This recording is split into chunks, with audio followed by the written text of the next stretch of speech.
try to make yourself remember, darling. Don't look for me, I'm just a story you've been told. So let's pretend a little longer, 'cause when we're gone, everything goes on. You were staring at the window,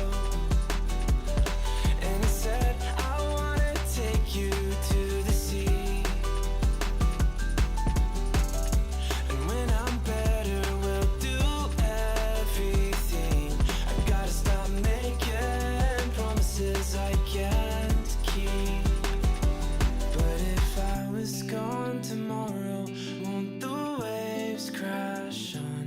Is it selfish that I'm happy as we pass the setting sun? Someday I'll be overcast, but you won't have to cry, 'cause we'll do the grieving while I'm by your side. I said, don't try to make yourself remember, darling. Don't look for me, I'm just a story you've been told. So let's pretend a little longer, 'cause when we're gone, everything goes on.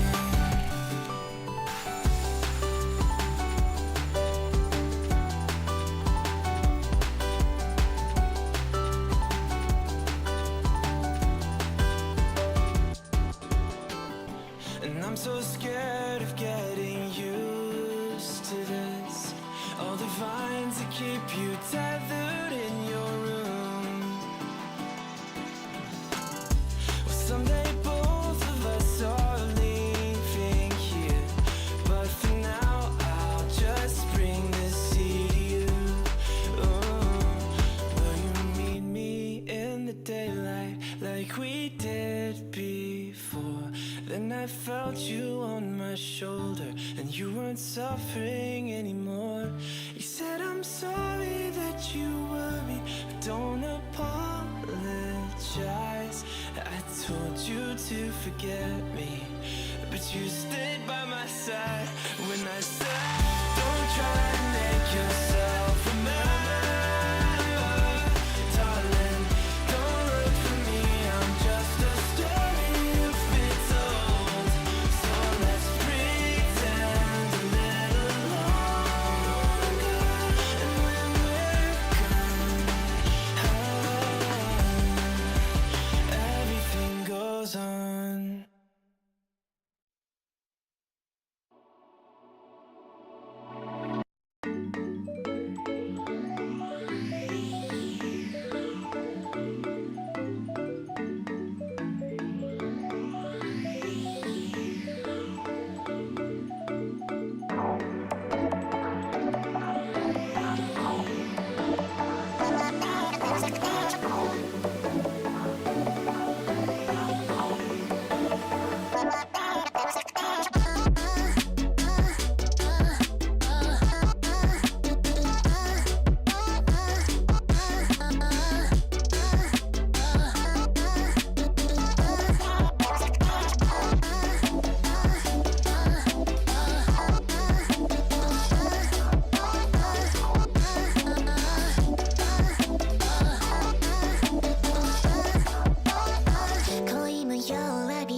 My nights are empty,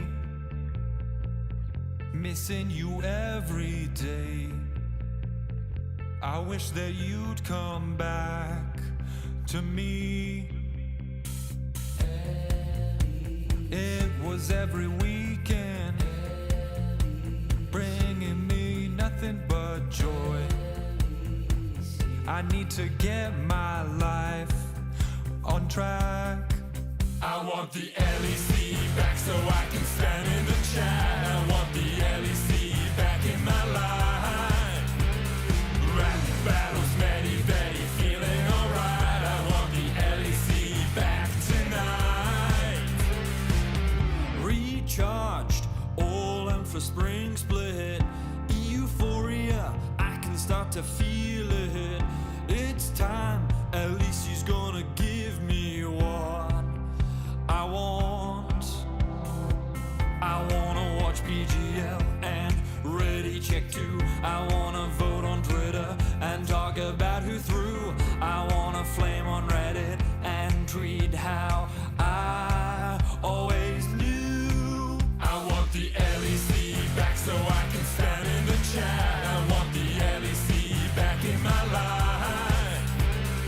Rap battles, many, very feeling alright. I want the LEC back tonight.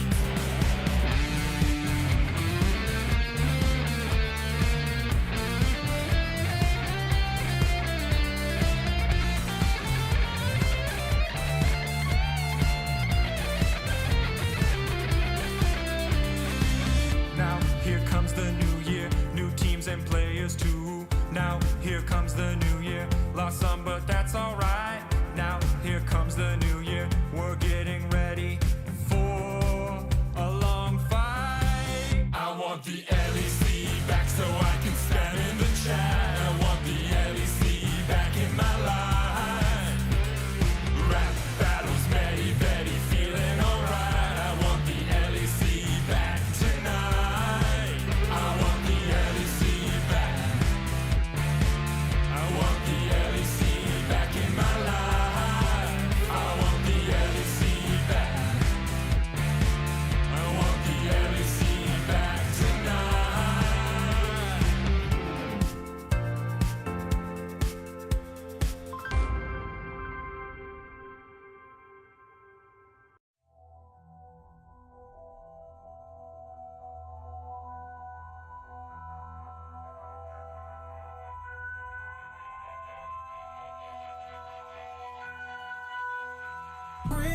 Heavy is the head that the crown sits soon. Feel it weighing down on my shoulders. Rules are meant to break by the proudest ones. Money on my head cause I'm lawless. They cannot relate, walking down this road. I don't relate, we ain't the same, ain't no debate.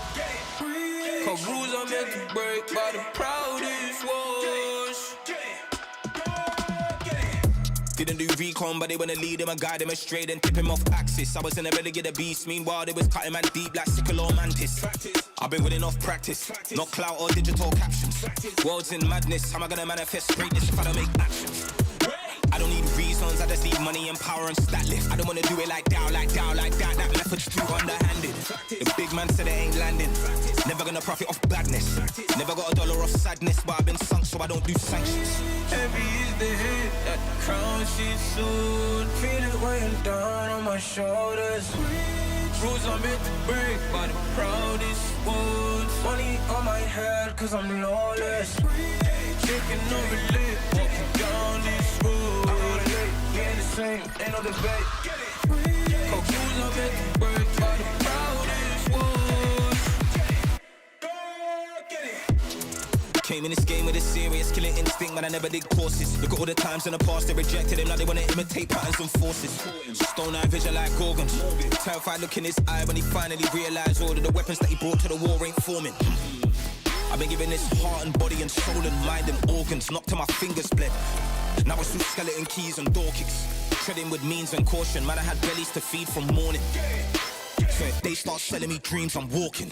Yeah, I was uncomfortable, man, I was scared. Looking for solace and they wasn't there. Now I'm a problem and they wouldn't dare. Yeah, yeah. Doubling down cause this game isn't fair. They loaded the dice, I came in prepared. Feeling it so out of body, I feel like I'm floating on air. How do you cope when they never gave you hope? Really left you in the cold, and it's weighing heavy on your soul. To be honest, I don't know. Either way, I had to grow. Get it together, whatever the weather, and carry that tribulation to the throne. Heavy is the head, crown she's soon. Feel it weighing down on my shoulders. Shoes are meant to break, but the crowd is full. Money on my head, cause I'm lawless. Shaking on my leg, walking down this road. I rode late, getting the same, ain't no debate. Cause shoes are meant to break, but the crowd is full.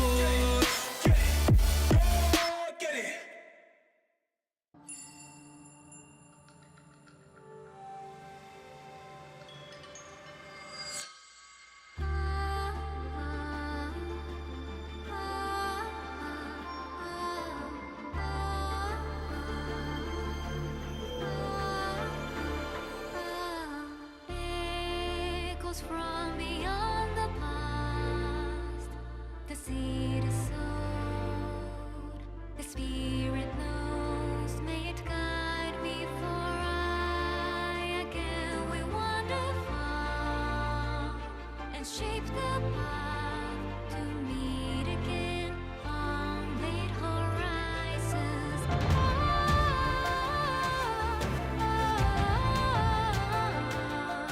The wind is calling your name, a whisper of the souls who never leave you.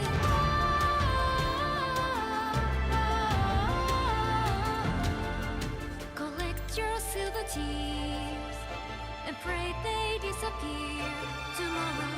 Earth and ether to combine, the light it shows, the dark it knows. Our tethers, spirits haunt the restless mind, but seek to find we'll meet again. Can't you hear them?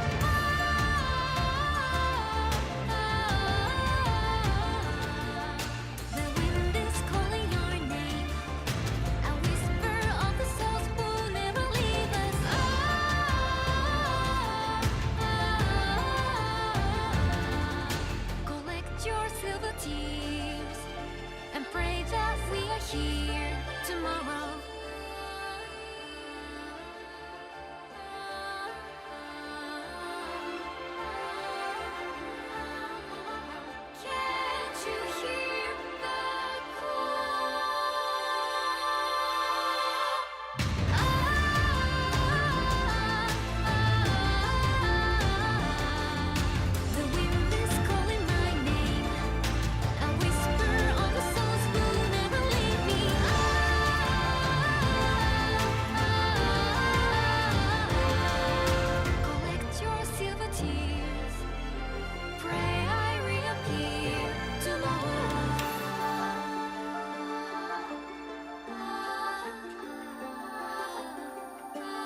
go. Confident like you never deceive. Big ego, bigger brain, it's really obscene. Said we only wear designer cause we always look clean. And for that money, money, money, everybody a fiend. And the bling like a chandelier hung on my chest. And I get it for free cause I'm simply the best. See deposits every hour, not breaking a sweat. About to lunch with my girls, grant at every request. Thank you. High and bold, can't be bought or sold. I'm so confident. Whoa, they wanna copy it. Slow down now. Yeah, my profit getting big, big, big. Got a whole lot of money, baby. I'm on top of it. Style opulent. I'm so confident. Ha.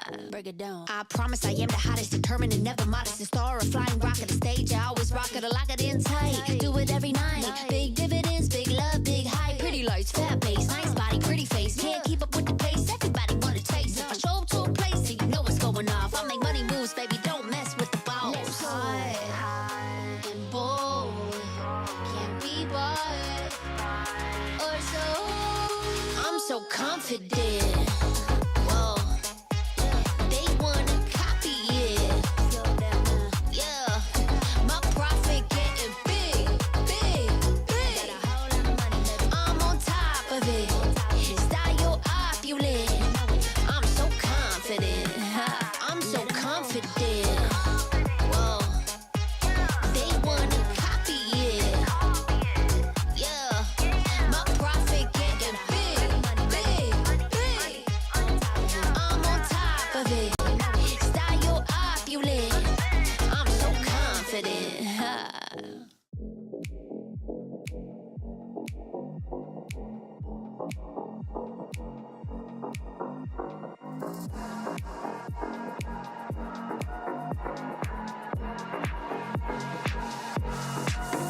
Time for a show. Show 'em how you outplay. Go and check the replay. Dubs like all day. Boy, you better know. Know that it might be just a little hyphy. Trying to call about these watches go. Cause the games are straight fire. Every team fight coming down to the wire. The whole world trying just to look like us. Take a look at your league. Wish you played like us. Now time to shook reality. You're facing a tragedy when the European legacy comes sucking down your pride to be. Those feelings of anxiety. The future you don't wanna see. The wrath of our whole dynasty. It spells LEC. This could be the final chance, our last dance together. This could be the final chance, our last dance. Are you ready? Come on, dance with me, with the LEC. Come on, dance with me, let yourself be free. Come on, dance with me, with the LEC. Come on, dance with me, do that Pepe D. Talk that good shit. Boy, you better back it up. If you want the LPL, sorry, that's just not enough. Cause we got every team fighting lame flashbox. When they clash, you would never last less than 100. Bring your A game if you want to claim fame. That'd be your main aim, now you're in the right lane. Show up or shut up, no time for excuses. Can't take us serious, you're probably just useless. You want a shot at us, you can come get it. If you're just talking, then you can forget it. We're gonna blow up, we're on the rise. Euphoria, this is the vibe. We wear the clown nose and we wear the crown. Kings of the West, you know we hold it down. Like This could be the final chance, our last dance together. This could be the final chance, our last dance. Are you ready? Come on, dance with me, with the LEC. Come on, dance with me, let yourself be free. Come on, dance with me, with the LEC. Come on, dance with me, do that Pepe D. We've come a long way since the beginning. The dark days of double streams, vacation memes, now charged up and charging forward. We are the LEC. We can't be stopped, slowed, or suppressed. This tenacity is EU at its best. It's time for the LEC loyals to show their fandom. Put your hands together. This is your anthem. Come on, dance with me, with the LEC. Come on, dance with me, let yourself be free. Come on, dance with me, with the LEC. Come on, dance with me, do that Pepe D. Come on, dance with me, with the LEC. Come on, dance with me. Let yourself be free. Come on, dance with me. We're the LEC. Come on, dance with me. Do that Pepe.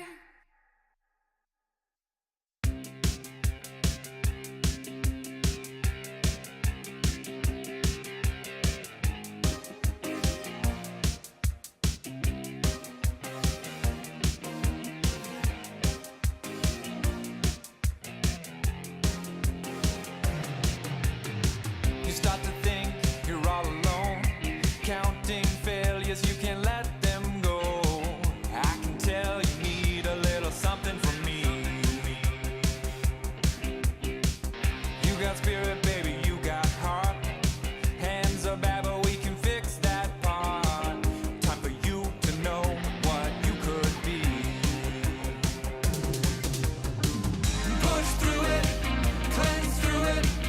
No limits, you can do this. You want it, just take it.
I lied awake for days, counting all the ways I died. Everything I couldn't save, buried down, still half alive.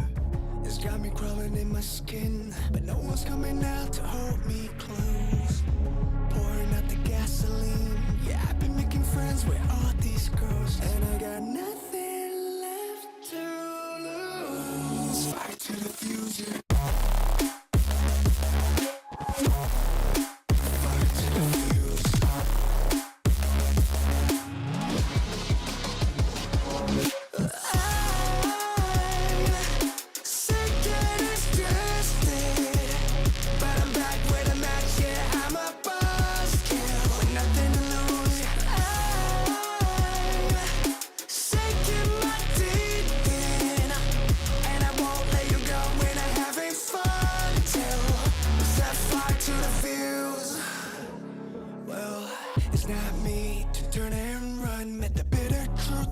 Choked it down, left a bad taste on my tongue, but my appetite's been growing now. I can see you crawling in your skin, but no one's coming out to hold you close.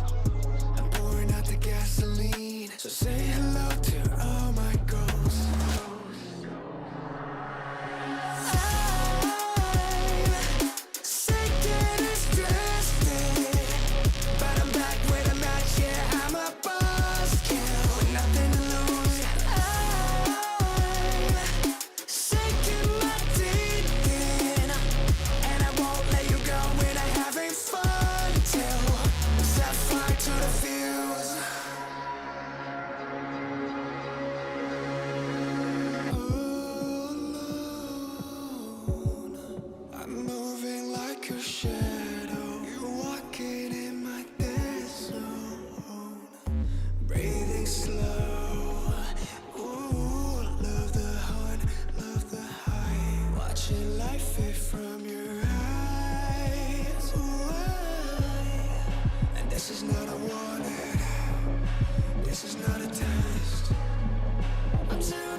In your best man speech, you said my wife is funnier than me. That's factually correct. Okay. We're in range. It's fine, man. It's fine. Relax. I've got this. I have years and years and years of experience. Yeah, but it's gonna last. There we go. Look at that. What are you so worried about? Oh,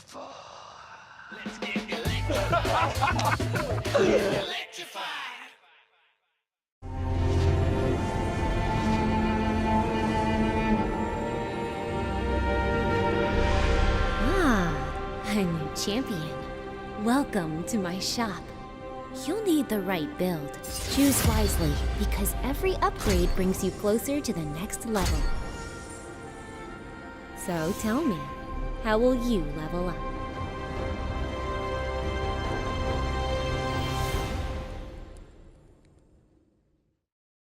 Want to find your fastest server every time? Express like a pro and optimize your connection in one tap. Express and game without ISP throttling. Express and shield yourself from DDoS attacks. Express and choose the VPN trusted by gamers everywhere. Express VPN. Experience gaming the Express way. Fast, stable, competitive. Outplay the world. It's time to Express. Unlock free Hextech rewards, exclusive skins, and more. Scan to subscribe.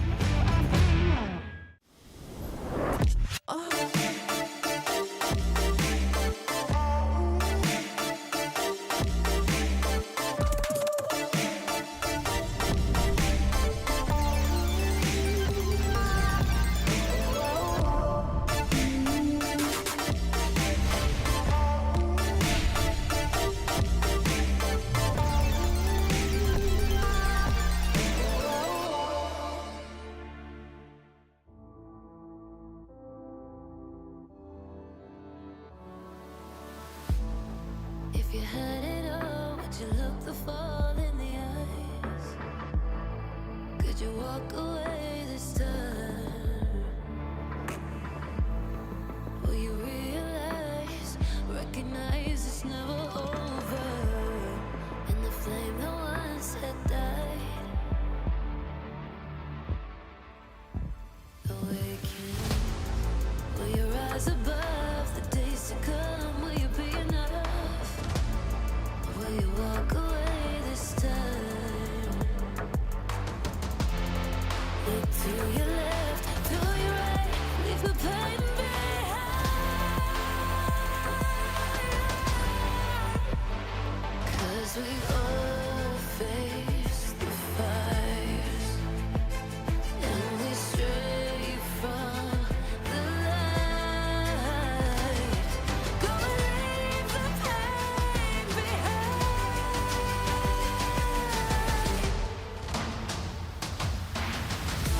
Feel that rush, feel the taste. Can you feel it? Rid the pain. Wash it away and stand again.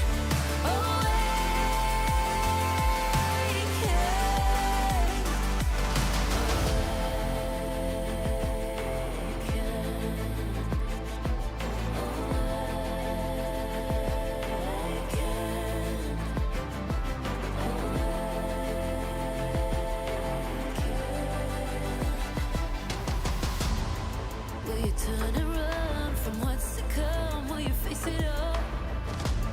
Or will you fall away again? What's calling out to be found when the time is right? When the time is right. 'Cause we all face the fires, and we stray from the light. Go and leave the pain behind.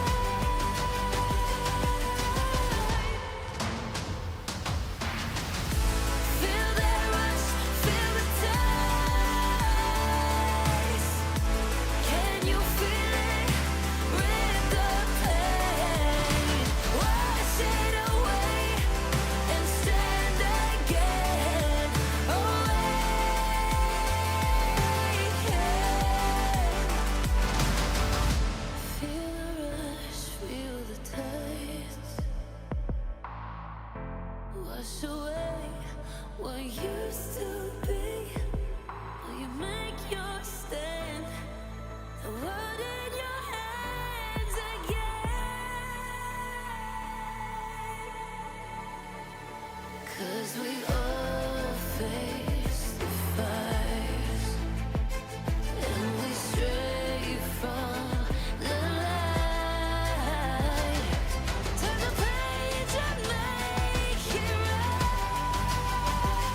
The perfect team fight! They take it all! Korea just now out of blow G2 apart! He runs in there with just one, he steals it. Oh my god! Claps! Everybody! You know the story, you know the legend!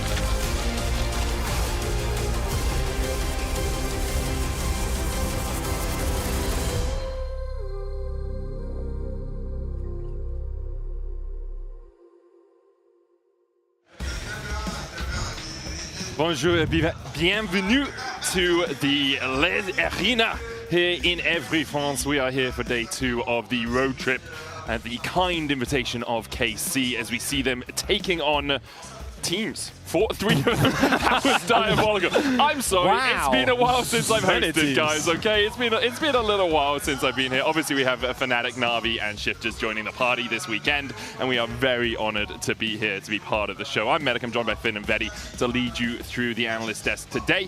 But before we get into today's action, let's have a look at how things have been going across the course of the weekend. Because with yesterday's results, we have actually had Heretics officially confirmed as out of playoff contention, sitting at 1-6 with only a couple of series left. Shifters and SK as well are in a precarious position where if KC win 2-0 today, they'll be both out of playoff elimination as well. Yeah, I was quite surprised, but I mean, when you look at the table, like Heretics only have 2 games left to play. With the nature of the schedule, some teams did end up playing a lot during the first half of the split, and as a result of not being able to find that winning method early on, they find themselves now eliminated from playoffs, so a bit of a disappointing end for Heretics. And now Shifters and, I mean, for Shifters, at least their destiny is in their control. For SK, they're now the biggest Shifters fans, hoping that they can make an insane upset happen against KC. I mean, an SK Miracle run would be crazy to see, because that team has struggled a lot quite recently, but I do believe that they're still looking at for summer. I mean, there is still summer split, but to go out in spring like this is quite disappointing. Yeah. But I mean, Mickey came out and said, hey, if we don't make playoffs again, it's a disappointment, right? Like, at some point for him and for that team, you have to be looking at it and saying, what needs to change? How do we correct things? The same for Shifters, the same for Heretics, the same for possibly Fnatic, who are the other team that are looking like they might be in those bottom spots depending on how this weekend goes. But one of the great plays from yesterday as well was Yehu with an absolutely absurd dodge on an ambassador. And we're going to have another look at that. I'm coming top slowly. Yeah. Maybe if there's a plant, I can chase him. Yeah. He's the side. I think I'm at the top. Yeah, I think he'll be fine. I can TP. I'm gonna show you. No, I don't have TP. Yeah. Their support's dead, they have no words. He's both side. Okay, I'm behind, can do. Go pull it. Yeah, it's okay. Chase here. Yeah? Chase here. I can go behind. Chase behind. I'm coming. He's stuck. I'm going behind Jace. Has flash? I'm coming. I got you, buddy. Yeah, I got you, baby. I'm Literen go mid. Literen go bad. Double 30. An absolutely insane reaction time there from Yehu. Finn, do you think you could still do that today? Well, maybe not anymore. I don't know. No, you don't. It was a while ago since I did my last reaction time test. Okay. Yeah. I'm sorry. I think it also gives credence to the Rocket Belt on every champion meta. Like, I'm thinking Rocket Belt Alistair, Rocket Belt Nico already works, Betty. It's a good stat-efficient item, sure, but I still don't think we should be perma-buying Rocket Belt. Only against Ambessas, clearly. Yes. Okay, all right. Anyone with a line skill. Leona, Ambessa, Sejuani, all of them need Actually, Rocket every Belts. champion has a line skill shot. So this true, is just man. a great item. Vedi, I think you're wrong on this one. Okay, fine. Betty's wrong. Let's all buy Rocket Belts for everyone. Rocket Belt for you. Rocket Belt for you. Everyone gets a Rocket Belt. I think that might be overkill. Okay. Might be a little bit. Let's have a look at who's playing up today. As obviously, as we said before, we have Na'Vi, KC, Shifters, and Fnatic here. Today we're going to kick off with Na'Vi versus Fnatic, which could be a really interesting matchup. With Na'Vi losing to KC yesterday and Fnatic getting the win over Shifters, do we feel like it's the closest matchup of the weekend, Finn? I mean, to me, I really feel like this is right now the closest matchup, as you say, Medic.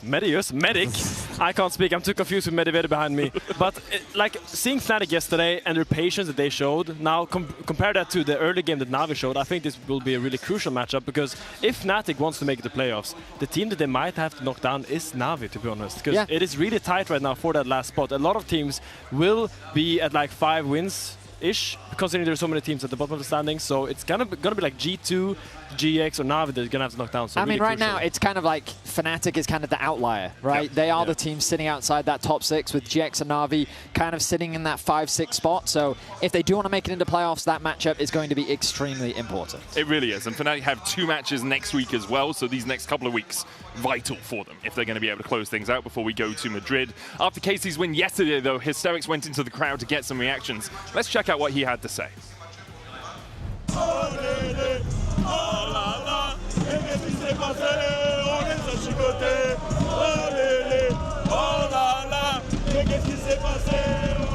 In the middle of all this, I'll make it super simple for you because I know you can barely hear me. What is your name? Introduce yourself. Okay, so my name is Theo. I'm a fan of K-Corp since 2021. Yep. So since the LFL Div 1. So you can see that the crowd is very crazy today. It's crazy. And today, undefeated, you're the best team in LEC, would you agree? Yes, no doubt. Who beats you at this point? What team in LEC do you think beats KC? In LEC, no one. Why? They're all bad. They're all bad. G2 was lucky in Madrid, fine, close to Madrid. But like we will be undefeated until the playoff. Right, it's well said. I can barely hear you, but all the best. Congratulations, man. Super cool. Thank you. I get the feeling Theo might be ever so slightly biased. No! You don't think so? Not the most objective viewer that we've ever had? I mean, you know, if I compare it to Finn and his fandom for Rogue, like it's pretty close. Yeah. You know what I mean? You think I was a Rogue fan when I was playing? I was in despair every single day. What are you talking about? I wanted to get out of there as soon as I could. That was the joke, man. That was the joke. Glad that we could air that out. Let's get the dirty laundry out, shall we? Moving on from the despair of Rogue, let's talk a little bit about the despair on Fnatic, as Na'Vi are playing up against Fnatic in the first series of the day. We talked about it being possibly the closest game of the weekend. Fnatic did manage to compositionally, I will say, outplay Shifters and play pretty patiently, but the early game still seemed to be a bit of a struggle. It felt very much to me like Fnatic did have some promising moments in the early game. They had a very bot-focused approach, especially in Game 1. But the most impressive thing was, regardless of the game state, I felt like that they made intelligent choices about trying to play as patiently as possible. And in Game 2, Lospa really stepped up on the support, finding some fantastic engages. I mean, I fully agree with the patience point. I think the Fnatic that we saw yesterday was a fantastic performance by Bloody. I think solo killing a Ryze level 2 as an Anivia is unheard of, despite that being a counterpick. But also the patience in these team fights, on these map setups. I think the fact that they were playing as Shifters maybe gave them a little bit of a motivation boost to be patient. Maybe they knew the game was coming into their hands, so they just waited. But I would love to see them build on this finally, because we finally see something that they're doing right. The question is, can you continue to build on it against the other teams you're going to play this weekend, right? Like, Na'Vi haven't really been giving that much mid-game, those many mid-game failures as we've seen from Shifters, so we'll see what Fnatic decide to do. Vladdy, on the other hand, as you mentioned, a great performance yesterday, especially since the crowd here in Les Arenas was not really on his side. Yeah, I mean, I knew that there was some bad blood between Vladdy and KC, but to have the crowd react like that, they really gave him an earful when he appeared on stage and during the interview. I mean, the way that they parted, clearly not on the best of terms, but he seemed to thrive in this environment. Yeah, I mean, I kind of love that he's playing up the villain part in this thing, that he's just owning the crowd, owning the boost, and you're saying that, guys, I'm just focused on my game, I'm just going to play my style, and I think that's what you got to do as a player. You just got to know that the boosts are coming no matter what you can do or can't do about it, so just own it. Yeah, you can't really stand up there and be like, hey guys, the boos are actually really affecting me, please stop. It's really getting to me. But we're actually going to hear what Odo, one of the Fnatic coaches, had to say after Fnatic's first series yesterday. Thank you, Medic and Odo. Thank you for joining me ahead of today's series. It's been a couple of weeks since you joined Fnatic, so I wanted to ask you some questions about how things are going with the team. I'm happy to answer, but what's this guy doing here? Oh, Finn. So Finn is going to be your translator, actually, because I am tired of all the PR that players and you guys give me, so I'm going to need someone to be actually honest here. Is that fine with you? Sure, I That's guess, right. yeah. All right. Okay. Well, you went from being a player for 10 years into joining the team as a coach. So how has it been for you transitioning into that role and taking a step back, actually looking at what players are doing? So it's been great because all of this experience that I had over the years, 11 years of playing and even more, I get to take all of that wealth and just give it to my players and just find rules for them, find systems that work and just bring out the absolute best in them. Mm-hmm. I mean, they don't pay me enough for this stuff, man. I mean, at least when I was a pro, I was responsible for my own inting. And it's like watching children running into a fireplace, and apparently it's my job now to pull them out.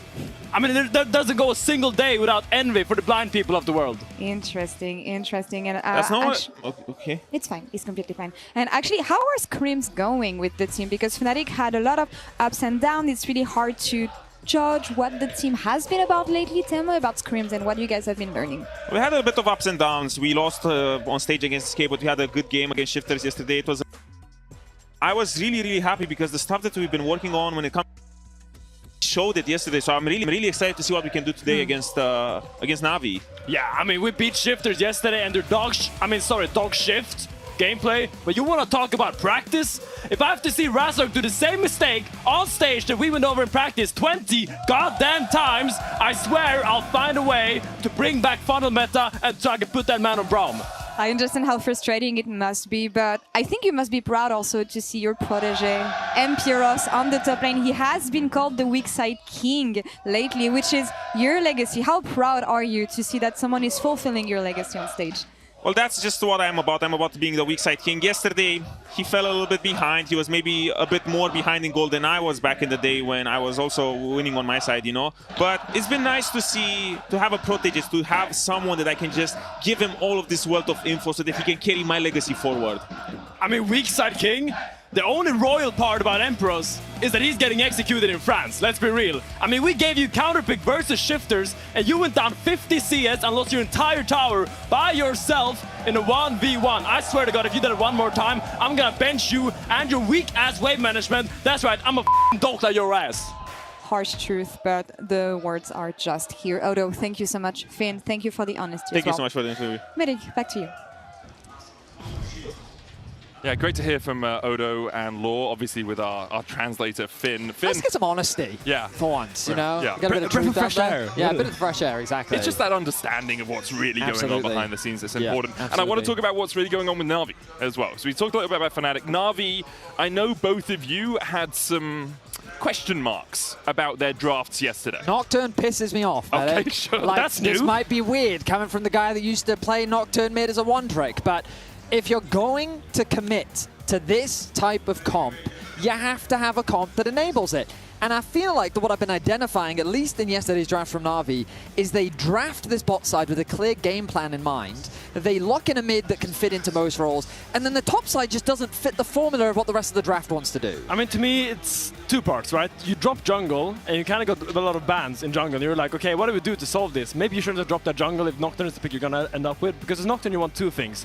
Either you want strong side lanes that you can play around. I see a Ryze and a Cassante, which is maybe not the best, or you want a heavy dive comp that dives in with Nocturne, because when Nocturne goes in completely by himself, does tend to die quite often. And if you look at the second game as well, there was some problems here in the 4-5 department, because you ended up with a Jace and Bessa 4-5.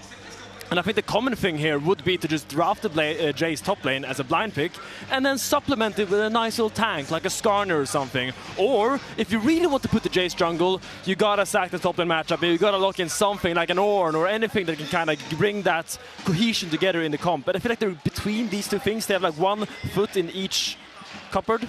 And this is each cupboard. Right, wait, how are you using your cupboards? No, it's a classic Swedish saying. Oh, yeah. You've got your feet in too many cupboards. And 2 herrings on your feet as well. Exactly. So, as Finn was saying, I feel like Na'Vi's got too many feet in cupboards right now. Yeah. And I feel like that their early game is good. They clearly know how to play as a team. They know how to enable their jungler. We heard it from Yike yesterday on PGL, talking about how they seem to have a good early game plan, but I do think that the comps really let them down. And once they reach this mid game, that coordination that I saw a lot from them last split seems to fall through because they don't quite have the things in the cupboards that they need to be there. That makes sense, because their feet are in there. And exactly. You've got your shoes and your and socks. You don't want your feet Let me out of this agony. I do really quickly want to ask, before we get into the walkouts, is it because they're trying new things, or are the drafts just bad? Probably a bit of both. Yeah. Probably a bit of both. I mean, I think Casey did a great job of targeting Real Edge yesterday. They banned the Aatrox and Zahen consistently. That's true. Notifying that to be one of their main win conditions. Oh, well, it worked out for Casey yesterday. We'll see if it can work out for Fnatic today, who picked up only their 2nd win of the split yesterday. Na'Vi sitting near the top of the table, trying to lock their place into playoffs here in Les Arenas. The question is, who will come out on top on day 2?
Écoutez-moi cette salle! Écoutez-moi cette salle! Nouveau public, nouvelle journée. Bienvenue au LEC Roadtrips by Cassé. Bienvenue aux arènes!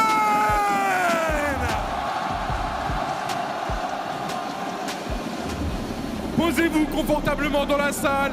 Chez vous aussi, on s'occupe du reste. Vous avez été impressionnant hier, avec une énergie et une explosivité qui a fait le tour du monde. Vous pouvez déjà être fiers. Mais j'ai une question.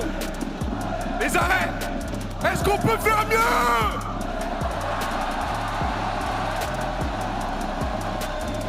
Montrez la salle s'il vous plaît.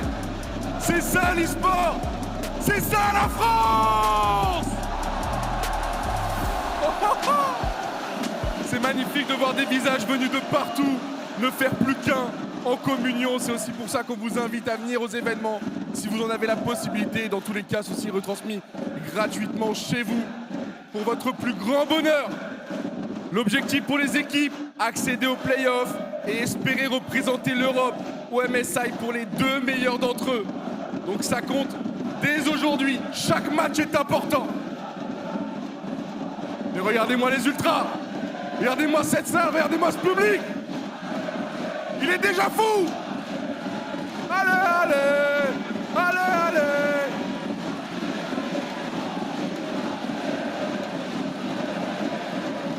Waouh, waouh, waouh. Et ça va être ça tout du long de la journée. Et justement, avant d'entrer tranquillement dans cette journée, il l'a fait hier, il va le faire aujourd'hui aussi. Il souhaitait vous saluer de lui-même. Mesdames et messieurs, Camédo!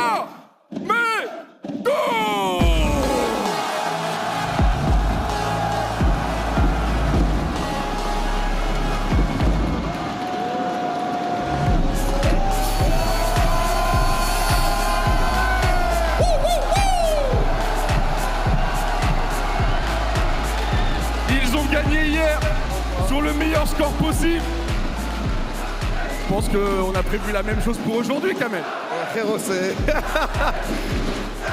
c'est incroyable, tous les jours. Merci, merci. Je te disais, Kamel, t'as dû voir les images d'hier ont fait le tour du monde. Hein. Je t'entends pas, frérot, je t'entends pas. Hier, ça a fait le tour du monde. Ça en a parlé côté USA, ça en a parlé aussi côté asiatique avec la Corée. Forcément, il y a aussi des joueurs coréens qui sont mis en valeur. Est-ce que ça te fait plaisir d'avoir un de tes événements comme ça qui part à l'international, qui sort même de l'Europe? Et en fait, ça me fait déjà plaisir d'avoir tous ces gens devant moi. Merci à vous d'être venus encore une fois aujourd'hui. Et j'ai même plus besoin de leur dire, à chaque fois je leur demande, mais ils le font d'eux-mêmes. Ils choquent la terre entière. J'ai vu des tweets de Corée, des États-Unis. Nous aussi on veut ça, man. Non, non, non. Ici on est chez nous, les gars. On est où? Eh oui, on est où? On est où?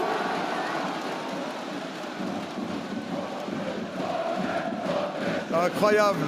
On est chez nous. On est chez nous. On est chez nous. Comment tu veux perdre avec une énergie comme celle-là? J'ai même entendu que certaines équipes LEC ont eu peur de venir jouer ici sur cette scène face à cette foule.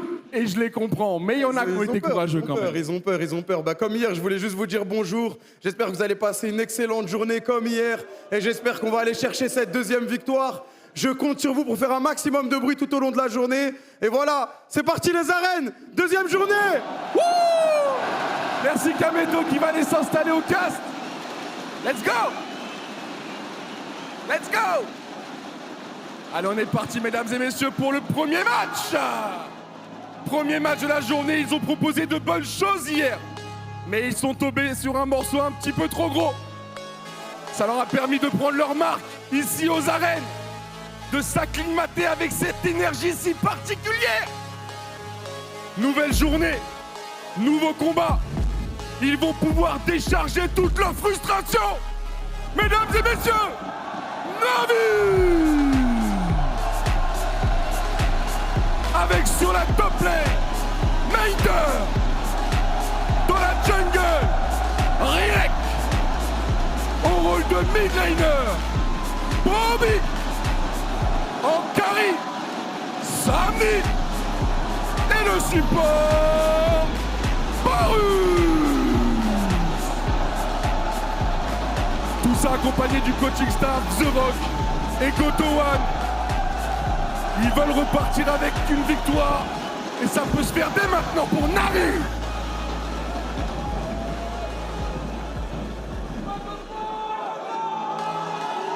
Mais attention, eux sont repartis justement avec une victoire hier qui leur a fait du bien. Mais qu'on se le dise, c'était face à un adversaire qui n'a pas encore trouvé ses marques. Là, ça va être autre chose. C'est sûrement le tournant de la saison pour eux. Seront-ils à la hauteur? Vont-ils confirmer? On va le savoir. Fnatic!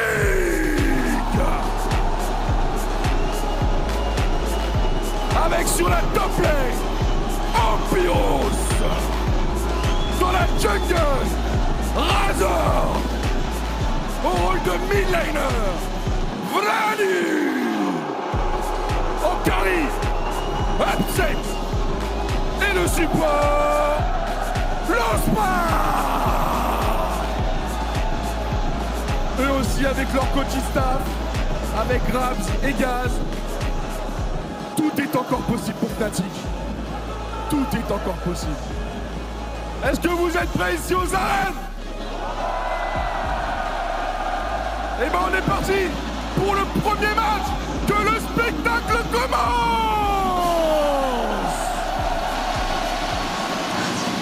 It's a mixed welcome as always for Fnatic as Floody gets the boos, Upset gets the cheers, and mixed vibes from, or rather to, Fnatic. The crowd is here out in force again as KC later today will look for their 5th win in a row, being undefeated. But for now, they sit and settle to watch to see if Fnatic can keep it up as they win against Shifters. Yesterday was a bit mixed, but hey, a win's a win. Yeah, I think if you look at Fnatic, it was, hey, we're going to kind of take our hands off the wheel.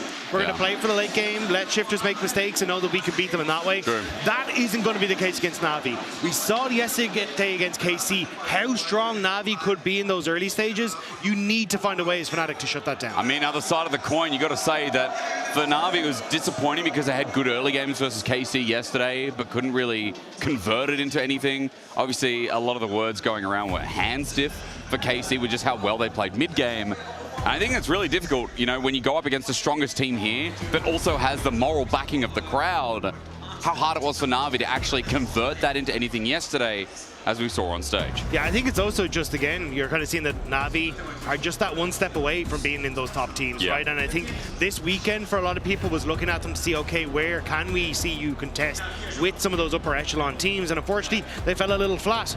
Here against Fnatic, though, I think a bit of an easier time for them. So I'm waiting to see exactly what they do bring to the table, because I think this is a match where we can see Na'Vi come alive once more. This is a match, as you said, that would show that Na'Vi are capable of maybe breaking into that top 4, at least getting into the conversation.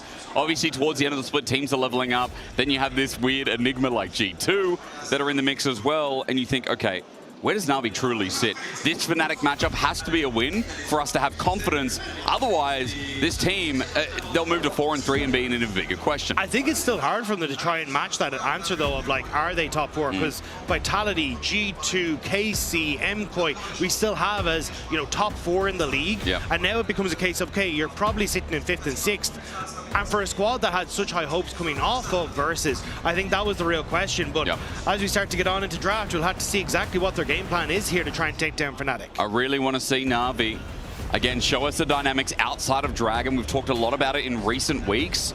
Are they more than a two-dimensional team that is just going to play for that bot side, for the Dragon stacking, to build around their composition?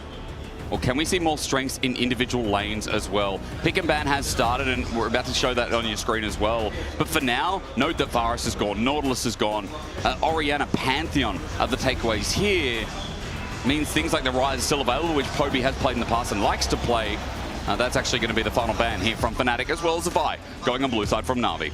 Yeah, so question marks now, see exactly what the game plan is going to be. We've noticed that, especially for Na'Vi, there's been a huge focus on having those pushing lanes, things like, you know, the Ashe Seraphine been able to support that, push in the mid, so then LEC can play his bruiser-style champions in the jungle. If they don't get that, things start to look a little shaky. So we have to see exactly what the game plan is. Is Fnatic going to immediately turn towards a Rumble for Imperials? Well, Rumble as well, taking away from Mainta. Now remember, Mainta, a bit of a Gnar player, he plays tanks as well. They go for the Jarvan instead for Fnatic, which means the Rumble is open and available, but also things like the Ezreal, the Karma has to be called in question, which has been a high priority recently. Yeah, that's the thing, like, Karma's still up and available, the Ezreal's still there, Ashe Seraphine. I think the J4 lock-in is basically try and force you away from the Ashe Seraphine in towards things like the Karma Ezreal, maybe even the Azir in the mid lane as well, as that's one of the few picks that we see in the mid lane that still has a fair amount of that mobility that can match the Jarvan. But there's that Ezreal Karma, probably the Ashe Seraphine to match here on the opposite side, and then it becomes much more about this kind of pushing back and forth on bot lane and trying to enact some pressure on the bottom lane to win out there. I think also taking that off the board in this best of 3 would be nice, considering that has been a bit of a fringe pick moving into the second. There you go, you called it, Dagda. A bot lane is sorted out here for both teams. Pretty standard in the current meta. Well, Na'Vi thinking about what jungle they can potentially take, or safe blind in the mid you were alluding to before. Yeah, they could immediately go for the Zinzao if they wanted to. Something that can match at least the Jarvan early, but obviously the Cataclysm can keep them in place a little bit in team fights, but not always it. But it works very well with the Karma, so you can see that is going to be the game plan here. LEC on something that can be a little bit active in the skirmishes with that support from the Karma is very, very potent, and that seems to be Na'Vi playing into that style that they love. I want to see, though, how Poby facilitates this even further. His Rise has already taken off. There's no Orianna either. When I look at Poby, I've seen Aurora, I've seen Victors, Aries. It's not like he's one-dimensional himself. We even saw the Ziggs yesterday too, which that comp looked like it was going to find success, but again, the mid-game came into question and Na'Vi kind of fell apart. Let's see where Poby goes today, as we've got a Gnar ban and Azir from Na'Vi too. That's showing anything here. So the Gnar ban means that we're probably going to see Fnatic first pick for Imperos and keep that blind pick then actually for Vladdy in that mid lane. More than likely looking at something like the Scion, or even if you really wanted to, like if her Nectin ban comes in next, I could be looking at something like an Ambessa, which can function well in this sort of dive orientated style with the Jarvan. Otherwise, I think you have an option here to try and take something like the Aurora for yourself nice and early, but you can see Na'Vi basically reading with the Gnar ban. Chances are they're going to start looking for these blindable top laners for Imperos here. I'm trying to think about what else is left. We saw the Rumble hovered before. As you said, you know, we could go down the Ambessa track if we get a Renekton ban here for the top lane as well. Remembering again, we had that conversation about getting Vladdy that last pick for Fnatic. What's it going to be? Because my biggest worry is like, okay, so they actually banned the Ambessa themselves. So this says that Imperos probably wants to go some sort of tank, maybe something like the Cassante. Just take that and be happy in the top side. And then basically see what Na'Vi are going to try and do here. The options are the Aurora or try and answer with something that is a bit more predictive. But I think you can just take the Aurora here. You've got good damage with both the Ezreal, Karma set up. Hugh can poke from range. She's got multiple different angles. And then you can wait on this counter pick for main turn here. I was going to say, it's a great idea, isn't it? Because, again, you leave it as a flex. You think that, as you're saying, the Rumble's out and about. So it is kind of protecting yourself against this multifaceted approach from Fnatic. And then the only question we have is, okay, what are they going to give to Vladdy to you know, give him options here for the mid lane. What are they going to pull for top? As you said, an engage tool. Is it going to be the Cassante? Feels like the answer will just end up being yes. As also a nice takeaway from Mainter in the series. Because when I think of Mainter, I think of this guy as like a safe tank player. He's a bit of a role player for the team. And that is one of the picks that I have seen success on him from. Yeah, and I think here you're just going to respond with something that can outrange the Aurora for Fnatic. Basically saying, look, we're going to be happy with the Victor. We have a lot of zone control that we can work with here already. That like slows can follow up on. We can work a lot through that. So let's have that late game team fighter in the Victor that can try and follow through. And now on Na'Vi, you've got options, right? You could end up going for something like the Jace if you're feeling really spicy. What I've seen from Mainter, as you just said, is much more of the tanks. So now that's where I'm curious if they really want to start to push the boat with Mainter's champion pool. It's something we saw from him in the ERLs, that he was willing to play these more carry-oriented picks, but is he willing in this draft to do it? Well, there you go. Maybe you get an answer. And yeah, locked in. The ex-KC Blue top laner is going to pull out the Gwen in game 1 versus Empros. And you know today, I mean, there is going to be a bit of support for Upset, but I think as well for Mainter for all the work he did in the ERLs. And this is a game he could pop off and really get the crowd revving for today's matchup. Yeah, very much so. Does mean, though, you kind of want a lot of focus up towards that top side, at least when it comes towards vision.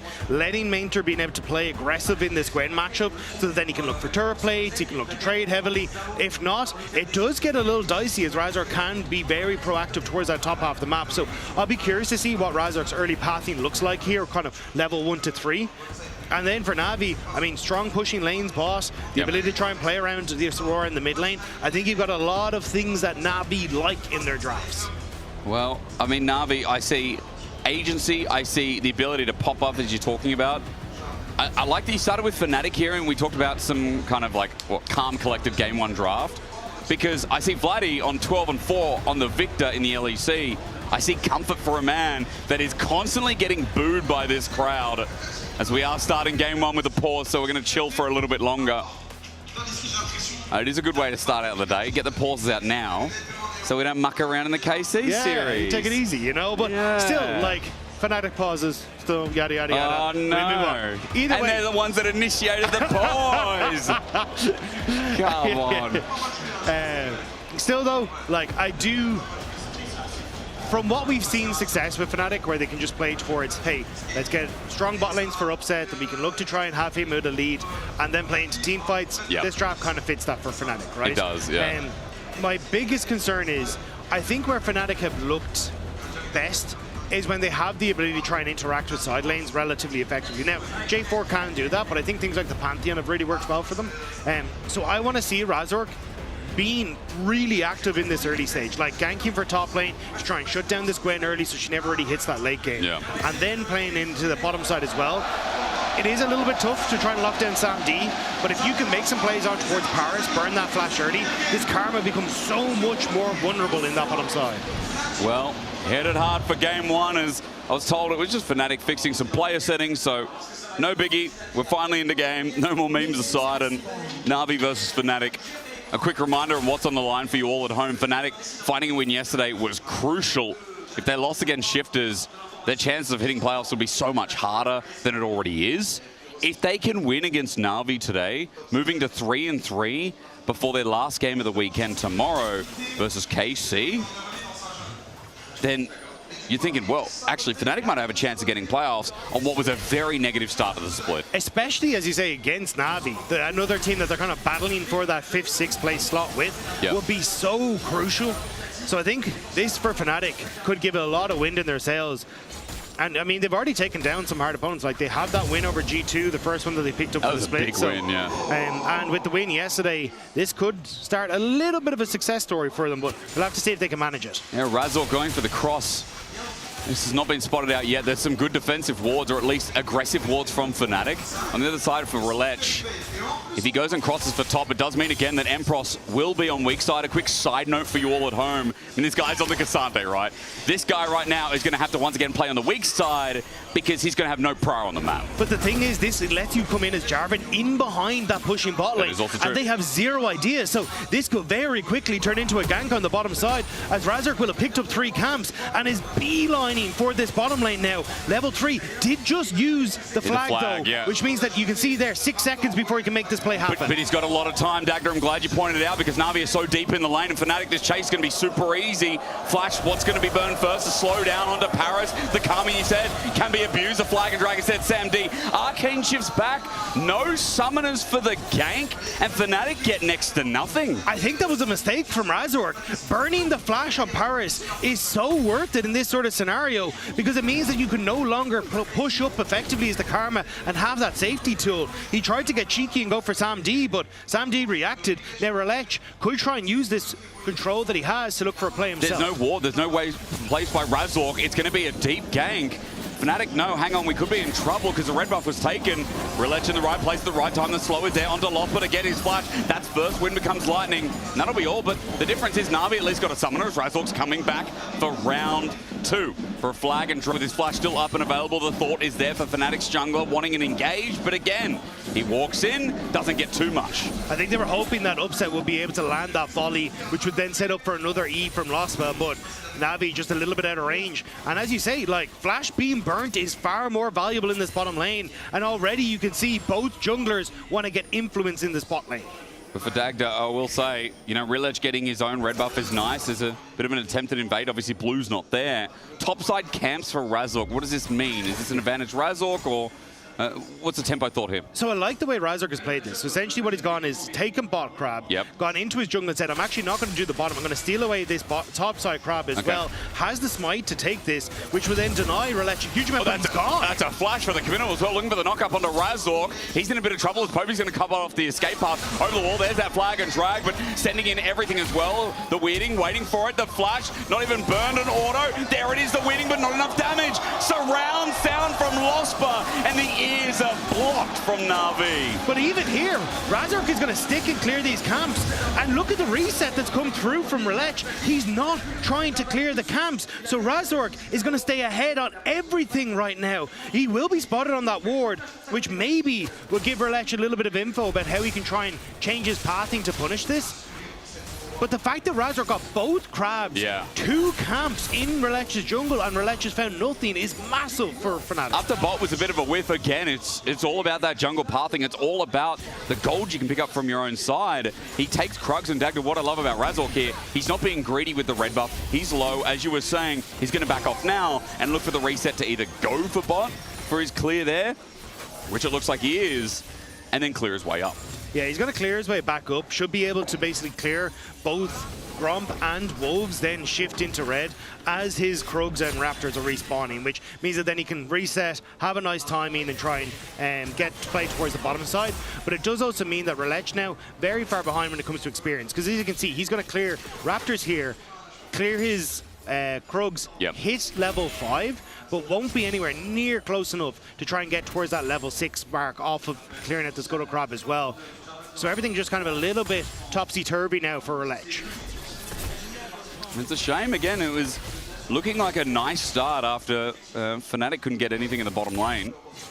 And as Relech clears upwards as well, we'll keep a bit of an eye on this jungle interaction because they are starting to approach level 6. 5 just hit for both Relech and Razork, with a camp lead still for Razork to take note of, while the rest of the lanes right now looking topsy-turvy. For Fnatic, that's the one good thing to say about Na'Vi here. The CS lead top and in bot. And push in top and mid. So this is where you're seeing Relech now go for the invade.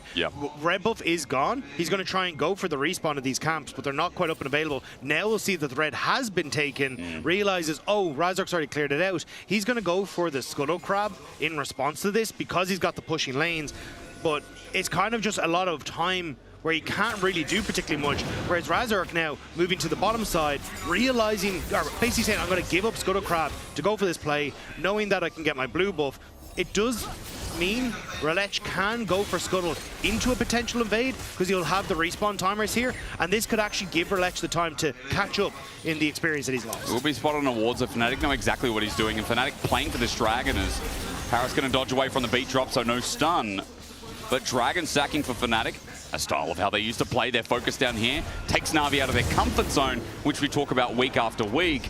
and puts Fnatic well and truly on the board here for the objective game. Yeah, I wasn't sure if LEC would try and go for the Krugs on the top side as well. Might have been a little bit greedy as the Dragon was going down and resets were happening. Between Worlds, looking for the burst, but actually just going to go for the wave. Gravity field down, Popey jumps away with the last of his mana bar, and that'll give him a nice reset timing while Vladdy deals with the wave. Yeah, the thing though is look at where the junglers now are going to be pathing, right? You're seeing that Xin Zhao pathing down towards that bottom side to pick all of his camps, whereas you're getting the reset now for Razork, where he can move back into that top half of the map, and you've got Krugs now in 45 seconds as well. So Razork will be able to be on the top half of the map, which is significantly better for him, and he's just got that reset in. So for LEC, he kind of needs to clear these spawning camps on the bottom side, match the reset, and then go top. So Fnatic have set themselves up now to get both the Dragon and be in a good position, especially with that bot lane rotation, to now look for grubs as well.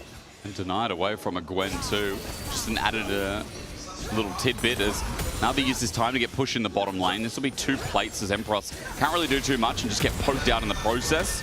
As you said, Razork, his pathing looks quite neat at the moment as the flick back is nice, and all in from Emperor onto Paris in 1v2. Pathmaker true damage is there, but maybe bitten off a little bit too much. A stun incoming, but he's just out of range. True shot barrage, it does tag, and doesn't tag Emperor is the main thing, as the Kasante's all out. Emperor's got very close to getting the combo he wanted, shoving Paris back into the tower, then ulting, but it means that he's now very low health, will miss the start of this wave, has to burn his TP in towards this play as well, whereas Mainter should be able to ult this wave if he needs to clear it out, pick up the majority of it, and still have that TP. So the play attempt from Emperor means that he does end up losing a little bit, and then LEC wants to contest. He used Audacious Charge on a grub, and that Wind Becomes Lightning doesn't tag Razork, because he's just hovering around. 1 grub taken at the very least.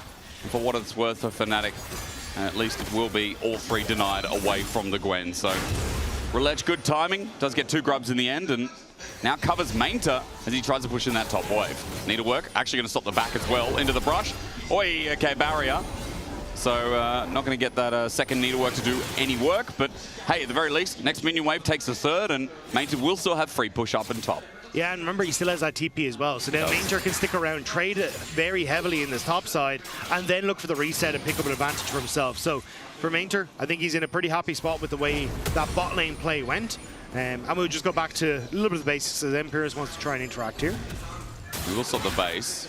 Mainter just kites it back. Razork is up here, so on this ward, once again, maybe a little bit greedy with the bases. Razork's moving up unawares to Na'Vi. Stop again. All out is not available just yet, but it's getting close. Yeah, Empiros should have the flick back here. Mainter. Flag, Cataclysm, flash away. And 2 greedy backs now. This will be the 3rd one under turret, with a lot of time wasted for the top laner of Na'Vi. Yeah, we'll have the TP to get back. Flash speed down is nice. I think they could have comboed that better, where Empiros went for the flick back and forced the flash that way for Mainter, but still, you get the flash. There's no real objective on the map for another minute 50, so you will have the Cataclysm back up and available.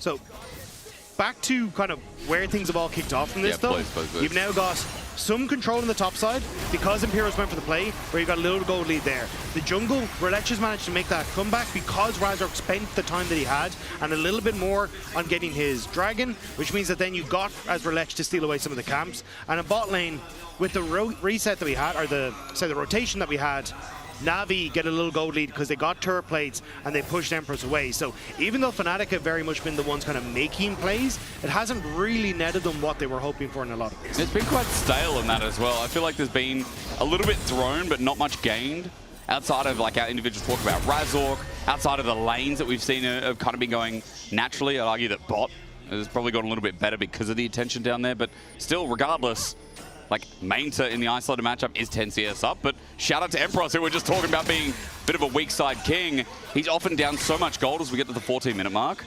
But this game, only being down 5 to 10 CS against a Gwen when you've been isolated again a lot of the game, I think is quite valuable. I think it's quite well done. Well, I think the main problem was him trying to make that play on the bottom side and failing. If it went well, fantastic. But like, it was a risk and unfortunately didn't quite work out. Doesn't mean too much. Like, it is only a slight gold lead, but it's definitely gave Mainter a little bit of a nice reset, those kind of things. The next protocol though is going to be this 15 seconds until we get over towards the dragon. And that's where my eyes are starting to drift on, okay, how are these pushes going? Because Ezreal Karma has still a ton of control on this bottom side of the map. You're getting good control and a potential play in mid here. Relech making himself known. When becomes Lighting does connect. Under Vladdy, under turret. This is a little bit risky. Runs out of the gravity field though. And Relech is okay, but the poke from Vladdy is quite nice considering that Dragon is the next port of call. However, Fnatic's bottom lane are backing off and Na'Vi will have the river to themselves. Yeah, Razork on a very late reset means that he's not really in a position to do it. Again, was clearing up towards that top side, also looking to try and shadow Impero, so not in a position to try and follow here. Means Na'Vi should be able to get this Drake with at least some control, even the reset from Bloody coming in. Chanting Crystal Arrow is up. Let's see if Fnatic just throw a long shot. Chances are, probably not. Hawk shot. We see Dragon pulled out. Sam D over the wall going to contribute, and this early game continues to be a bit of a lull. And that's okay, you know? It's only game one. It's an important game and series that will matter so much in the grand scheme of things in the LEC. And as Paris does get arrowed and has to flash away, there we see there's a portal core continuing to be answered. Flag and drag. Relech re-engages, pulls out the Crescent Guard, but the beat's going to be dropped and turned into an encore. Losper says, come on. And Relech just walks it out, half HP, and that's about it as Na'Vi just walked away. Yeah, Lightning doesn't strike once with the wind, so instead they end up backing away. So Na'Vi going to be happy out. I mean, at this stage, they get the Dragon, they got to keep control. Sure, Paris had to burn the flash, but they're getting a very slight gold lead in a lot of these lanes now, just abusing their sheer lane power. Like, look at that bot lane, like Sam D kind of sitting around that 700 mark when it comes towards the gold lead, and is going to continue to push in, get more plates, and just keep more pressure on towards upset. Now, Dagda. Yeah. It has been 14 minutes, 25 seconds in the past, this split for the latest First Blood. Everyone, tuck in your boots. We've got another 50 seconds to break records. Here in the LEC, that's all we do. We break records. First Gwen for Mainter in the LEC, like boom, record. Latest First Blood, boom, record. Paris walks over a gravity field. That's science for you. And he's going to walk it out, but getting zoned off is Vladdy. Well, first turret might just be falling here at the 14-minute mark. Yeah, you do remember that we cast the game for a while that held the record for the latest First Blood ever in League of Legends history. Oh, that was like 20-something minutes, wasn't it? JDG in top esports. Oh, yeah. It was like 25 minutes. It was 32 minutes. Oh, was it? I mean, on the Nexus turret. All out. Hang on, maybe we're going to lose it now. Maybe gets sent up, maybe packing, but under turret. A bit of a whoopsie. Empress flashes away, and we hold on for a little bit now. Don't care about the kill. I care about the latest First Blood as Empress walks away from the snip. No, that's just down. Mainter going to hold on to the wave. Fnatic back off. And ladies and gentlemen, 7, 6, 5, 4, 3, 2, 1. Latest First Blood of Spring. Happy New Year. Yeah. But look, I think it's, if I'm Na'Vi, this makes a lot of sense. Like, I don't really want to interact a huge amount apart from letting my lanes do the things that they're supposed to, right?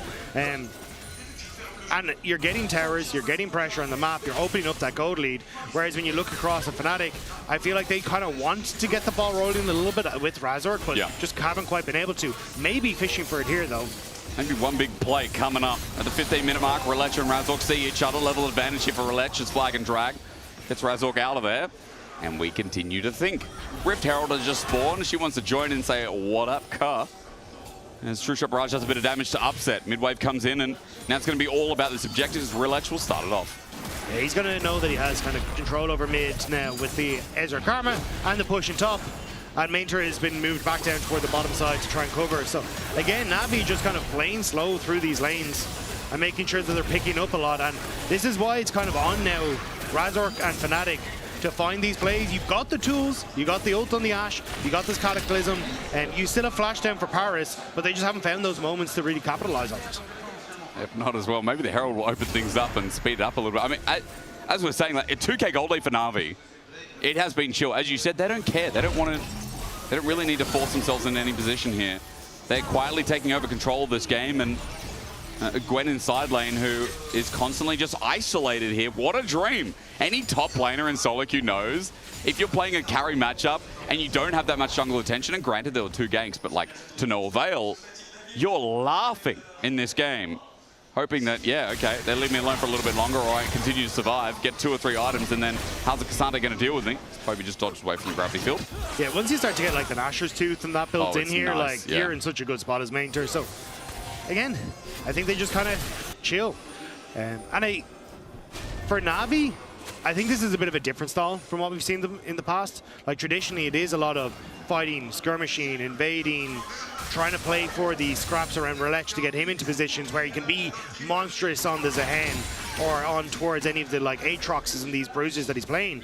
This isn't really what we're seeing. It's a much more chill version of Na'Vi, and then calls into question, okay, well, what does their late game decision making look like? Yeah. Because it has kind of been funneled into play for dragons because we have leads. Yeah. Now they still can, 25 seconds until this next dragon's up. But is it now more of a let's try and play for macro, let's try and play for taking towers and trading on cross maps? I think as well, off yesterday, there's probably like a lot of step back and let's kind of review like what were our mistakes yesterday, right? Okay, we had good early games, and this has been, by all be a good early game as Razork gets out of there. And how do we transition that? You were discussing before. How do we transition that? That's always a difficult question, and I'm trying to sound like a philosopher, but you know, the point is like, in a calm game like this, it doesn't seem so hard. And you don't have to worry about the skill check like you did yesterday for KC. Yeah. I think for Na'Vi, it's fairly simple. You have good push with Ez Karma on mid lane. Fantastic. Let's use that to reposition both the Karma and the Xin Zhao as a pair towards side lanes or towards, you know, getting vision. And that's kind of what we're seeing here, right? Yeah. They get push. They still have the Rift Herald if they want to use it, but they're more focused on dipping into Fog of War and just creating pressure on the map. Because then as Razork and Lost, but you have to try and match that, and it becomes very difficult to do so when you're not entirely sure where that combo from Na'Vi is going. Now Rift Herald should get a decent charge on mid. I think that should be enough to net the dragon as well. Yep. But if Fnatic don't really feel like they're in a position to contest here, so it may just be a dive up towards this top side, with Paris now shifting across to try and cover for that dive. Mainta looks like he's on the edge of running away. Stays for the wave. Razork's going to try again. Good poke with the Chaos Storm, maybe some blood, but again, Razork's like, I'm not staying for this. Chaos Storm does about half the HP, and Poby now teleports in. Relech and Sam D thinking about a dive. Onto Upset, Wind becomes lightning. Crescent Guard, Upset about to die. The flash auto. 18 minutes 45. Wakes up the crowd. The flash in gets it. Razork wants to respond though, Sam D. Black and Drag, Arcane Shift above, and he gets a Crescent Guard, and rather, excuse me, the Cataclysm.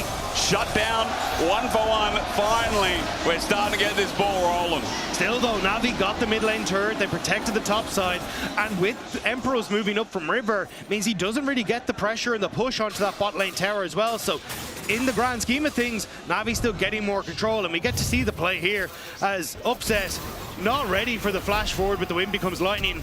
Sam D, knowing he has the Sheen proc, flashes forward, gets the kill onto Upset, but with that flash down, he is very vulnerable to the pinks that is coming in from Razork. Yeah. Using the Cataclysm, guarantees that the Ezreal's locked down once that Arcane Shift is gone, and it's just cleaning up the scraps for them. Well, Sam D does get the first blood, and I was told by production that the latest first blood that we didn't get to experience, obviously, here today, in history of LEC was 28 minutes. That was in 2017. We were 10 minutes off backed up. 10 minutes. Which is crazy to think about. I am okay with not setting that record today, personally. Yeah, you and me both. You know? Yeah. You and me both. So, we got our 2 kills. It's like the entree. But the main course surely has to be the beef filet mignon, a good couple of sliders, and some good cheese to add in the mix, Dagda. How do we get them? Well, the secret sauce is going to be, well, maybe catching Razork here. Maybe. Between worlds used on a Razork, the Enchanted Cross Arrow is going to fly. Hits Poby, but he gets cleansed out of it. Meanwhile, the dive from Relech starts off. Wind becomes lightning, another audacious charge, and there's the wind again. True Shot Barrage, great damage. The burst from Poby flashes forward, and Fnatic is sent cooking. Away, Bloody gets with the needlework right in his face, snipped to death. Mainta makes the dive easy, and Na'Vi again on the board more and more. Needlework dodge away this time around as Emperos wants to find a target. But going immune is Gwen's specialty. Mainta dodges away, walks it out. Baron now on the cards. No Razork for 20 seconds, and just like that, Na'Vi might move this to 4K. An attempt at a pick goes wrong for Fnatic, and it's Na'Vi who are now on the ejector. Poby's very low on mana for this play, though. He is, but it still could be a trap over the wall. Tries to poke out. Baron still being questioned. Thought about Razork up in 5. Buying time. Fnatic have done exactly that.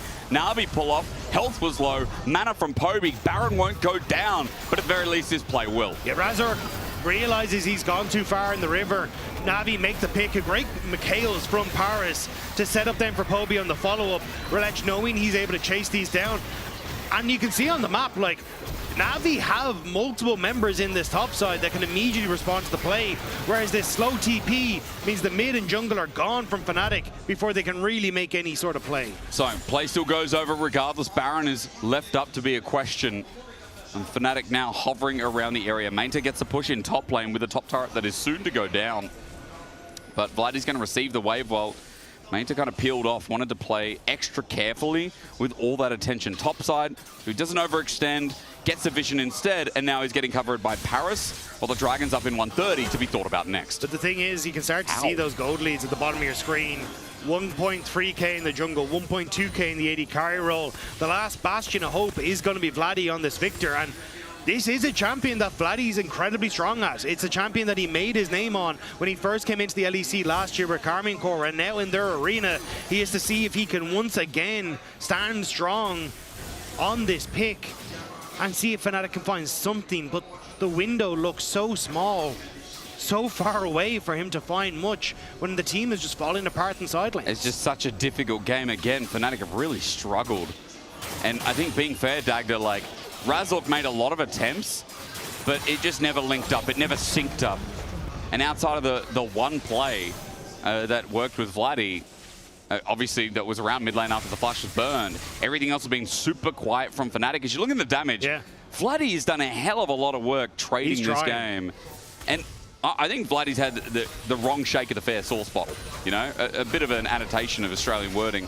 What I mean is, I think Vladdy has been, you know, criticized a lot on this team when he has had some miraculous plays, and in some games has been a nice little benchmark for me, Dagda. That's my personal opinion. Not everyone agrees with it, but I think games like this are another example where what Vladdy can be and has been in the past in our league. Yeah, I think he definitely has his champions that he can perform on, and for me, Victor is one of them. But this is a very hard matchup to try and step up in. Na'Vi already in position on this Dragon. Razork trying to step forward, but Na'Vi control the area. They're going to just trade for Vladdy getting positioning on this top tower. Again, trying to funnel resources into the Victor in the hopes that he can try and carry. But this is now 3 Dragons, double Infernal for Na'Vi. And with the amount of poke they have between the Ezreal and the Aurora, this becomes very scary. Razork face checking here. He does get knocked up before the flag and drag, but the buffer works out. He'll take a blast cone to get out of there as giving the Inspire and takes Relech over the wall. Flag and drag's interrupted this time. Poke is there. Cataclysm flash out. Razork, I don't know why he waited so long for that, but Relech got to go for a ride for free while Poby burst down as Seraphine off the side. Baron is being thought about again. I think this time it's even better for Na'Vi. It's falling apart for Fnatic. Na'Vi are finding these picks, and just like that, it looks like it's a doomed game. They will get pushed in mid, and Vladdy TP bot to get a tower, but there's silver linings on an ever-darkening sky for Fnatic. 4.5k, this will be a brilliant addition of gold to Na'Vi. The arrow's going to come in. It does stun up Mainta, but to no avail with the splash damage on the Baron. Purple Worm is down. And we'll have a look again, because Dagda Razork here, he waited on the blast cone thinking, what, another E from Relech is coming? Yeah, I really don't know. So what's the thinking? I wasn't sure if he was kind of like trying to spot if he could help out Lospa before he took it. But ended up waiting so long that, as you say, Zinzao got into position, was able to follow up. The interrupt from the knockup was heartbreaking for Razork in that one. And now Na'Vi firmly in control with this Baron. They should be able to crack these outer turrets off of the next couple of pushes and then fall back in 3 minutes time to that Infernal Soul for them. It is a horrible time for Fnatic, where they were hoping to buy space and buy this opportunity for Vladdy to get towards something like that Rabadon's death cap. Yeah. But again, that timer is just gone now. And again, he's the only one with a bit of gold that's in comparison to his lane opponent. But even then, Poby just picking up another kill, now moving in over gold for what feels like one of the first times in this game. The rest of Na'Vi is so far ahead, it's crazy. It is criminal how well I think Na'Vi have played in the mid game. We question them, like, can they really hold their ground and show stability?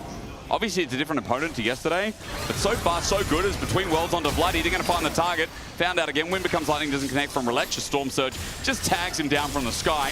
Vladdy now at half HP. His Cataclysm in. Razork finds a knockup. It's nice. The Encore's a 2-man. The arrow on top. The CC from Fnatic finally makes sense. A Chaos Storm that grows only bigger. In the eye, he tries to send it towards Samd as Na'Vi send themselves forward. That's Samd Arcane shifting, and Vladdy still gets chunked out. They're looking for a fight despite losing their jungler. But I have to say, for Fnatic, finally a breath of fresh air as Na'Vi are stepping forward. That was Sam D into the fire. Dodging away from the beat drop is important. Sam D's close to dying at a low health bar. Razork tries to cut him off. Fnatic want this play. They want the kills. They want control back in this game. As Paris doesn't get the tether, the flag is down, but there's no drag. Na'Vi will be able to escape with LEC being the only victim. Still a massive win for Fnatic and Razork with the play. The CC was perfect. LEC has the Crescent Guard, but doesn't get a chance. Knock up, stunned, charmed, stunned. That man did not get to play the game. And Fnatic knew they had their moment, especially as Sam D stepping up here. Upset, manages to get the slow and the follow-up that really puts a punish onto Na'Vi. Because in this position now, at least if they'd held on, maybe they could have kept this Baron push going. But by overstepping there and Upset punishing, it means that now this Baron buff is going to fizzle. All the outer towers, I believe, are still standing. Need to work almost getting Upset. As you said, yeah, there is a lot of standing on outside of top. Yeah. So, well, the mid lane tier 2 went down, but the two tier 2s in side lanes end up staying standing. Right, and now you've got a great position where the Baron buff is fizzling. It's a minute until Dragon, and you may have a chance to try and contest this. You would love for Vladdy to be able to complete that Rabadon's death cap. He has to be so close at this stage. Will it be enough? 700 gold. That's the lead again, showing you that Vladdy really is the core center for Fnatic. Getting that shutdown was massive, but as you pointed out so well on the replay, Dagda, Chain CC finally, they're going to do it again, dropping the beat and the encore all for one, but it will be worth one for all. It's on to Poby. He's shut down. Dragons in 30 seconds, Poby up in 50. He'll have to TP to be a part of the play. And that is a massive pick for Fnatic. They may have just found their window to hold on in this game. A numbers advantage and maybe Mainter as well. Fnatic, can you get this Dragon? Immediately, Na'Vi, they turn towards mid, TP to bottom side. That's the Rabadon's death cap for Vladdy. All right, that's a very strong victor. And Na'Vi are in a precarious position for a game that felt like it should have been won with almost 6,000 gold in their name. True Shot Barrage going to do great damage, but again, they've got surround sound from Lospa. They can heal up, they can sustain, they can find picks with another arrow down. Relapse caught out, and Na'Vi are doing it again. We spoke too soon as their mid-game starts to crumble. Their Dragon stacking starts to stop, and Na'Vi start losing it all bit by bit. Fnatic, they sense that blood in the water. They know they're in a great spot now. Minion wave will be cleared out, but the Dragon, the picks, the tempo in their favor. This game is not done yet, Asterix. And so many easy tools to pull. We've seen Fnatic finally know how to pull the pieces together. As you said, the game will go on. Baron's up again in 1 minute 20, but that Dragon Soul being averted gives some breathing room to Fnatic, which is much needed. Yeah, and you have so much burst power here when you play like this as Fnatic. They get that arrow, which was absolutely perfect, but between Vladdy now with the Rabadon's death cap and this Hex Optic build on Upset, his individual auto attacks are much higher than you expect on an Ashe. They completely destroy LEC before he gets a chance. I mean, I love LEC, but that guy has flash and ulti up and available, and he dies with both of them there. An arrow on the way, and LEC doesn't pull anything out, so bit of a whoopsie here, and a couple of whoopsies now back-to-back. That's what I was going to say, like the Poby getting caught on that side lane, the overextension to initially, with that Baron buff, try and get the tier 2, and then LEC getting caught there as well. It ends up being a bit of a disaster. Now, I think I can understand from LEC's point of view, like, do you really want to burn the flash? Like, chances are you're going to fall anyway, and maybe you can make a play within the next one. Yeah, that's fair. But it's the lead up to that from Na'Vi has been messy. And now, what was a sizable gold lead, down to 3k. You're starting to hit crucial items for Upset, like on Vladdy that we already talked about as well. This isn't looking as clear-cut for Na'Vi anymore. It's really not. You already pulled out the Rabadons. I mean, I think, again, when you see 4-item Upset, as you just alluded to, or you rather just mentioned, the shredding that's going to come through on these bruises, on the Gwen, on the Xin Zhao, and through the shielding is going to feel really nice if Upset gets uptime alongside this Victor. Well, that's the thing. This build is less reliant on the uptime that you would think of traditionally from an Ashe. When you've got that Kraken Slayer, it's all about having as much attack speed so you can constantly proc that Kraken Slayer. Instead, with this build, it's much more about your auto attacks dealing damage innately in themselves. Over the course of like a long uptime, Kraken Slayer will win out, but if you are only going to be able to get quick burst attacks, this build is much stronger, and especially against these like, well, well, the can't touch me guys, the Gwen and Xin Zhao front line, where every auto attack has to be weaved in at specific angles. That becomes a really smart build in this one. Well, interesting point then. It looks like we could be getting a BT last as well, so that partial uptime and the extra crit and the damage. The Upset gets to prove that point a little bit deeper. It's going to be Na'Vi starting the Baron here. A ward is cancelled out. Razork over the pit for now, but Relech was doing this solo without any DPS to follow up. Yeah, I think it's more just to try and pull Fnatic into this area to buy space for Mainter on the bottom side. Arrow. Just ticked over to level 19. Arrow goes wide, but now Mainter alone on this bottom side. Reset coming through from Imperos, but Mainter can push this wave, link up with the rest of the team, start Baron, draw a lacking teleport from Imperos, and that may be the timing that Na'Vi need to get this objective. Can you do anything with it though? Empress's TP is about 20 seconds from being up, maybe less. So after this wave, we'll just keep a track of that for you as River's lined with blue wards right now. Na'Vi do have control, and it is up to Fnatic again to layer that CC and show us that pick potential that has been catching them back in this game. As note that Dragon is up in a minute 30. The breathing room disappears when both these neutrals are up at the same time, and the question has to be, like, are we going to give up Infernal Soul or Baron? Because it does feel like in a lot of the case with winning teams, they do have to sacrifice one when you're in that position, or rather against it. I think if I'm Fnatic, is trying to play for that Infernal Dragon to deny it, right? That is such an incredibly strong soul, but also the ability to find picks if Na'Vi end up spreading thin is massive with this composition. It's one of the strengths of Ashe Seraphine. The vision it can give you, the long range engages. So for Fnatic, like, this is a good spot for them. They have push on mid, they have mostly control over their side lanes at the moment, and it's on Na'Vi to try and break that, but it's much more difficult with their composition to try and find those moments, because all your engages is like a wind becomes lightning flash engage from Relech. It's much more difficult to make happen. Now note, 40 seconds before Dragon, a quick item to check for you is that Seekers still sits for Mainter, but there might be a Zhonya's coming on the way back as he returns now. I see a Blighting Jewel for Poby, and the question is whether he'll be able to upgrade that. I see the makings of a Shojin here for Sam D, most likely to be his 5th item on the Ezreal.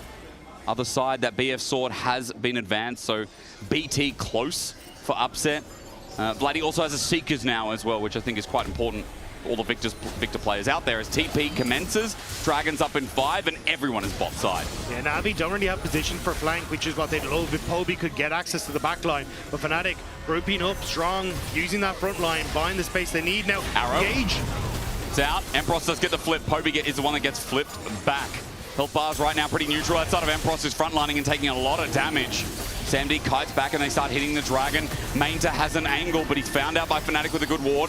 Empros looking again to zone out 4K, 3K, all for the flip of Soul. It goes down to Fnatic, down to Upset. But with the Crescent Guard, Fnatic are getting encroached. Razor Cataclysm on core, only a one-man. It's a messy fight, but I see Needlework flying and missing and whipping it. Bloody died, he went to the front line, and he's dead with flash available. How does the Victor go down? As Upset gets the fire down the line. The squad's ready, the double's in hand. Empress cuts off the path of escape. A triple to Upset, and Na'Vi thought they had the fight after taking down Vladdy, but then they got Upset. Upset with a huge play, Nurly able to connect with the Ashe ult, but it doesn't matter. The flash in won the fight for Fnatic, and just like that, it's Baron for the black and orange. Well, they'll take it with ease. No contest. A true shot barrage, maybe. We've seen crazier things. We go to a replay, but Dagda, Vladdy, I thought just threw the entire fight, but I was wrong. No, I mean, playing up here, Mainter trying to get access to the back line. Upset then kites up. Razork, beautiful Cataclysm to keep Na'Vi away, but keep your eyes on Upset on the right side of this fight. Mainter does not have the hollowed miss, so Upset flashes in, kills Poby, takes down Paris, and immediately turns his attention back to the Gwen as she comes out of stasis. A magnificent performance from Upset in that was the reason Fnatic could do it. Because Vladdy dies with Seekers, dies with Flash, and again, I cannot exclaim this enough. That Victor dying, getting one shot, looks so good for Na'Vi. But a good call out as in chat, Crystal Arrow flies and gets Poby mid-jump. That stun time is ages. He gets flicked up. Between Worlds will save his life, but Fnatic aren't done. Cataclysm down for no escape. Razzle, no, he doesn't die. Needlework dodged. He gets tagged by a bit, but it's not enough. Now Bloody steps forward to right the wrongs. The last fight is made to flush behind the turret, but Fnatic are on an onslaught. They've woken up in this game, and Na'Vi is sent packing once more. Fnatic have crested the hill. They are pushing in on towards the inhibitor turrets, and Na'Vi are crumbling. There's so much healing and shielding and tankiness now in Fnatic. And Na'Vi, I mean, look at Imperials. Relax just can't get through them. Not only did he stop the Infernal Soul, win the last fight, he lands an arrow from near mid lane that opens up the pick on Poby. This time the arrow is going to whiff, but the pressure continues on. He steps up, talking about upset again with the Guardian Angel now instead of advancing the Bloodthirster, and with no fear starts working on this inhibitor turret. Yeah, I mean, he has so much healing already from Lost, but the Echoes of Helia Diadem combo is so potent. And Fnatic know it.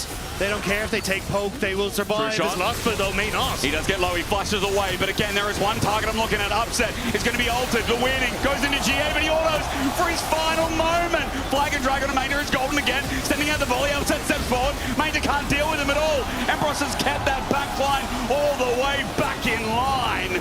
Fnatic now run forward once again. Upset at full HP. Baron doing the work. Na'Vi have got all but 2 left remaining. Sandy, Paris might not get hit by an arrow, but Upset, he just can't be stopped. He can't be reached. He can't be poked.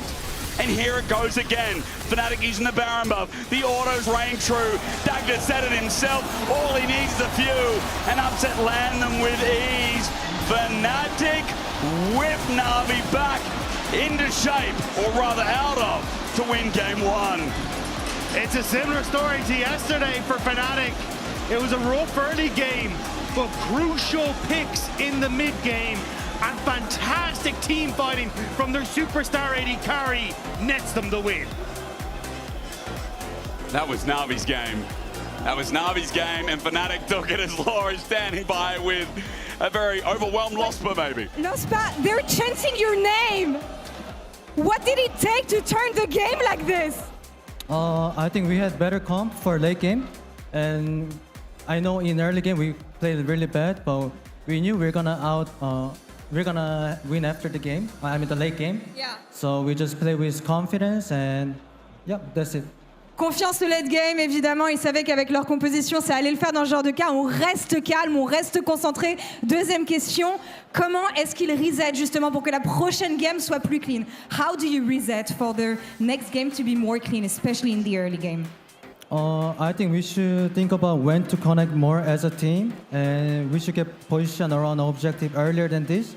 Then we're gonna win easier than this, I think. Right, Lospa, I'm gonna let you join your team this way. Thank you so much. On va se concentrer vraiment sur des petites choses, sur les petits détails et surtout en early game pour que ça marche. Pour l'instant, je vous laisse. Il y a Kamel derrière pour débrief la game. C'est à lui.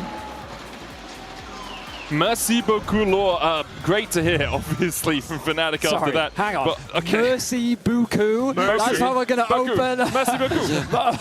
Merci, it means thank you very much, Benny. I know what it merci beaucoup means. He's French. Merci beaucoup. He's French, guys. Goodness, I'm French. I mean, I do. My name is Benny. I'm French. As you can tell, things went a little bit pear-shaped here. Listen. I don't know what was worse, the first 27 minutes of that game or your French, because this is the question I had.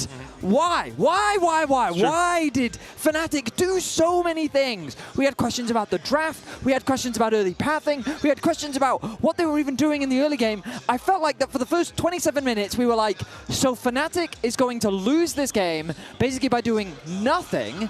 And then they win! And then they win the game! Fnatic then won that! I don't want to say this because I actually think Na'Vi is a kind of compelling team, but they really looked like shifters this game. It completely looked like a shifters masterclass here by Na'Vi because we were hyping them up. We were seeing their early games, we were like, wow, they're just winning their lanes. They had like a 1.7k goal lead at 14 minutes, strictly by laning. But then they got bored. But I gotta talk about a couple of things, right? Because, so, let's put some things into context. Things that we talked about, right? First of all, the early gank from Jarvan, right? He tries to gank bot lane, completely fails. Oh, diabolical. Right? He then has to path up to top. The Jarvan now changes his pathing from top to come back to contest the bot crab. Then we argued about the fight over the second crab. Remember when we were like, he's watching him, he could contest the second crab?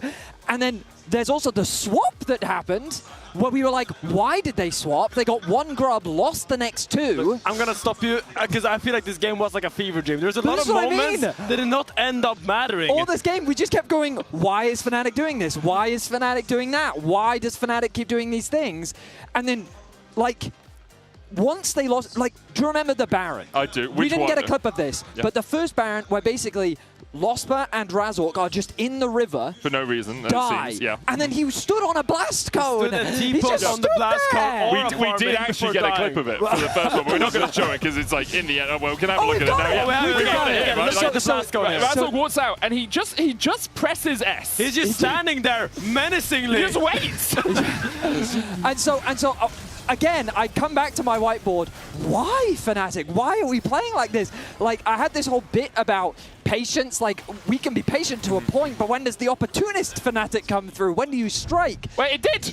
And that, I mean, I don't know how, but it did, Veddy. Like, we saw a couple of moments where we were so sure Na'Vi were going to win that game. Yes. With how the first 25 minutes had gone, we were so sure. And I was, like, thankful because I was like, okay, this is actually a pretty easy analyst test to host. All I have to do is lead in, early game Na'Vi leads, excellent. We'll talk about the draft. It's good for Na'Vi, excellent. We'll go from there. But somehow Fnatic have found some way to, like, put something in the water of the teams in the hotel, or they're feeding them pan au chocolat that's infected with some sort of shifter's mentality, because every team they play this weekend, and it is only 2 so far, seem to think that in the mid game you just can't win the game anymore.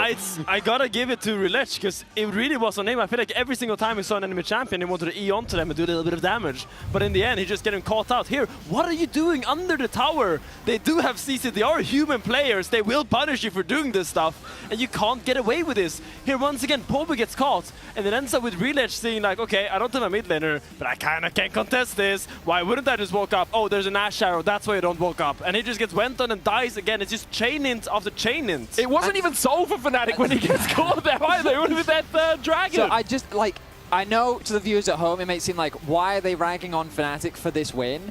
Like, we would love to sit there and say, wow, what an impressive comeback from Fnatic, but it felt like that it was just a comedy of errors where Fnatic, for the first 25 minutes, just kind of made mistake after mistake with which Na'Vi took advantage of, grew a huge lead, and then Na'Vi just kind of completely lost focus, then gave pick after pick, and then Fnatic just picked up on the mistakes.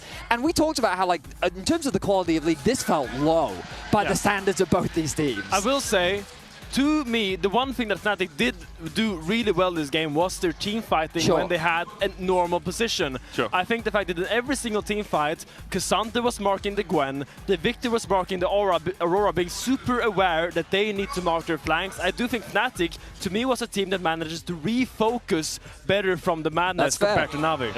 And it's something we've wanted to see from Fnatic, right? Like a reversion to what works for them, and at the moment it feels like scaling team fighting. It's just what they've decided will work for them this weekend. I do have to say, if you're a Fnatic fan at home, the longest time you've been a we win early, can't close late. Yeah.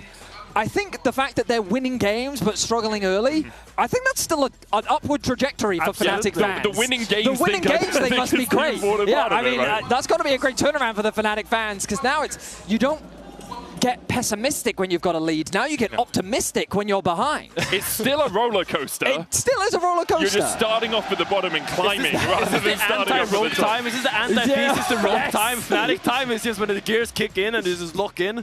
Yeah, I mean, shifters have embodied rogue time. They wear it with pride. Yeah, it's been very interesting to watch Fnatic. Do you want to talk about the draft? We did prep the draft and we were going to have a chat about it. It's kind of quintessential draft for Fnatic this weekend. My take on the draft was that Fnatic, I preferred Fnatic's comp on paper purely because I felt like it was easier to play. Sure.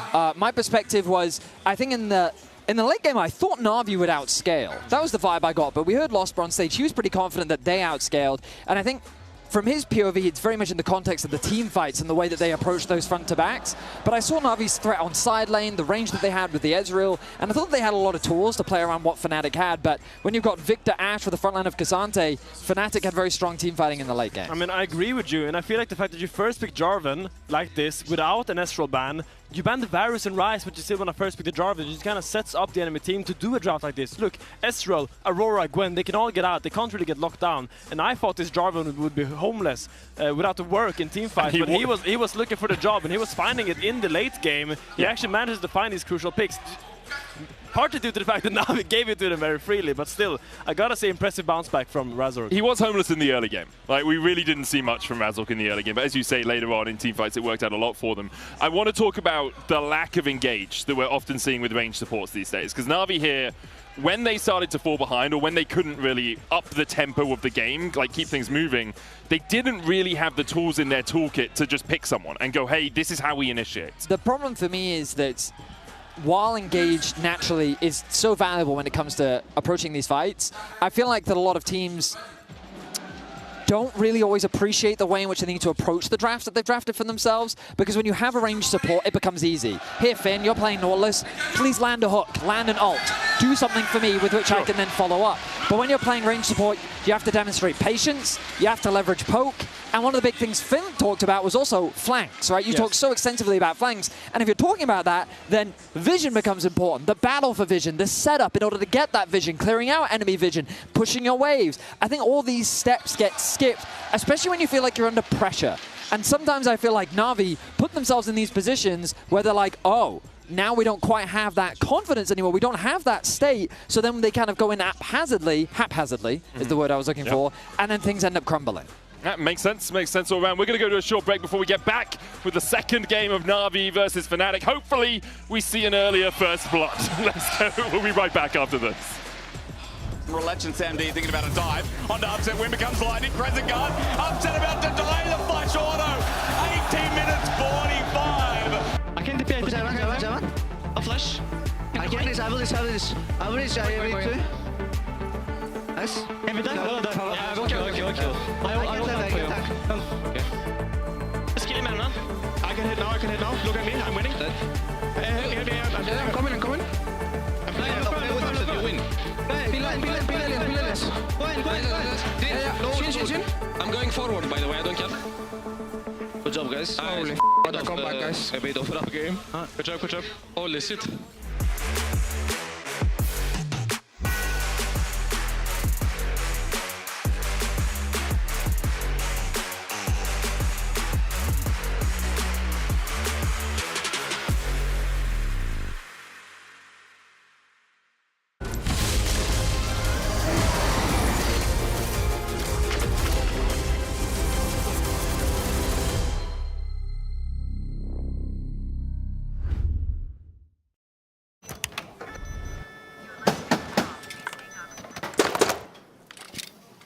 Brother, let me try. Wait. Brother, let us break this instead. Brother.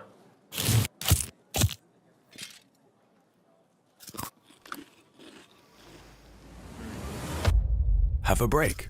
Have a Kit Kat. What is this, brother? Perfection.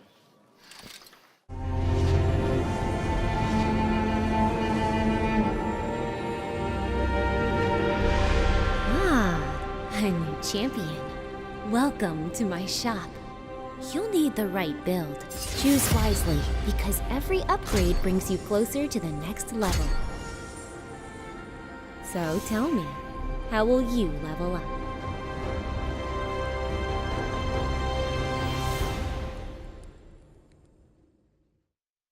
The whole room was howling. Howling? Oh. That's not howling, buddy. That's... Did you steal the LEC trophy?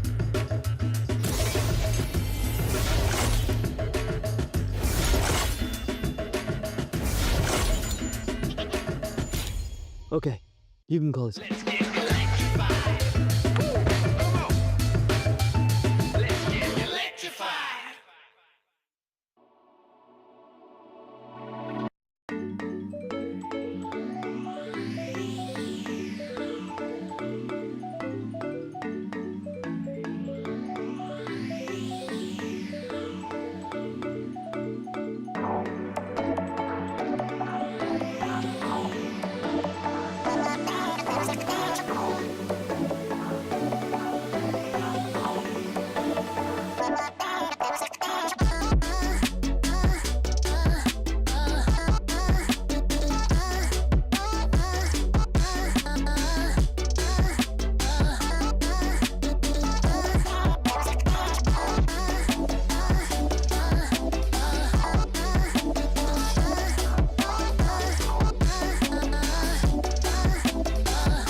right now for us, we have been performing so badly that we kind of need every win we can get. So it's gonna kind of decide the fate of our split if we can make it to the playoffs or not.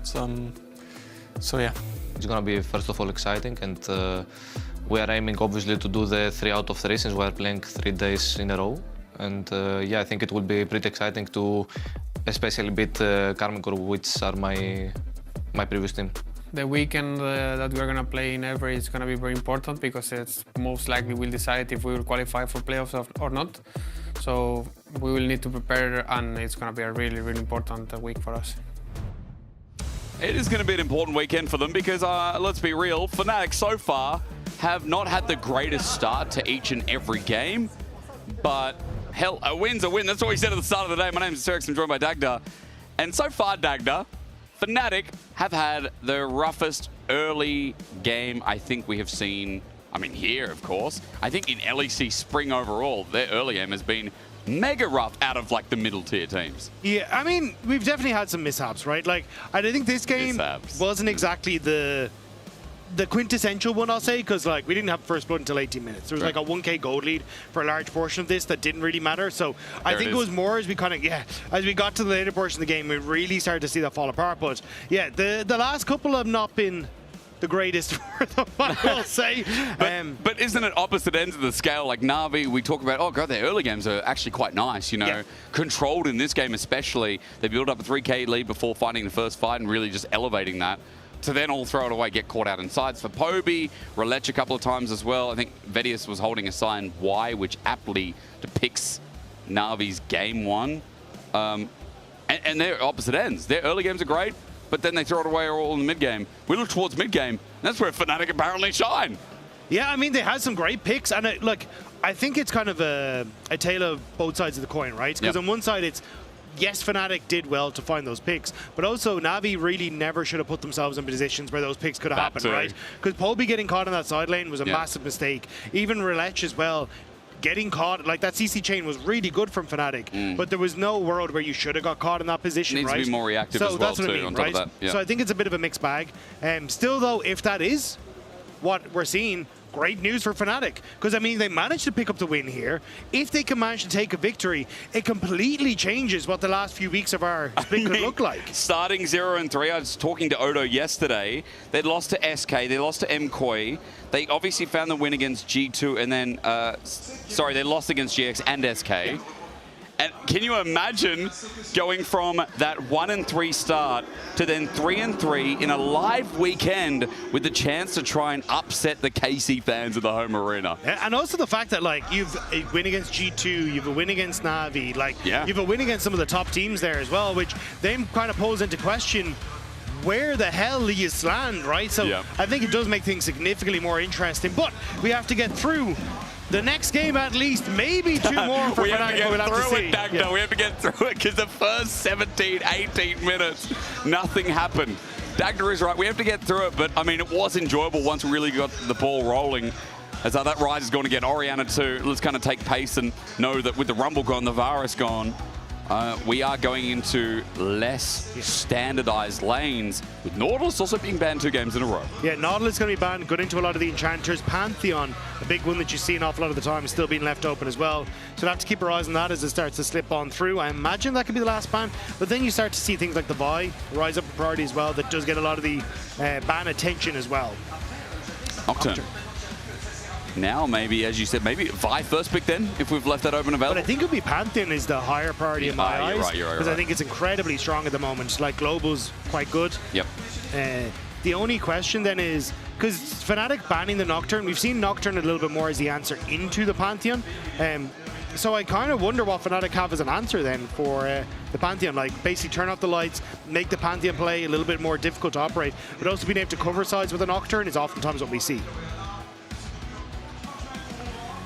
Maybe bot lane priority here for Fnatic could be the next port of call. As you said, that Pantheon's so strong that for Fnatic, they obviously have options that they'd rather pick, and worth giving it away is a bot lane for Upset and Lospro. I feel like last game were really what carried them through. Maybe a chance to get The thing is, I actually personally prefer the Lulu Yunara side of this coin, where I thought that would be what Fnatic went for, was trying to solidify a strong bot lane. And they've played it. They most played bot lane as well, so exactly. That's a good point. And then you also kind of end up with this double whammy of the buy then getting a lot of help as well, because you then get the secondary engage tool, but instead they're going with the Skarner, so not opting into that. They're just going to try and play this strong front to back. But with the Kate Bard on the bottom side, a lot of push. You got good side lane coverage now, where the Pantheon can play very heavily to defend that bottom side. And things look a little bit trickier, I will say, for Fnatic if this Caitlyn Bard can get rolling. Bit of range added in as well. I wonder if Fnatic like tricky though, because I feel like last game that early game was so tricky, but they navigated it regardless. However, it's about all those solo laners now, isn't it? We've got bot lane sorted once again in the draft. The priority so far has really been about cementing bot early with jungle attention. Now with the Vayne gone, I'm starting to think Fnatic are like, what, tank top again or what? So, I mean, that seems to be the plan. Doesn't matter who they're against. They seem to want to play out Imperials onto these more tank-oriented picks. And Finn was actually talking to me about how Mainter did him a number on the Vayne in solo queue. He did do him a number. Definitely seems to be trying to play a little bit more of those carry picks. So it makes sense, definitely, that you're trying to limit that pool and limit those opportunities. We'll have to see the Kennen coming through as well. So Renekton or Sion, still an option here as well. You're right. But we'll have to see exactly what the game plan is. Getting rid of an engage option for Na'Vi for the carry top. I mean, again, we talked about, like, Mainter's a bit of a role player, but he's also got some flexibility outside of some of those tanks. You know, the Ambess is something we talked about last game, Dagda. It could also be an option to layer up with the Pantheon. So with Kennen gone, we know that Fnatic might be going towards Renekton or the Sion themselves. Akali gone in the mid lane from Na'Vi. Now, do Fnatic safeguard top lane and go for Vladdy counter pick, which seems like it might be the way? I think in this scenario, I think you just take the mid lane for yourself. Oh, you reckon? Okay. And then just hold out. Like, I think you could... Oh, okay, going to go Gnar. I was going to say, I think you could try and take some blind picks mid and not be too out in the open, but you're going to immediately take the Gnar. Ahri going to be the blind pick here for Poby, it looks like, on the opposite side. I kind of like... Well, the Annie works as well, but basically, like, something that has a lot of mid-game power is what I'd be looking for here, because you know that Caitlyn's going to come online later on. So just kind of something to bridge that gap is what I'd be looking for in the mid lane. I think Syndra does a great job here, and not many good answers into her that are open at the moment. And Mainter... Stop it. Yeah, it's not leader, okay? We're not looking at leader. Let's just hold. It's a very good matchup. You reckon? Surely be something more civil like the Ambassador, no? Or I mean, Ambassador could work, Okay, but I still, I think, like, I like that we're getting Mainter again opting into these more carry picks. I think it's strong into the Gnar, especially when he's in that Mega Gnar form. And now for Vladdy, like, Ahri can work in conjunction with the Skarner, especially trying to charm to set up for a lot of these plays. But traditionally, what we've seen a lot more with the Skarner is these, like, these ears and these more carry picks. Still though, like, for Fnatic, strong opportunity to try and play through like a decent bot lane and on these one-item spikes with both the Malignants and that Triforce being hit. Same with the Triforce in the top lane. Whereas when I look at Na'Vi, it's like heavy power in the lanes. Trying to play through that strength, which we've said is our bread and butter, and then actually leaning in more towards Sam D on this Caitlyn to be that strong pick in the later portion of the game. Because if they come out of lanes, look at the single target damage as well. The lockdown is crazy from Na'Vi as well. And when you consider things like Ahri, Corki being taken out of the mix, well, outside of, I guess, you know, Gnar damage, you're thinking, hang on, we kind of know where our bread is buttered on the side of Fnatic. And a lot of combo play off of the Syndra Scatter of the Week, right? You look at traps, you look at tempered fates, you look at the public execution. Lots of follow-up if these CCs can come through, even the Pantheon as well. So I think this is where, for Fnatic, that can be a problem, especially as even in the last game when they were winning, Fnatic were still kind of late to a lot of these setups. Against the composition like that has been drafted by Na'Vi, I think that is a... You cannot do that. You cannot give that space. The zone control that is offered on Na'Vi is absolutely absurd. Well, as we look through the eye of the deer, which was very unsettling, but also quite hype at the same time, we welcome you back onto Summoner's Rift for game number 2. Fnatic came back after what was an over 2,500 gold deficit, is what I remember correctly. Thank you, production. To now, a very different Game 2 draft from Na'Vi. As you said, the follow-up is crazy, but we are going to be focusing on the lanes here.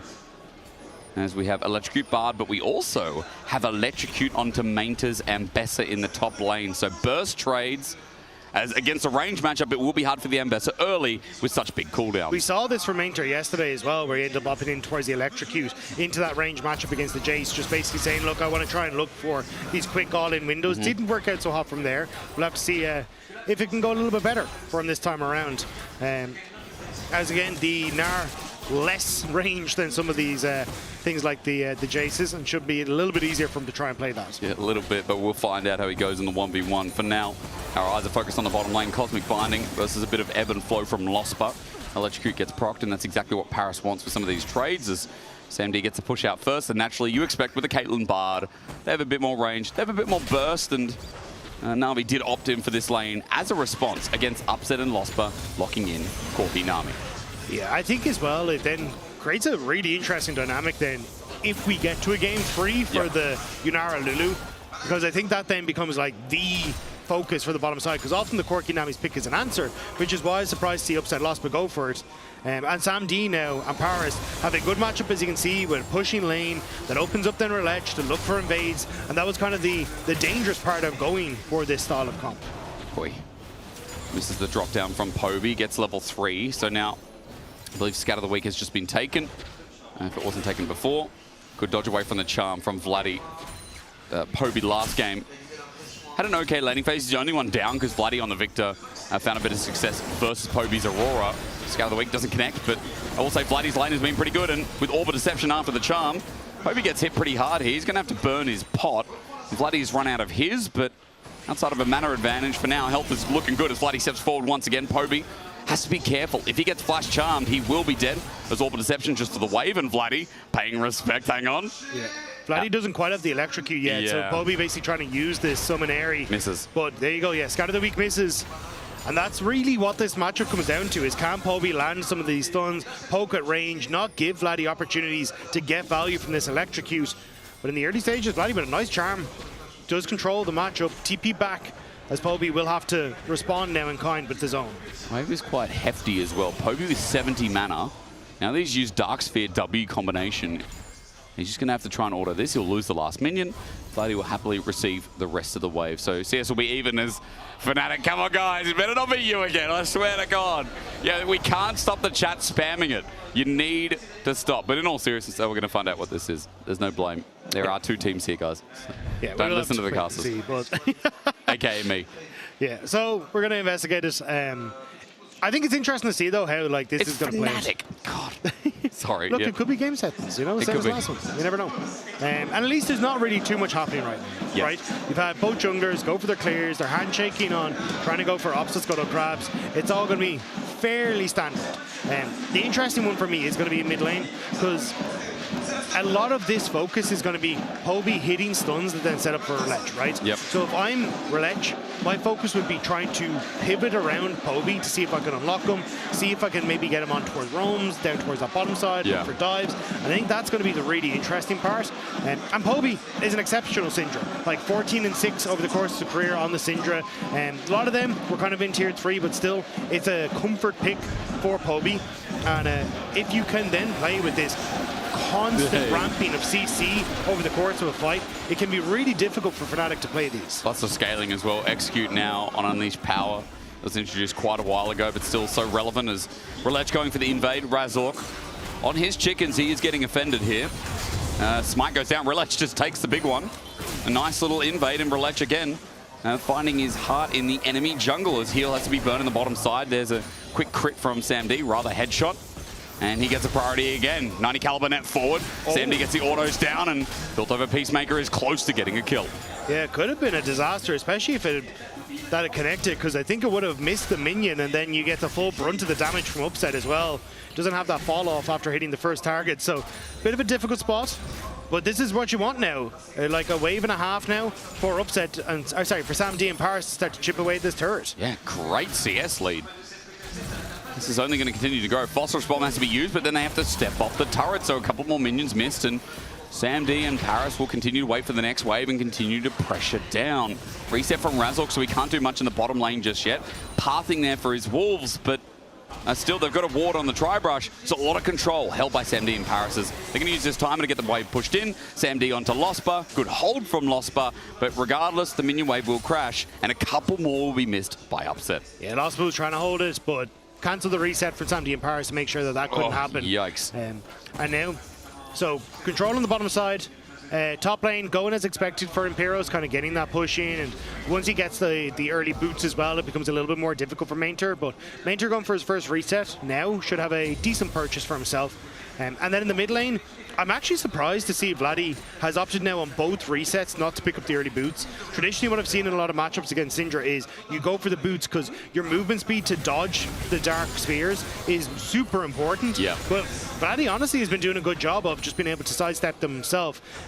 You still see the early Merc threads opted into in a lot of the Syndra matchups, just because if the CC lands and jungler is there, like now, it can be a bit of a disaster.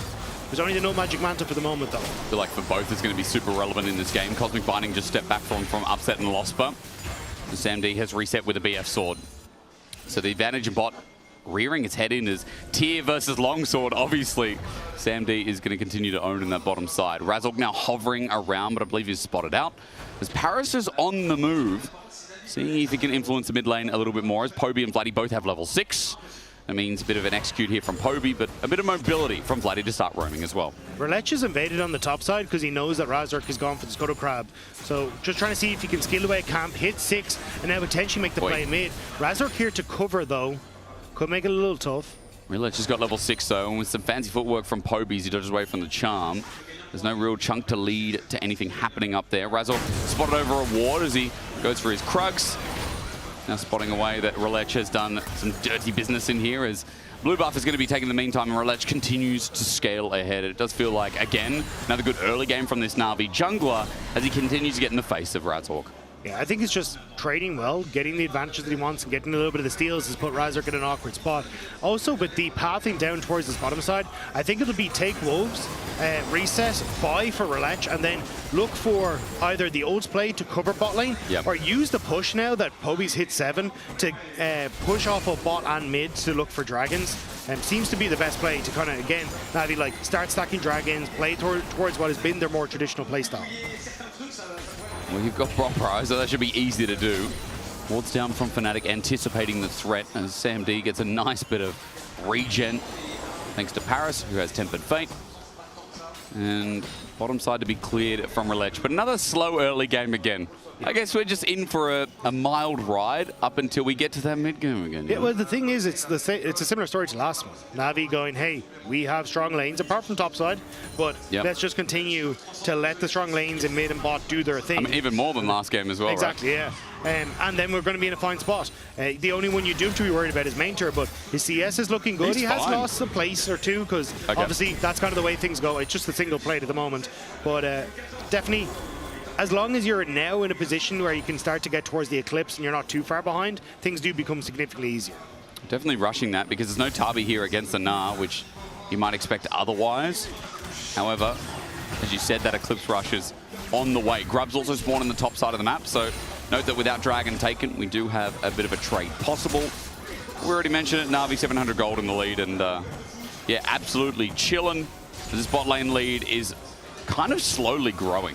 I mean, Upset and Lost for a full HP for now, but like 15 CS, SamD and Paris, if not maintaining it or pushing it by a couple of CS, are really showing us the power of this lane. It is nice to see, considering that Upset and Lost for last game were really the reason Fnatic won. Now, looking for the top lane gang, Relech finds it. Oh, dear Lord! Little bit far away. Empros is going to survive, because otherwise, I think that Gnar was dead. He should have been dead.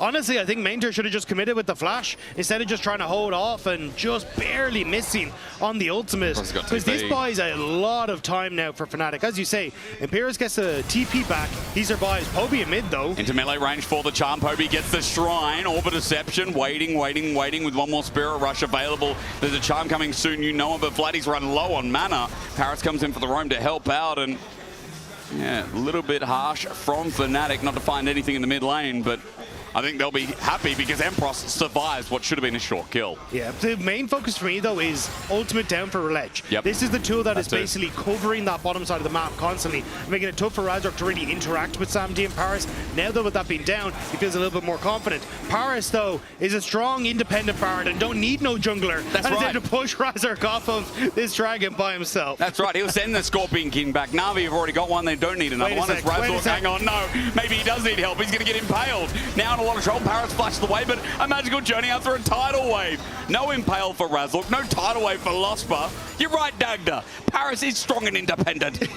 Probably would like to keep the flash. But that doesn't matter. You know, He little can do what he asterisks on the play. But still, I think managing to push off Fnatic, nice job. And now Relech on this bottom side means that you can actually start to keep up this pressure, try and look for the dragon yourselves. Reset for Poby in the mid lane, will be able to TP back in, and it's an aggressive one in towards that river as well, just to try and deny Vladdy from coming in on the play. So he has the angle on the scat of the week. Razork coming back in with the Proto Harness as well. Gets Magical Journey to a rather Cosmic Binding. Navi a bit dangerous in the river here as Razork still looks for a small engage. Gets poked out, but the Magical Journey's going to get Navi out after getting the Dragon. Fnatic lingered around, but to no avail. They get nothing here, while the Dragon, first one of the game, goes to Navi. Actually, a nice reset timer there from Mainter as well. Was holding that TP if he needed to come and join in the fight, but Navi get the CC that they need. They dip out, and Fnatic haven't really been able to find any sort of cross maps at the moment to match what Navi have been doing, and it's kind of a similar story from game one. Dagda, it doesn't matter about the early game, does it? Because Fnatic will do something in the mid game. We know now that's their recipe. So they can fall behind 5,000-6,000 gold. It probably won't matter. But they don't really have the fallback plan that they usually Well, that's do. an Either issue. it's Upset or it's Vladdy that have been stepping up. So that's those an two issue. guys, not in the best of spots. A lot of it is on Emperos, and Navi want to shut that down. Paris making the roam. He's got a lot of movement speed here now as well with the Moon Plate, and SamD getting all the CS in world shared with Mainter, but still majority going to this Caitlyn as he's also getting plates to himself. Mainter's going to back off, still threatening the ulti from Fog of War, but this Navi bottom lane, although they're not massively up on CS, I mean, they're going to do a lot of work if left alone. Fnatic going to stop them. In the meantime, I will say, Hysterics can be wrong, speaking in third person. And I'm wrong here, because Upset and Lospa have just had free access to the turret plating themselves too. Yeah, I was going to say, this was a fairly decent play for Navi with the way they were able to play things, but with the late reset from Mainter, Upset being able to catch the majority of the wave and match the push as well, it's kind of left them in an awkward spot. Now, they should be able to get first turret gold off this push, which is going to be nice for them, but definitely not as cool as a lead as they had been able to swap around on. Yeah, and Roadtrips actually goes to Upset first here on Fnatic. Where SamD, he'll find this turret and... Yeah, just trying to deny as much as much minions, yeah. As he clears out this wave, that turret still will go down. Phil still will be the first turret in the game. Gets the Roadtrips with it as well. So a bit of a hefty chunk of gold, but as we said, I mean, Upset for a losing position in that lane will be happy that at least he's competing. Yeah, I think it was just Navi basically saying, look, we didn't want this bully from Emperos to continue going. Yeah, no we wanted bully. to try and play in to shut him down. They did so, managing to get Mainter into the bottom side, pick up a majority of the CS. And now off the back of that, Mainter is up on both CS and gold. Now, it was in lieu of giving some of that gold away from SamD, but I think with the now Storm Razor's already picked up, SamD should be in a position to play very aggressive in these lanes, open up movement from Paris, and a roaming Bard with the Relech, maybe exactly the play on bot lane. Oh, this time it hits a max range. CC, no move! No move for you, Emperos! As everything from Navi goes perfectly for a four-man dive. That's the combo we were talking about. They have so much CC. Relech trying to look for the evade and the follow-up. They didn't burn that much. They don't Paris want it. Still has the ulti available for the range. Relech knows he has backup, looking for Upset in the mid lane. Cosmic Binding just going to be Valkyried away from. Blue buff does go to Razork in the end, so there was no steal, but a lot of pressure being added by Navi around this bottom lane as they crest over 2,000 gold. And Upset is about to get that cold to pop as well. So you're seeing, okay, Upset probably going to even out the gold for SamD, but with these plays on side lanes, Poby is continuing to get these advantages through that mid lane. And it's a good matchup with the Syndra. We talked about how he could try and punish. And now with this tower very close to going down, I think the Syndra is going to be a very dangerous piece for this chess game. Oh, yeah. Poby getting all that solo gold. Yummy yum. It's going to be a great mid-game. Well, stop talking, I should tell myself. It looks like it's going to be a great mid-game from Navi. All the tools are set up. As you said, the recovery from Fnatic might be a little bit harder in this one, but it does feel like Na'Vi again are putting all the steps in place. They've also got a Dragon in a minute with this mid push that's going to be non-stop. With Poby adding so much pressure to sides as well, feels like the second Dragon should be for free. Question mark. I mean, Fnatic have a decent position, so they move Razork towards mid. They help to get push. Now they're starting to get Crab, starting to get Vision, and you're seeing those resets come through from Relech.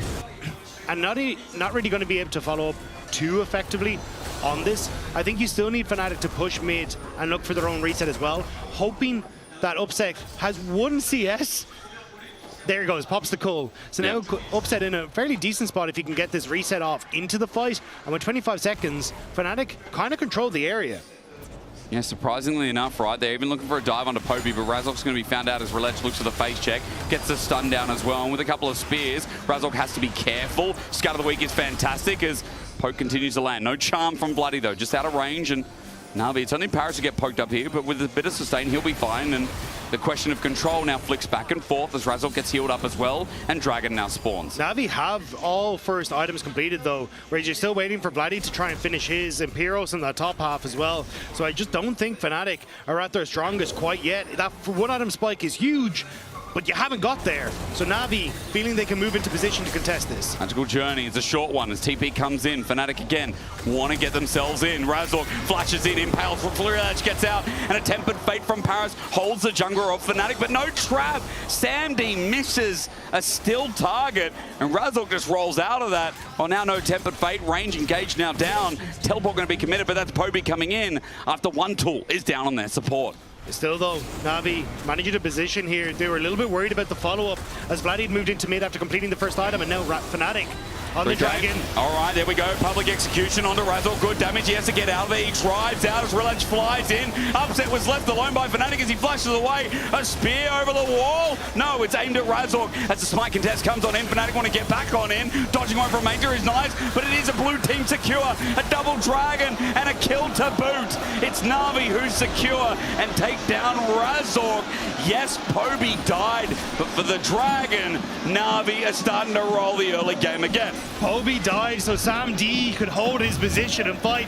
You'll see it as this one comes through. So Na'Vi dive on towards Razork, which then opens up Bloody with a good charm to get onto Poby. Poby spends so much time here not falling as he dodges the wall up, Emperor's ults, but Sam D then knows that he can use the range on Caitlyn to play this fantastically, constantly threading, leaving Na'Vi in a position where they can move back and forth. They get the Dragon, they kill Razork, but the rest of Fnatic couldn't follow up as they would have to bypass Sam D to do so. You're right, like Poby danced on them a little bit, and so much of that teamfight engage used, especially Empress's Mega Nara's second Dragon. Now we go to Herald. Na'Vi are on that as well as Razork's busy clearing his top side of his jungle that has just respawned. And a 3k gold lead, it seems like a similar story to game number 1. But it does feel like, again, so many more tools this game. And the Herald should also open up the mid lane so that siege that Na'Vi have been holding can continue even more. Yeah, I think my biggest worry, though, is that you don't really have the uber late game scaling of kind of the Victor and that's coming through for Fnatic in this time around. Yeah, like, as you said, you're a bit more worried. Yeah, Caitlyn's very strong in late game. Same with the Syndra. Like a 3-item Embesta is disgusting. Yep. It feels a little bit more difficult. I'm sure you've got like some tools you can use, like Corki, no pushover. Same when you look at Razork in the later game teamfight with his health bar. But I still give the edge to Na'Vi in this one. That's why Fnatic are getting a move on. Razork constantly looking for plays, but Sam D not going to over push. When is Razork not looking for plays? I mean, yeah. As a jungler, I feel like that's all you're going to do. And to be fair, I mean, in game 1 it was the same on the Jarvan, and I think Razork did actually prove to be so beneficial for that first game. Here in this one on the Skarner, can he do the same? He's down 1,000 gold against Relech and 40 CS in the jungle. Relech has been on a bit of a tear this game, and Razork had the invade in the first 10 minutes of game 1. It did feel like Relech's early game overall really wasn't that bad. In fact, you know, the next 10 minutes after that, he really took control of the jungle, started edging out a lead. This time, even more so. The second item soon to be on the way. And Rift Herald still in his back pocket. So the opportunity to try and take down a mid lane tier 2, open up the map, make things a little bit less comfortable for Fnatic is there. And you still got 50 seconds until first Baron spawn, so we're not exactly in a position where you can just blow open the game as Na'Vi, but it is about controlling that space, looking for dragons, trying to dictate where Fnatic can go over the next 8 minutes, and hope that then you can close the game out as you get into a position where you can threaten things like Baron. Ulti gonna be used. Relech. He has found no one, but Losper did indeed flash away from a Poby scout of the week. So in front of the Baron, opportunities start arising with some of those summoners down to try and abuse Losper again, but... It's any of those choke points. Yeah. They're so difficult. They're an like, issue, if you're trying to go through as Losper to get vision, and anybody on Na'Vi spots you, you're just dead. Like, you don't have any real follow-up, especially, as you say, with the flash now burnt. It's very hard for Fnatic to contest a Na'Vi that has a lead like this and is willing to group up and look for picks. As potential turns 1v1 into 1v2. Mainta took this play, but Meganar buffered. Mainta gets out with a public execution, but for now, Bloody Charm misses. Mainta jumps back in. A good stun up by Empross, but he might be in a bit of trouble. Mainta's dodged everything. That upset needs to come in as well. Flash from Empross. This Ambessa, the energy crazy as he gets flighted to half HP. Meanwhile, Na'Vi are sieging the mid lane. NT's in chat. I feel like Mainta took so much time. Mainta bought a ton of time for Na'Vi. They get the mid lane tier 2. Poby's putting in work on this top side as well. Burning the flash on Imperos too, just before Dragon, is perfect to let Poby and Sam D play more aggressive, knowing that Gnar cannot get in on top of them. Mainta comes back alive. He will have TP, and that'll be for the Dragon play. 40 seconds. As the resets are going to come through from Na'Vi after the inner turret drops down. Outer turret will drop on the bottom side, thank you observers, with Fnatic's minions.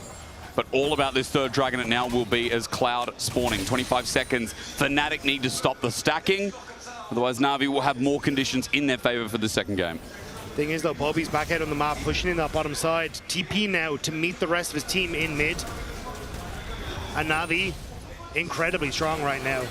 Fnatic, this game becomes so much more difficult with Imperos not having flash. You would have loved to have that flash engage on the Gnar. But Fate, gets upset, and with the scout of the week, with the CC, they found him, Cosmic finding public execution on the upset as Razor dies at the start of the fight, but no, he dodges a spear from Relech. Na'Vi, 5 members getting poked out a little bit, but look at Fnatic's health bar, much, much worse, as third Dragon now comes into question. Little bit of missed timings on Na'Vi's side, though, means that Fnatic will get to fight another game.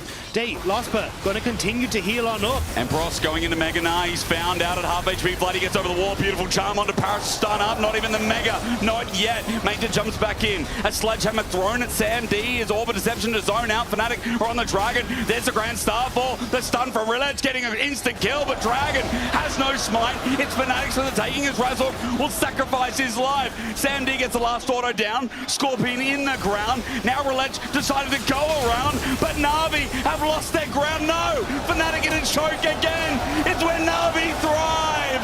Poby lines down the orbs like he's at a bowling alley and gets a strike to secure the ace. Poby finishes off Fnatic.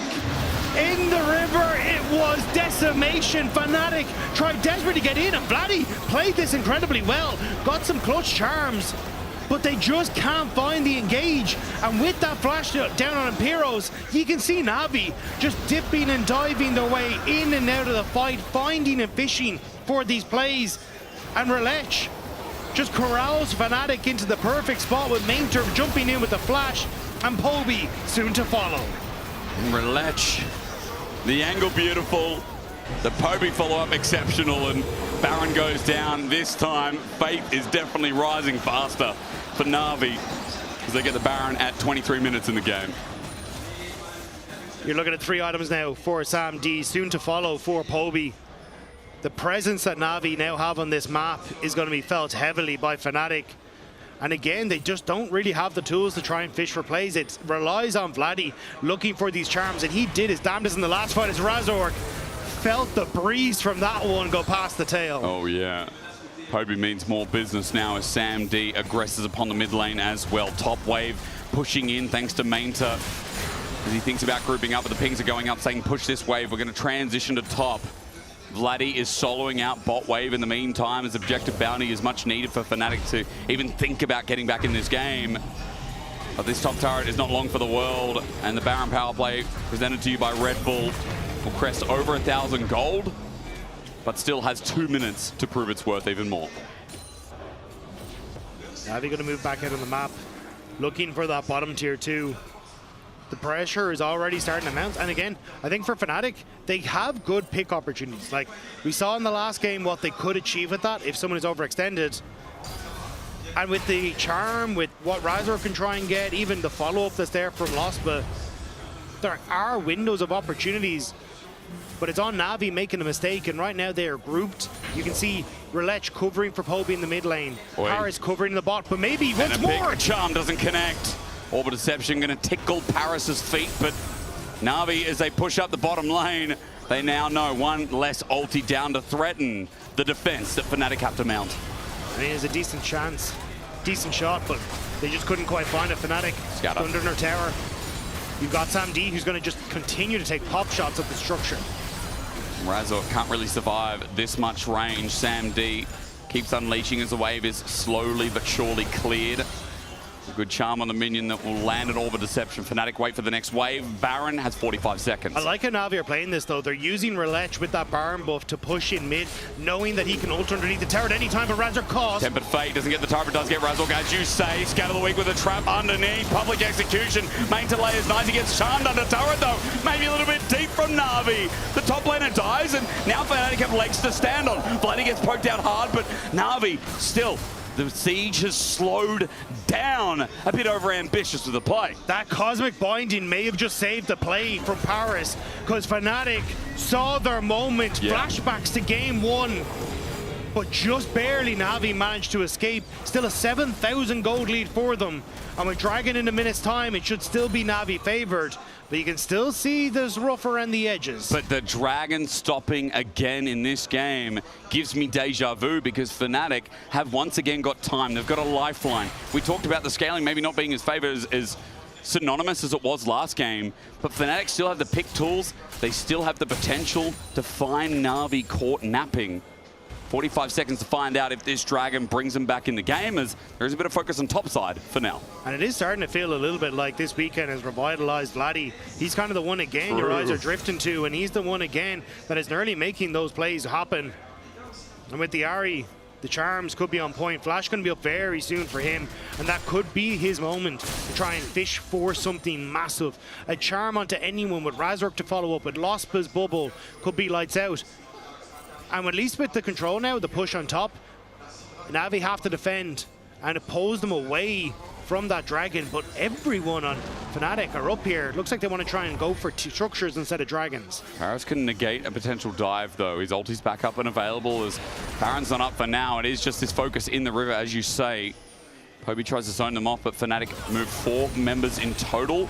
Vladdy's going to hold onto mid-wave.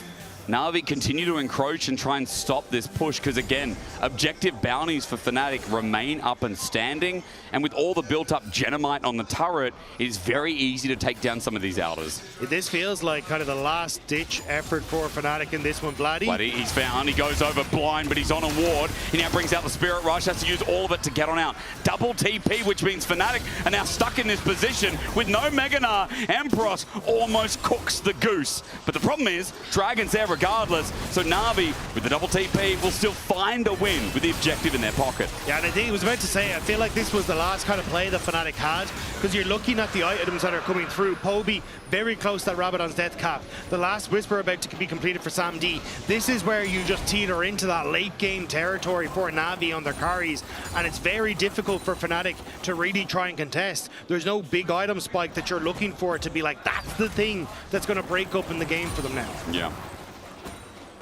All right, Baron in 45. I do look at a timer and say that though, because the time is very different.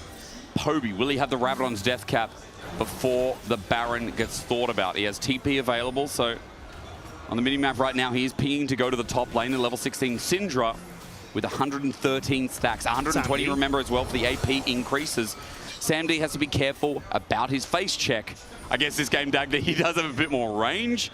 So Sam D happily can just throw abilities into the cloud. He does have a bit more range, but no cleanse, no Mikhails. Like, that's nearly there for Paris. Good point. But you still have to be very careful. And Fnatic, they're looking at every brush as a Fnatic brush right now. Yeah. And Razork is in the name. He's waiting like a razor ready to cut. as Vladdy comes in as well, trying to defend. Vision put out by Na'Vi in front of this Baron that's now spawned. Poby moving down to the bottom side to try and create another point of pressure for Na'Vi, but Fnatic are grouped up. Imperials nowhere near that Mega Gnar, but Fnatic wanting to step forward and try and bully their way in towards this Baron area. Oh, they're going to do the brush. No, they're going past it. Bit of vision around the outskirts here. Scrying ward spots out. Ace in the hole into Razork. Nice little block. Fnatic controlling vision, buying time. Deep ward's going to spot out this movement to top side as Poby continues to push in bot. Yeah, I think Sam D still needs to reset though, so I think it'll be matched here as they clear out these waves. Yeah. And then go for the reset, because he should have that last Whisper item completed now. The Mortal, or not the Mortal Reminder, the Lord Dominic's Regard should be on the cards for him, I believe. But Na'Vi just wanting to keep staying out on the map and hoping that they can keep Fnatic away from getting any sort of vision around this objective. Vladdy needs to clear this wave. Scout of the Week is good. Relech hovers over the wall. Orbit Deception for the minion, and the turret will stay standing. A good scrying bloom on the ground will spot Na'Vi around the area as Fnatic are making movements up into the top side. They want to open up Empros so he can get some turret plating up here as Manta jumps forward. There's really no damage from Empros, even with Hyper. As at least one plating for Empros feels nice for the Gnar. That is at 2 items. Yeah, Fnatic, I think they were hoping they could make some sort of play, but Mainter not willing to bite here as he knows that the rest of his team is on reset. Yep. Now they start to shift up towards that top side, knowing that there's a very high chance Fnatic are camping out somewhere in this river. Losper cancels the back. There was a Bard on the way up very quickly, and that was probably a smart idea. Going to base together. Losper backs away. Empros gets out safely. Dragon, 2 minutes. It does feel like we again are hovering over to that mark. As Baron control will go back to Na'Vi, it's swayed to and fro, but vision is completely cleared out. Outside of that ward, you can see around the left side of the pit there, all the way at the back. Thank you so much, observers. There's one Fnatic ward there that's deep as Na'Vi start the Baron with its scrying ward spotting out the beginning. It's perfect timing. Imperios is nowhere near Mega Gnar. You got push already on bot lane for Vladdy. He needs to reset, and this Baron is not long for the world. 6k, 5k, 4k, way too quick. Razork needs to get in the pit. It's going to take too long. Tempered Fate going to catch him as Baron goes down to Na'Vi, but they've got a great angle on the Scorpion King. Razork hit down hard as unleashing power is going to unleash hell on the Fnatic's backline is Relech. He flies in as Empros down the Mega Gnar, but too low to commit to the fight. Vladdy has to get out with the Protobell, or the rest of Fnatic move up in a choke, but Poby likes those odds. Gets the double flash, gets the poke. Fnatic get out of dodge, but use everything to survive as Baron again goes Na'Vi's way. Na'Vi get the Baron. They force Fnatic back,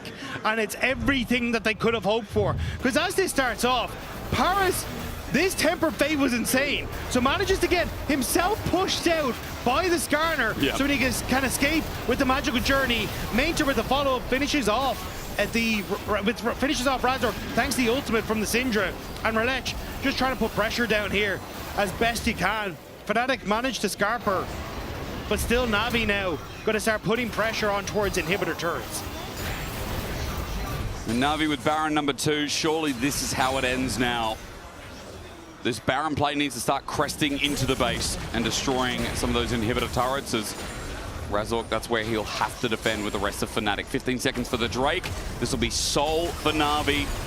And considering they have 80% of the map right now, this should be easy. As right now, that was Fnatic's view. A little bit tilted to the left. As Empros does get top lane turret, gets a bit of gold, but your base is breaking very fast. There's just no response. Fnatic struggling desperately to find the engages that they want to.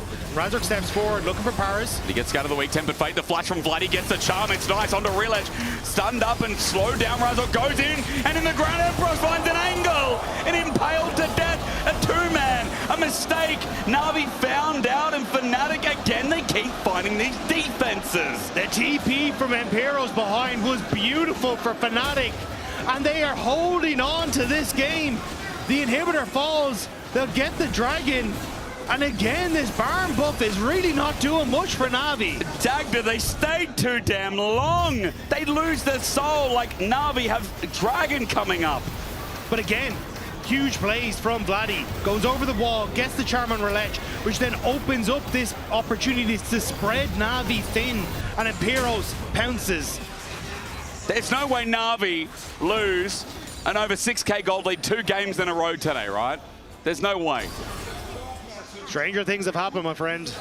And it may be just maybe. I don't know if they have. But still, I mean, look, Na'Vi have control. Like, you have Samdi in a very good spot. Yeah. You're starting to get like Poby now with the Seeker's Arm Guard completed. He's going to be in a much stronger position where if Fnatic try and look for something like that, it's going to be more difficult.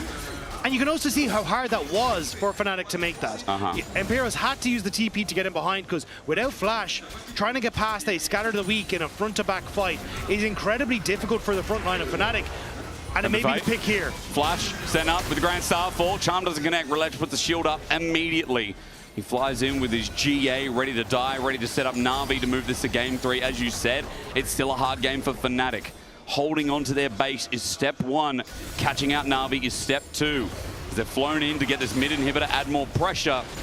While no objectives are up and available, Na'Vi still pursue their approach. Razov sends out a rock. Empros half the way to Meganar. Slowed down is Relech, but still healthy enough. Vladdy's the only member with Flash, and immediately Na'Vi focus him down. Half HP of the Ahri has to go back to base, which should open up Na'Vi now to start to get this mid inhibitor.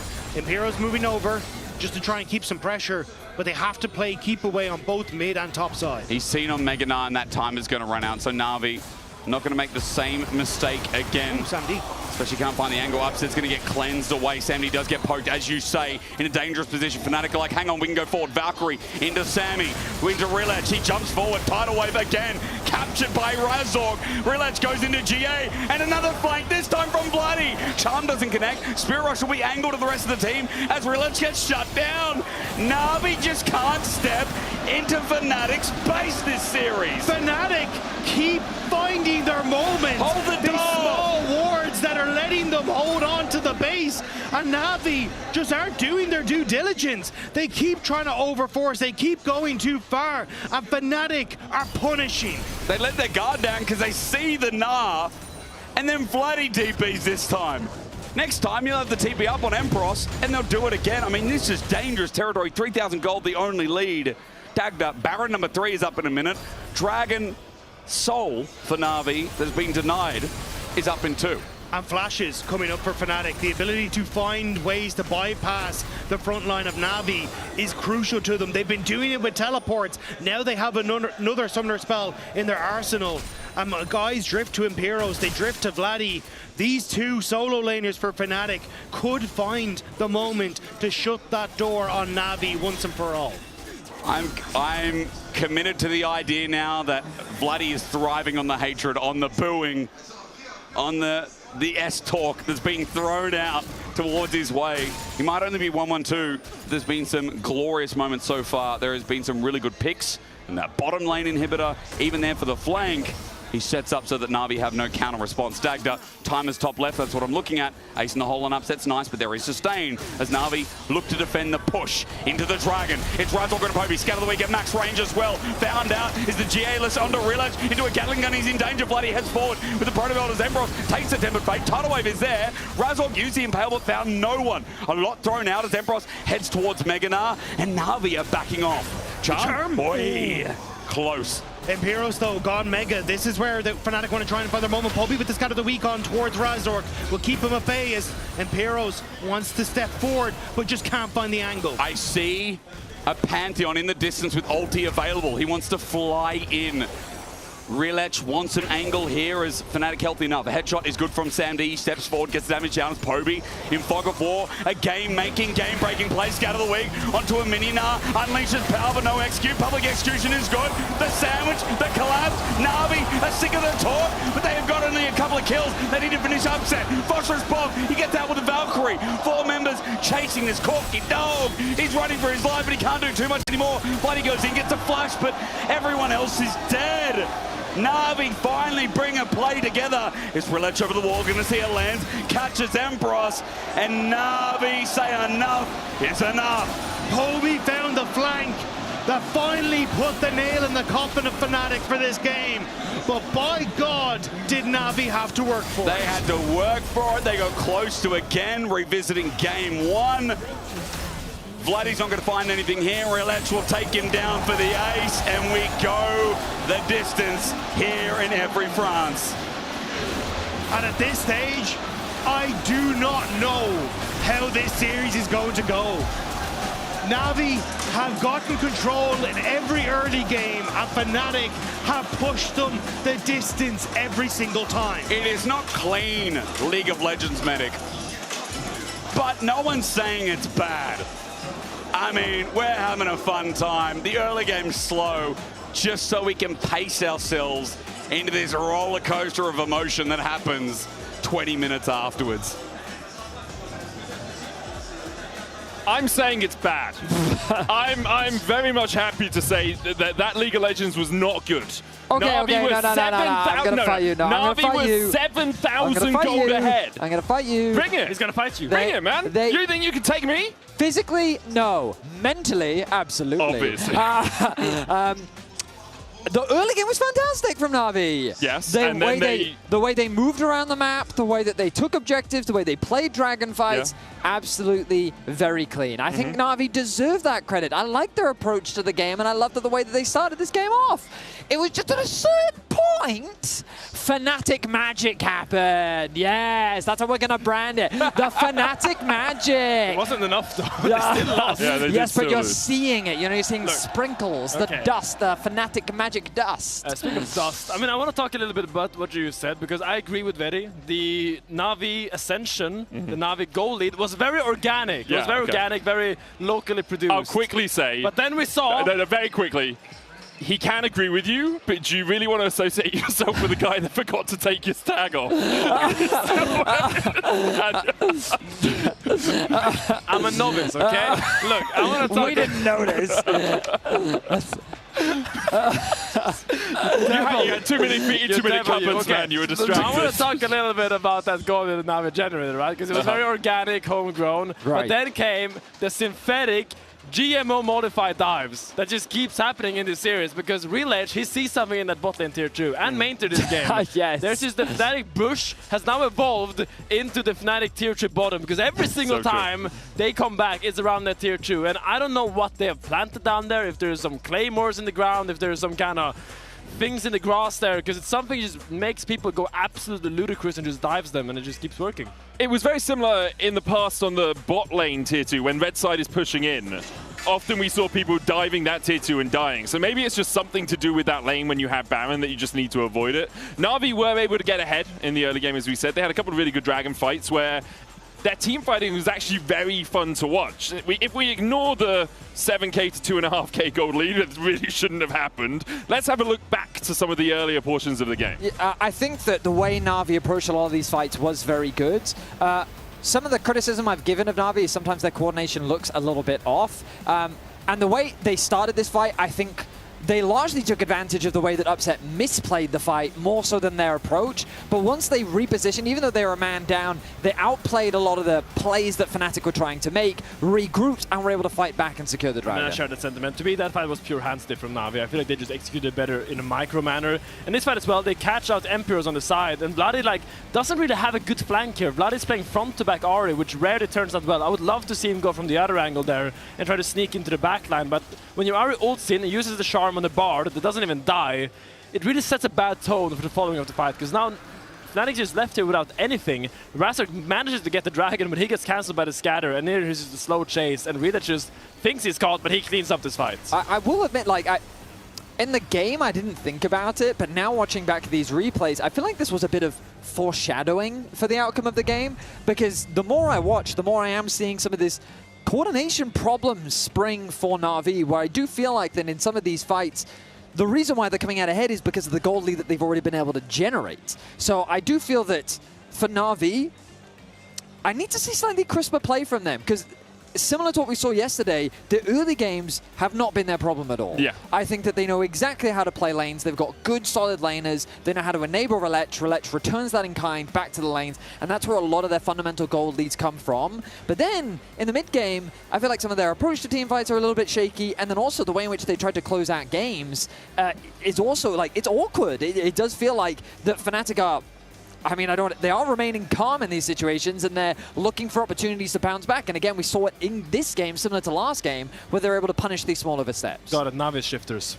Thank you. You talked a lot of. You said a lot of things there. They won the game. They won the game. Win the game. Yes, exactly. I mean, they did come back because I feel like what Navi didn't do in game 1 and why they lost game 1 was because they couldn't refocus. At least this game, to some degree, they managed to refocus in that chaotic late game where they lost their 7k gold. It was turned down to like 1.8k. Yeah. They did find that crucial fight on the mid wave that actually finalized the game. So. It comes down to just here as well. They're starting Baron, they're zoning Razork. They're doing good plays when they are planned. But the moment they go off script, I feel like something in Navi just goes really, really, really wrong. I feel like they're just so used to playing it by the book, doing it organically, homegrown. But when they have to do something extra curricular, that's not the right word, but extra terrestrial, no, that's not the right word either. It's also some extra word. They just lose the plot. This series has shown to me that, number one, the main reason why I've put Na'Vi at like that 5th, 6th position so far this split is because there is that something missing to push them into that top 4, which is fine, especially for a relatively young team that only came together this year. The other thing that it showed to me is Fnatic are exceeding my expectations quite a lot. Because, no, you have to admit that they are making it much harder for teams. Think about how Na'Vi have beaten the other bottom teams. Fnatic have made it much harder for Na'Vi to close out compared to what we've been seeing. I think the important clarifier we need here, Vedi. Yeah. What were your expectations of Fnatic? They were like low. They were low. Were they like bottom, or were they just, oh, they're probably our 7th best team? Well, I think that they, I think at times, actually it's really hard between Heretic, Shifters and Fnatic, but they were all there. I thought that Fnatic was worse than SK. That was my impression coming into the weekend. I mean, even after their victory against G2, I still didn't have high expectations. They did then lose to SK, so it makes sense. Right, I mean, that probably also furthered, yeah. So that's why I did have very low expectations for Fnatic. So I guess I am pleasantly... Sorry, I apologize. It was a strong P. I'm pleasantly surprised by how well Fnatic have been doing in these very specific moments. Sure. Like, at least they're showing resilience. They're not just rolling over and dying, and they are still, like, it's 1-1. They can still win this series. I mean, it's kind of the rabbit versus the turtle in this series, I feel like. I mean, I think Na'Vi is the rabbit and Fnatic is the turtle, and they won game 1 by just turtle maxing, just staying there and waiting, doing the whole round. Right, and then that's how the story goes, you're right. And there in the game 2, the rabbit actually came out ahead, despite taking all that side missions going on the tour. Okay. So I want to see what happens in game 3, because I have no idea what's going to happen in game 3. From seeing these 2 games, I can really see it going either way. Okay, can you really see it going either way? Yes. Because I feel like you've seen the evolution of Na'Vi saying, okay, we can get ahead, and then we threw. And now we get ahead, and we threw a little bit, but we still won the game. They had a 7k goal lead that turned down to 1.8k. And they still won the game. So my thought is, do Na'Vi not just get ahead and then actually just close out the game, and Fnatic don't really manage to do anything to stop them from closing out the game? Potentially. But at the end of the day, it's what Fnatic have demonstrated to me is that they do have a better late game than Na'Vi do. Na'Vi just has a better early game, and then the mid game is where everything is a bit woo. So really, we're just kind of waiting for that mid game to see how things shake up. Do you believe in the turtle or the hare? Is the tortoise? Okay, so how do you fix? How do you fix it? We've got the drafts in both the games so far. If you want to fix mid-game for both these teams, really, like Fnatic's late game is solid and Na'Vi's late game was okay. Like, how do you fix mid-game to make it easier? Finn, you take Na'Vi, if that's okay. How do you fix Na'Vi's mid-game here? I mean, clearly to me, the crucial factor in the mid game is the woo! And I feel like what Na'Vi needs to do is just make sure that Real Edge and Parus go for vision together and don't overextend. It's usually these dives you see. They get really excited when they find a chunk, when they find a pick. But if they just learn to take the small pieces, Wild Turtle just always say that, don't go for the whole chicken, go for the drumstick. And that would explain it. The turtle versus the hare. It's Wild Turtle who gives the advice. I think that Na'Vi, to me, need to go back to the style that has worked for them a lot of this year, which is slap Ming back on a tank. Sure. Get him on that Scion, get him on the Ornn, and then you get Relech onto something like the Aatrox or the Zehen. That, to me, is the best and most coordinated version of Na'Vi that we see. Meanwhile, for Fnatic, I think that they put a lot of the engage responsibility onto Razork. I wouldn't be against Losbert going back to an engaged support. Now that range champs have moved out of the meta, Alistair, Nautilus, these type of champions may very well be the thing that better enables Losbert to set up his team for success. Yeah, not out of the meta, but out of the pool. Yes. Importantly, Sorry, right? Like, that yes. is what I meant. My apologies. That's fine. We're on the same wavelength, even if no one at home can understand you. We're going to go to a short break before we come back with Game 3 of this series, the first 3-game series of the weekend. Who will come out on top? Will it be the tortoise? Will it be the hare? Or will it be all of us? Let's find out after this. We'll be there. I think hard. Go scanner, don't change them there. Look, I cannot. Queen 5. Get a bit far. 3, 2. I'll get portal. It's okay. Go there. I look on the Syndra, Yeah, I have a big ult. Both of them. Get Dragon, guys. Okay, guys. Our first win on stage. I think we should be happy. Yeah. Well played, clean. Well played.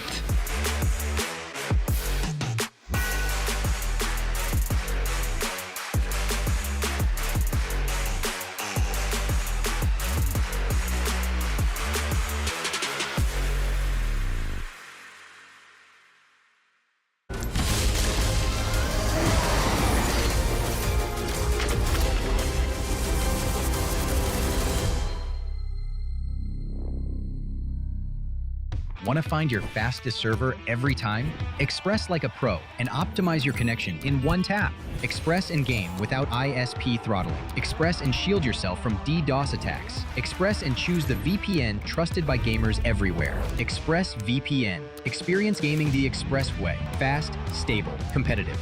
Outplay the world. It's time to Express. Unlock free Hextech rewards, exclusive skins, and more. Scan to subscribe. The human body was built to move. Not trapped at a desk in one singular posture for 12 hours a day. It's time your chair evolved. This is Secret Lab Titan Evo. Ergonomically engineered for you, gamers, hybrid workers, artists, backing your every move.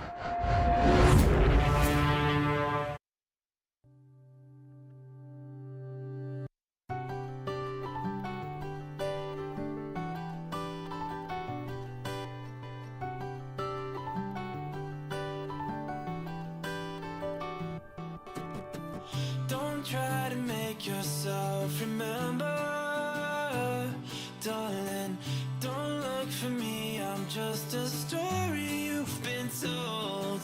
So let's pretend a little longer, 'cause when we're gone, everything goes on.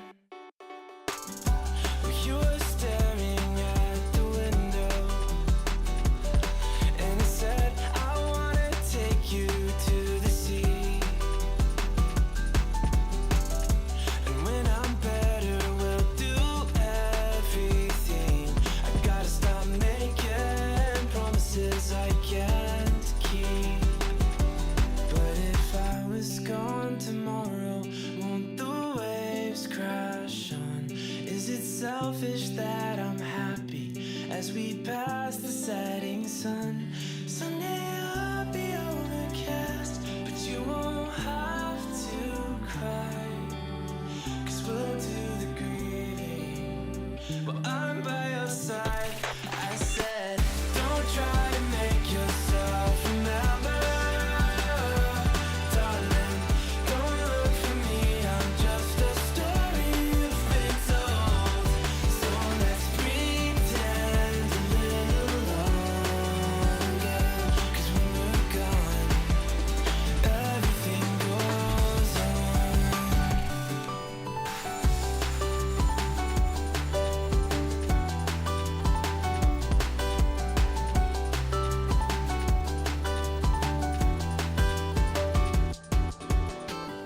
And I'm so scared of getting used to this. All the vines that keep you tethered in your room. Well, someday both of us are leaving here, but for now I'll just bring this sea to you.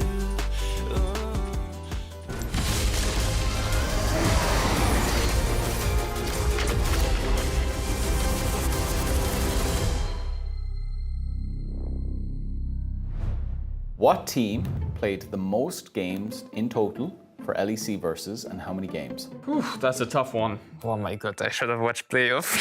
It's probably KC or G2. It's someone who went to loser bracket, so it's KC. I think this is KC. I think it's probably KC, right? Then I'm gonna say KC. Played a lot in playoff. KC. It's so regular season first. Mathematics.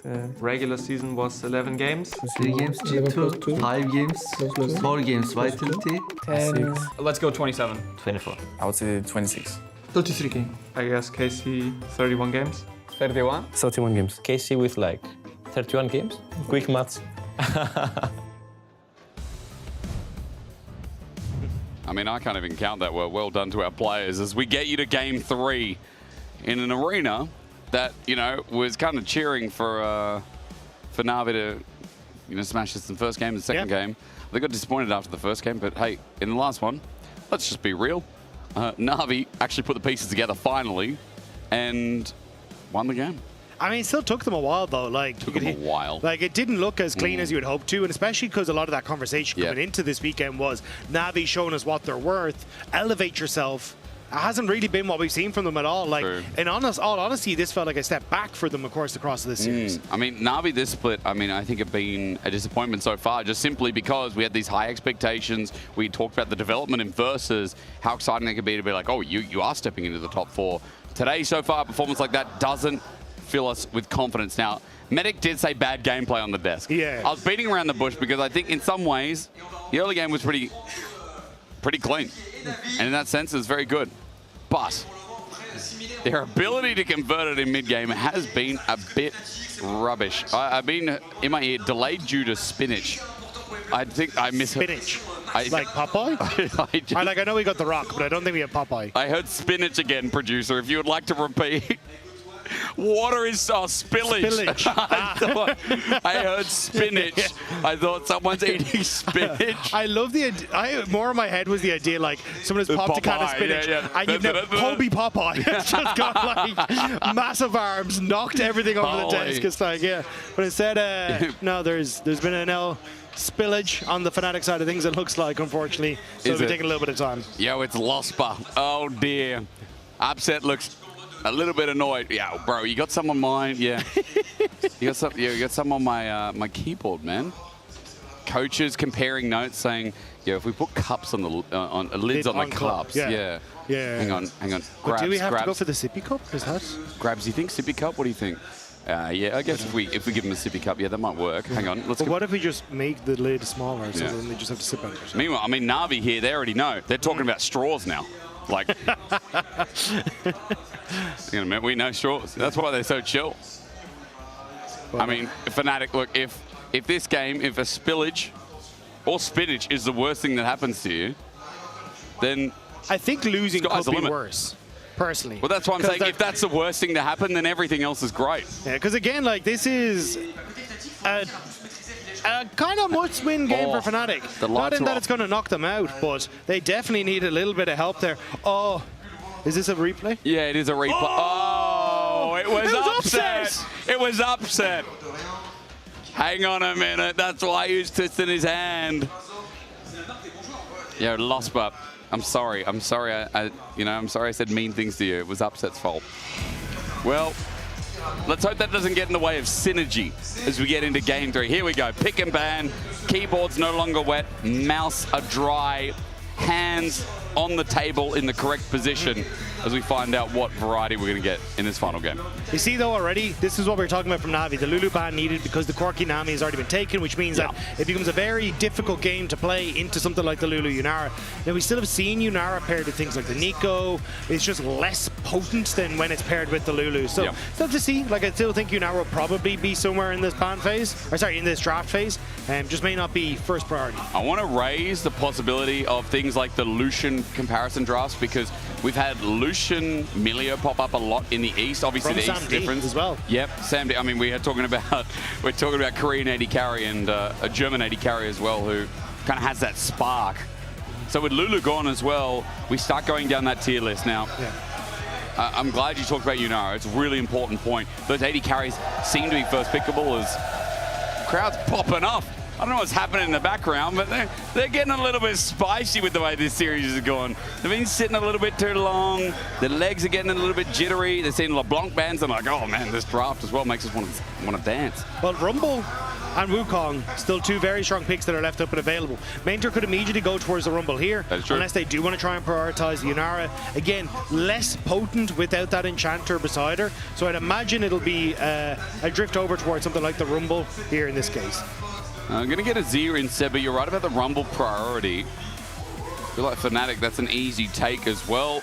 There goes Rumble. There's no Jarvan to pair with it. Yone. That is a slam of a Yone from Vladdy. Can you imagine a crowd that boos you? Every single person makes that sound, and you decided you're going to pull out your first Yone of the split right in front of them. But it's not the first time he's played it, right? Definitely Vladdy not. very strong on the Yone, and again, pairs very well with opening up a strong top side for Fnatic. Good side lanes, the ability to skirmish, and this kind of wombo combo, if you do end up adding the Wukong in after this, I think could be incredibly strong. I think for Na'Vi, I was going to say, I don't think you want to go for the Nocturne here. Instead, trying to go for the Zahen. So early skirmishing, the name of the game here again for Na'Vi. On the Yone, Vladdy, 20 and 11 in total, is most played at 31 games. Obviously, Azir is his most played by a lot. But Yone slots in third, so comfort here for Vladdy. Further to your point is, we talked about tank. Zahen was a flex for the time being. But yeah, Sion, not Levain. Yeah, so if I'm Fnatic, I think I slam either the Wukong or Xayah. I think the fact that you have, slam the Wukong, ban away Xayah on this next rotation. Because for Samdi and Paris, you want something that's going to have a lot of self-peel. And with Ezreal already gone, Caitlyn gone, a lot of the kind of long-range champions gone, Xayah then becomes the next big target to try and take off the board. So you can find value from this wombo combo that you're setting up. You said it. There's the Wukong slam. Let's see the Xayah ban.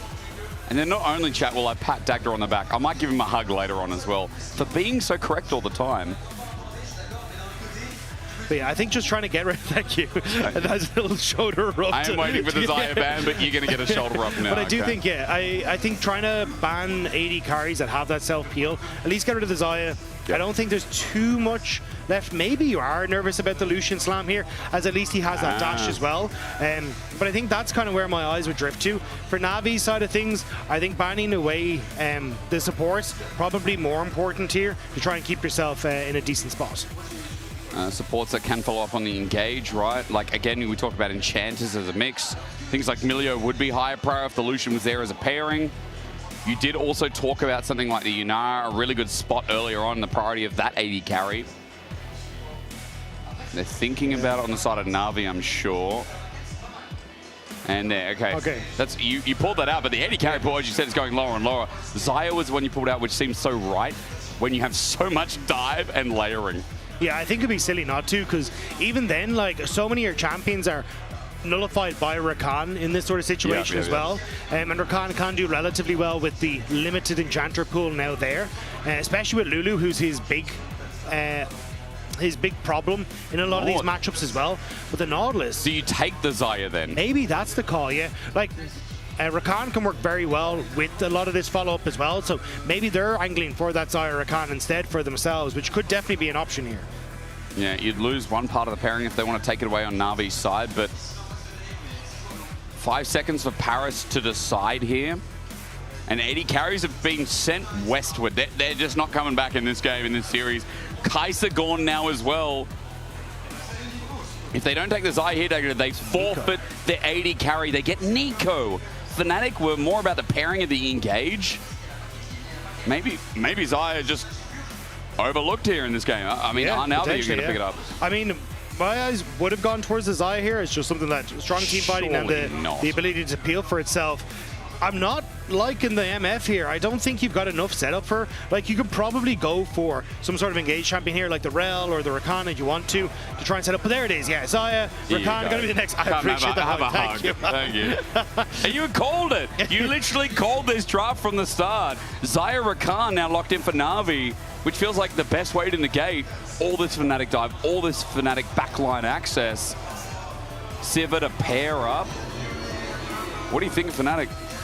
I think for Fnatic, it's very simple what they want to do, right? It is, yeah. They just want to dive in and just deal as much damage as possible across the line. But when you look at Na'Vi, I think they've got good answers into a lot of that. You've got the mobility of an Azir, the Xayah we're already talking about, the ability to go up with the Featherstorm and keep yourself safe, and you've got good bruisers, but also Rakan, very good into short-range compositions because he can get a ton of value from just running around with the quickness. And when you've got a triple melee composition, and with Nico who wants to play short range and Sivir who's relatively short range, Fnatic I think can struggle into what Na'Vi have drafted here. Plus as well, let's not forget Sivir into Rakan. Rakan can dive in, he's got quickness up and available. You're getting hit by the knockup W, or you're getting hit by the quickness. That spell shield ain't blocking both, and I feel like it is a valid point when the versatility of the support is now the discussion here. That Na'Vi have a very simple comp, it seems. You know, you talk about Fnatic's identity, it's like, we know what they want to do, but for Na'Vi, their ability to execute here as well ain't going to be that hard when they've got a front to back, when they've got utilization from their own carries, like mobility from the Azir, Samdi with that ulti to stay alive as well. Na'Vi have drafted themselves a composition in game number 3 to try and weather out the storm against Fnatic, maybe get it past the mid-game and show us their cleanest performance yet, because today has been hard for this squad. As Fnatic have tested them past that 20-minute mark every single damn game so far. And when you look at what has been successful for Fnatic, it has been trying to find those picks inside lanes. And at least for Fnatic, this comp plays very well if you can get position on sides.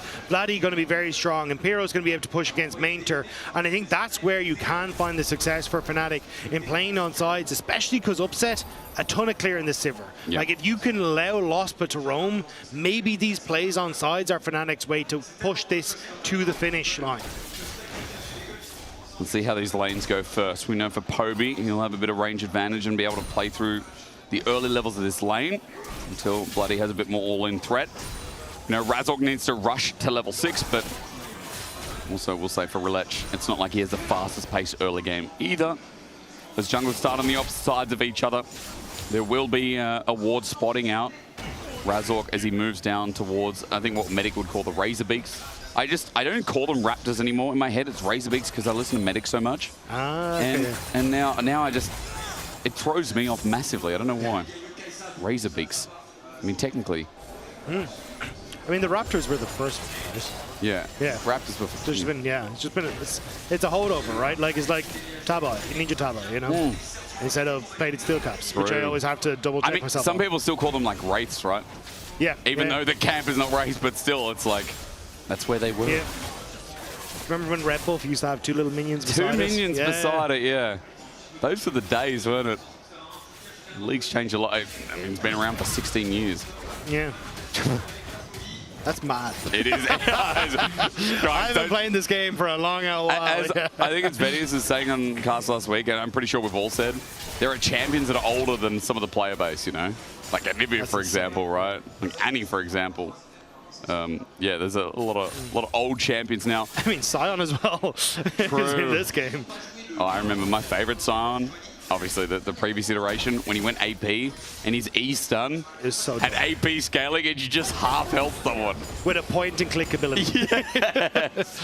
I mean, my favorite of all time was Fiddlesticks. Fiddlesticks was the best champion before the support. Because the Dark Wind bounce was so silly when enemy champions like this isolated and you'd get Dark Wind bounce 4 times on each, and suddenly a quarter or like a third of HP is gone because you pressed your E button. It was very stupid. Yeah. There's been some weird iterations of League. Yeah. We'll have to see. And now this new patch, I'm very excited to actually see how it's going to go. But Razork, spotted on a ward. There's no world you're looking for a dive already. They're pretty healthy here from Sam D. Miniwave is thin as well. Razork just using this opportunity to back away. Yeah, as you said, he won't find anything. Relech has found an opening in top. Decimating smash. In fact, Empros might just be dead. It's matched by Mainter. Relech flashes in the end. Mainter dies. And so does Relech.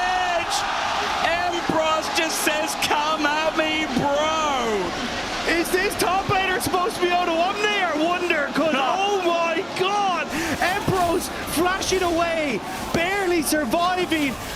What a clutch play from Imperos.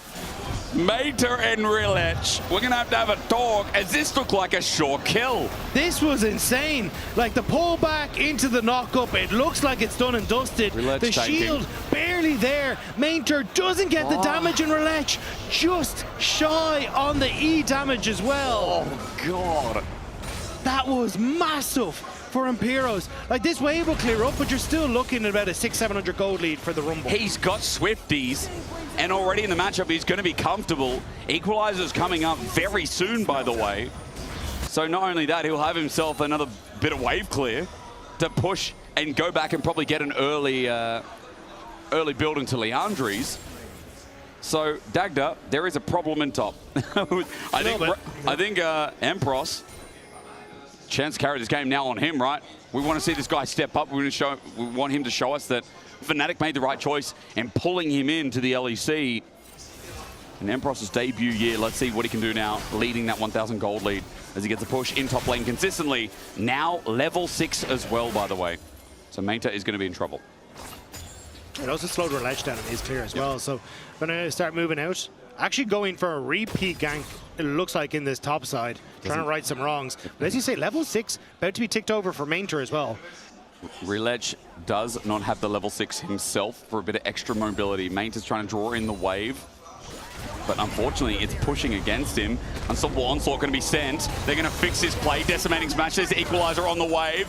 This time I think Na'Vi know they can fix it. There's no turret in the way. They get a shutdown. Mater gets about 500 gold for it. And all of a sudden, Empros's gold lead is minimized. Yeah, Rilech investing a lot on that top side. But Razork not able to really get much back. Cleared out his own Krugs. Now moving in towards Dragon, it looks like. Yeah, we'll end up starting it up as he's going to be able to take this away. But still, I mean, at least Na'Vi gets something back. Still, though, I think I'm happy for Imperos. He's got some good gold under his belt and should be able to catch the majority of everything upstairs. Fiendish Ashes not picked up just yet, but double Anthem and Ruby Crystals. TP going to be burned by Mater. Emperos already burned his before. Spectral Cow picked up, which is kind of nice for the Scion, though. So no boots, but Mater will be able to absorb a little bit more of that 1v1 pressure. Yeah, so I think, honestly, much better start to the early game for Fnatic. Like, yeah. You look at the last couple of games, it has kind of been the slow, steady Na'Vi winning through the laning phase, but that's a lot of arrows pointed red, and Razork looking for the invade here. As level 6, Rilech does not, again, with the level advantage. And no Grim Deliverance. Razork knows he has the advantage. Cyclone going to start us off. Blossom's coming in for the engage as well. Good extra damage. He gets the Tangle Buffs only under one as he pops down a Q. Now they just back away, and Razork now down an ulti. Red buff did go over to Rilech as he hits level 6 himself. You gave him options with the Grim Deliverance, so Fnatic back away. This is now a little dicey as you got multiple members that can move over. Fate Sealed available for Bloody as well. Poby has the shuffle. A 3v3 this would be as Smite doesn't steal away the objective. Razork got it to about 146, but unfortunately no steal. Yeah, I think the reset just came through to send them packing, which gave them that regen. So overall, Fnatic not quite what they would have hoped for off the invade, missing out on both those smites. But they do have, again, control over a lot of this map, and I like that they're trying to push these advantages, as Razork had that level 6 push, just couldn't quite capitalize on it. Good little trade from Bloody, steps up, steps back. Things are getting more comfortable for him in the lane, obviously, as gold lead has gone from what we saw before for Fnatic, about 200 if you want to be specific, but that top lane gank neutralized the game again and slowed us right down again as Grubs are up in 20 seconds. First Dragon was picked up by Fnatic, and even though it feels like a different pace, I just feel like, again, Na'Vi are just trying to chill and combat the aggression that came out of the early lanes before. Pirate's getting some nice deep vision here, though, making sure that there's at least information as to what this Wukong is up to. Yep. And even just him roaming around the map makes things a little bit more honest. As Bloody might get caught, just a dash back. He steps back just a little bit. As Na'Vi, their focus is up on the Grubs on the top side, and I think they just does this easy. Yeah, Rilech happy that, look, I've got the vision. I know that Razork isn't trying to contest here, so I'm just going to try and take both these. Even going to look for the third here as well in just a second. And Crab, like, he's now going to be able to match a lot of the early pressure, the early gold lead and experience lead that Razork have been able to get. Dragon, I think, is still going to be more of the focus here for Fnatic, and especially as Upside starts to work up towards the Essence Reaver, going to be able to clear out waves very effectively on this bottom side of the map. And I think that's where for Fnatic. They'll look to continue putting that pressure and hope that they can look through Vladdy with Razor's ultimate coming back up to find success in early skirmishes. Because again, we talked about Fnatic's comp being like the execution is easy, right? You know, we know how it sets up. There's a lot of engaged tools, whether it's Lospa, Vladdy, Razor. And we know there's a lot of damage follow-up as well, like layering that can come from range when Emprox gets involved. There's a little trade here from Vladdy to get the turret plate and chunk out Poby on the way out. As using this for an invade, Razork wants to get in the face of Rilech once again. He's cycling back up and available at 1200 though. The smite, Rilech is going to get that 1k, and as he presses his F button, there's no cigar for Razork in the end. And not quite able to get it, to make it work. So instead, it's just kind of keeping track on Rilech. And again, like even though Razork is putting some time and effort into this, their combo around objectives is really what Fnatic are playing for. Yep. And if you can prevent Rilech from interacting with this top lane, Imperios gets to keep kind of scaling into a position where he's happy using this first strike to try and get into a good spot. Because after the first couple of ganks, you can see he's behind in the CS department, a little bit behind when it comes to the experience. And it's just that those 2 kills that are keeping him in check in that top lane. Yeah, because if he didn't have them, I'd be very concerned right now. With the way, as you said, the CS is going. Getting the push in here. It's a bit of a wave for Mainter as he doesn't have the TP, so he's going to have to stay. We are focusing on bot lane for the time being because Dragon's up in a minute, and it is important to look at how setup is going to begin here. With Na'Vi getting pushed, with that TP being burned by Poby, who's got Nashes. The item advantage might mean something here. As our second Dragon to deny from Fnatic would be nice from Na'Vi, considering we know how Dragons have influenced this series so far. Yeah, I want to try and keep my eyes on how Rilech is going to try and set up for this next Dragon. Yeah. Because overall, I do think they're in a bit of a precarious spot. Like, you do have at least first item completed there for Poby, which does help a little bit, and the Triforce. But I still think, like, on these early skirmishes where you're kind of teetering over towards one item, I just much prefer the top half of the map for Fnatic. But they can't really get Impros involved in this next Dragon, so maybe Na'Vi feel like they're strong enough with the pushes that they have and the vision control that they have to try and combat this, because Paris has been doing a fantastic job of getting in and consistently getting wards down. Vladdy's chunked out a little bit for this Dragon though. Paris's aim on vision has layered down and towards this blue buff, towards Troll. We're going to be taken care of by Sam D, but Rilech, with his double smite, he's going to start off the Dragon. And he'll be smiting it down for the second as well. So, stacking stopped.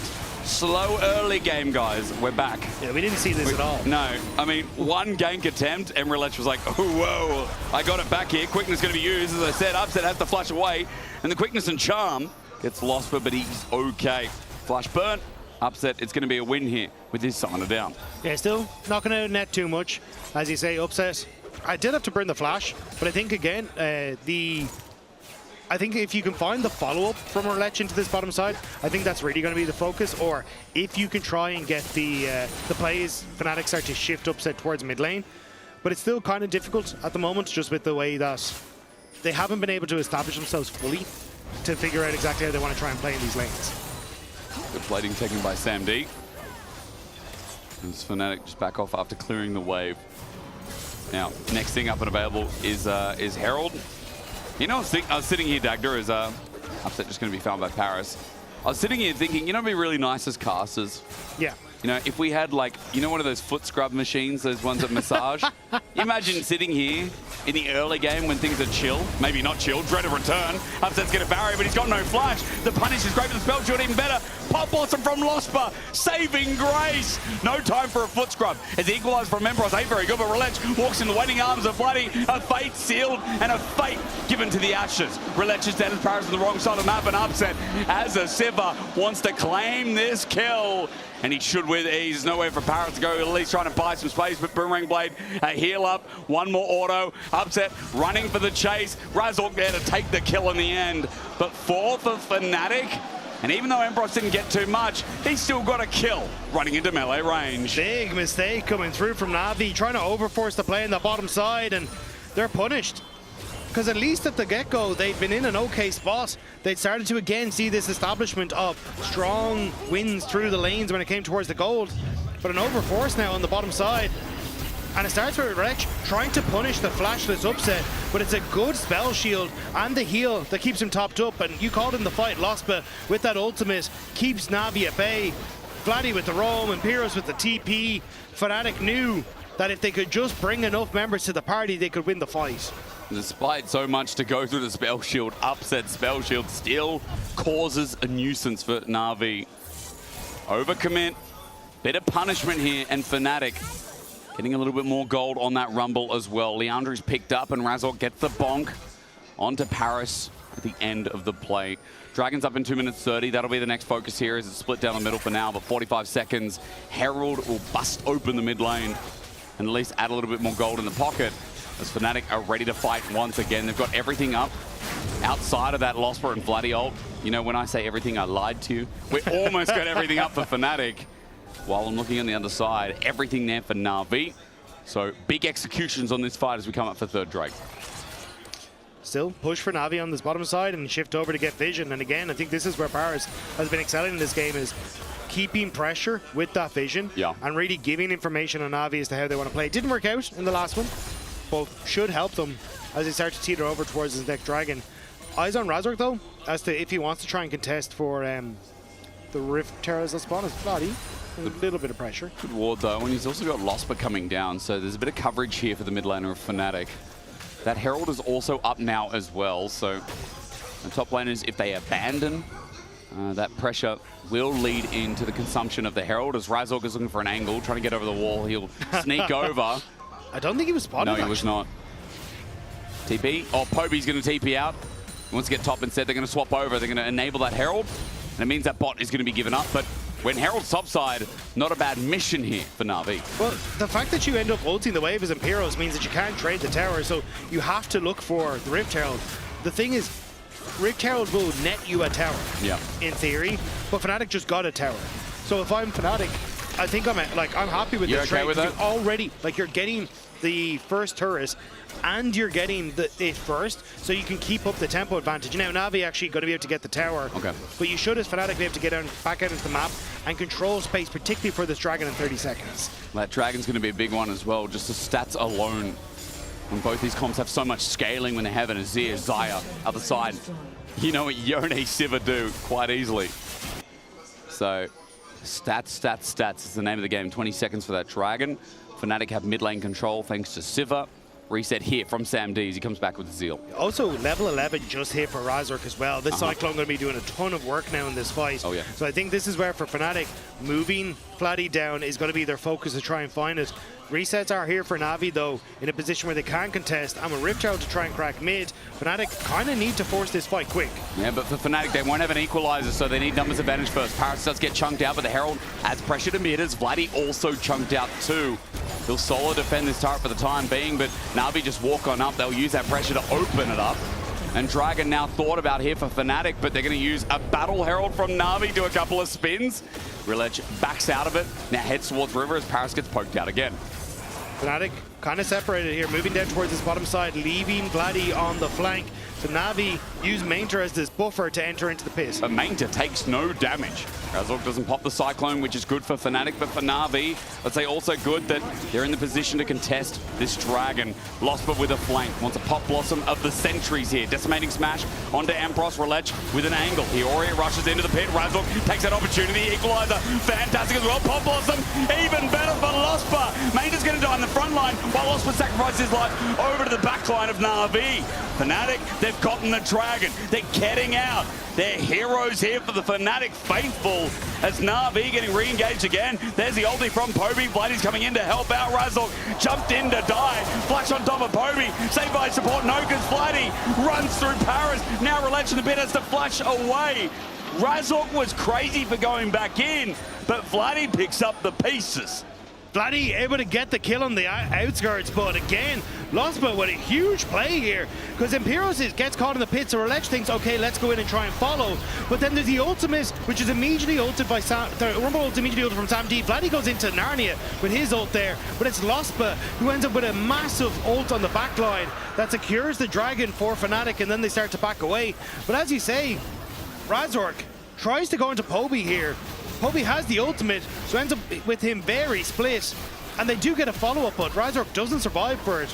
And it's Vladdy's flash that just barely ends up claiming one of the back. Paris almost dies with it as well. Relech has to flash, and that's the rumble. They got elevated early. He's 1.2k gold in the lead. He's got a Void Staff second. So laning into him as main tier, even though he has the Kraken. I mean, Katie Crooker, sorry, tagged it. Thinking of the sea. It is still a bit of negation, but will it be enough? Unending Speed is picked up by main turret as well. I saw Relech get the Sundered Sky alongside his Trinity Force. The second item's being built here. Fnatic a little bit behind on that curve, considering Upset is trying to get towards that Infinity Edge. I can see similar values here from Vladdy sitting with a pickaxe and Cloak of Agility. But once we get towards that, I mean, Baron's up in 40 seconds if there is another fight. Both these teams have reasonably quick Barons. One mistake will open this game wide open. I think there's small mistakes on the map setup that Fnatic are doing. Like, you're seeing Vladdy here is holding close to the mid wave, but Upset at this stage is completely fine to just one-shot the waves and move on with his life. So I think sending Vladdy to this top half to actually constantly be a threat is far more important for Fnatic, because again, their side lane pressure is strong. Yep. And you have to over-index as Na'Vi then to try and protect these side lanes. But Fnatic now, push boss, it's just eaten up by Poby, so he's getting top wave and bot wave, which is perfect for Na'Vi in their team fighting. And this ping-ponging of waves only benefits Na'Vi and doesn't push the game forward for Fnatic. They need to do that. Again, the ones sitting with the lead on this top lane and the ones who, so far with some of their engages, have been great. Paris, not going to be called out just yet, jumps back to Relech. Focus is on this Baron if there is a mistake, but again, Dragon's up in 2 minutes 20, and the fact that Razork got it last time, thanks to Losper zoning off the backline of Na'Vi, puts Fnatic in a good position in this game 3. As we crest over the 20-minute mark, and those two items I was talking about, well, Vladdy has just picked up his lifeline with his, not Bloodthirst attack. Shield bow. Shield bow, thank you so much. And Upset, I think that Infinity Edge can't be far off here. As Fnatic go deep, find Relech. Razork's there. Dread of Return pulls him back in. Dark and Blade with the knock-up. They're going to quickness on top of his head. Razork way too deep. He's going to Cyclone, but this guy is going to die eventually. Poby will shuffle over the wall, slide in, and a turret will take him down, if not the soldiers. Razork don't know what he's doing, but an equalizer. I see the rest of Fnatic minding the play. Vladdy tries to time and misses. He tried to time it, but Sam D burns his flash and he's out. He needed to make that play, though, because with Razork down, that could have been the Baron call for Na'Vi. Yeah. By having Sam D that low and have to reset, flash burnt as well, it does mean that Na'Vi can't really get much for the jungler Fnatic being down. Sam D with no flash.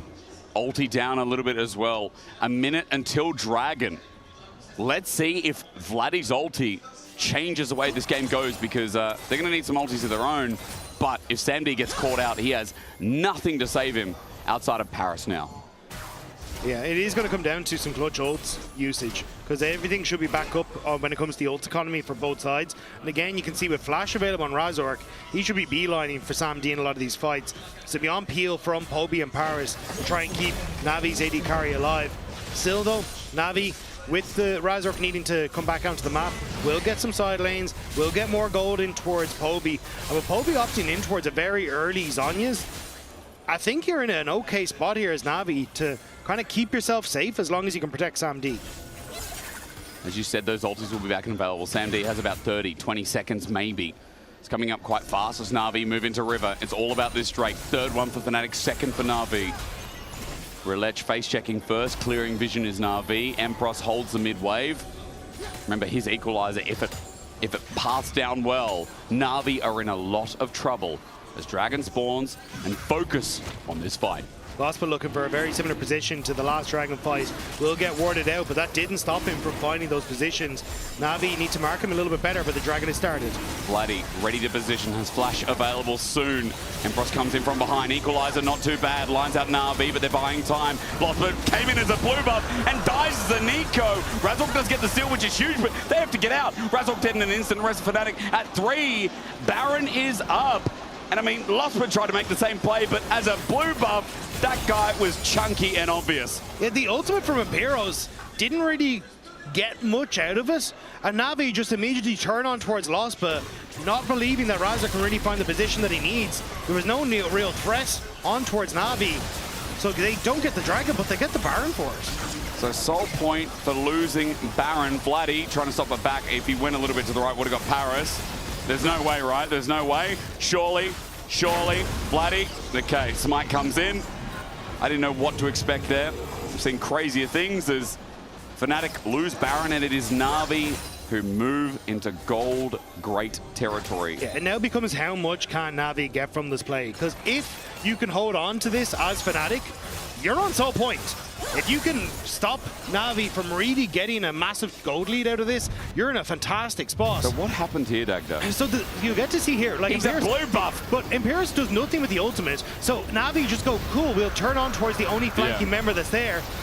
Razork does a great job of getting the smite steal, but doesn't actually get the ultimate off to keep himself safe. So it kind of just poor presence in the fight from Fnatic on ult usage as well. You know, the only bonus, Dagda, is they didn't use anything because they died before they could. I'm talking about Razork, I'm talking about Losper. So flashes both available for these big engage tools. However, as you said, gold now for Na'Vi, Baron for Na'Vi. If Fnatic can weather the storm, then there's another fight in them for the soul. But 3 items down the Xayah, a lot going on with the Siege in top 2. But Xayah will have her flash up. Remember, that was the focal point for the last fight, was the fact you'd burned so much on Sam D coming into it. Fnatic don't get to capitalize, so they're still losing out on map space, falling further behind in gold. And it's Fnatic again who want to be trying to push pressure advantages through their side lanes and through their dominant solo lanes, but are just not finding windows to do so. Relech found out a level ahead of Razork as the defense begins, or rather continues, from Fnatic. Upset East topside clearing for now. Next wave in about 10 seconds. The other benefit of that last fight for Na'Vi is the fact that, oh, hang on. No, it's going to fall. But that Poby manages to complete a Rabadon's death cap instead of completing the Zhonya's. Yep. He held onto the Seekers, bought a second needlessly large rob before that last fight. Now Poby is incredibly strong as they start the siege.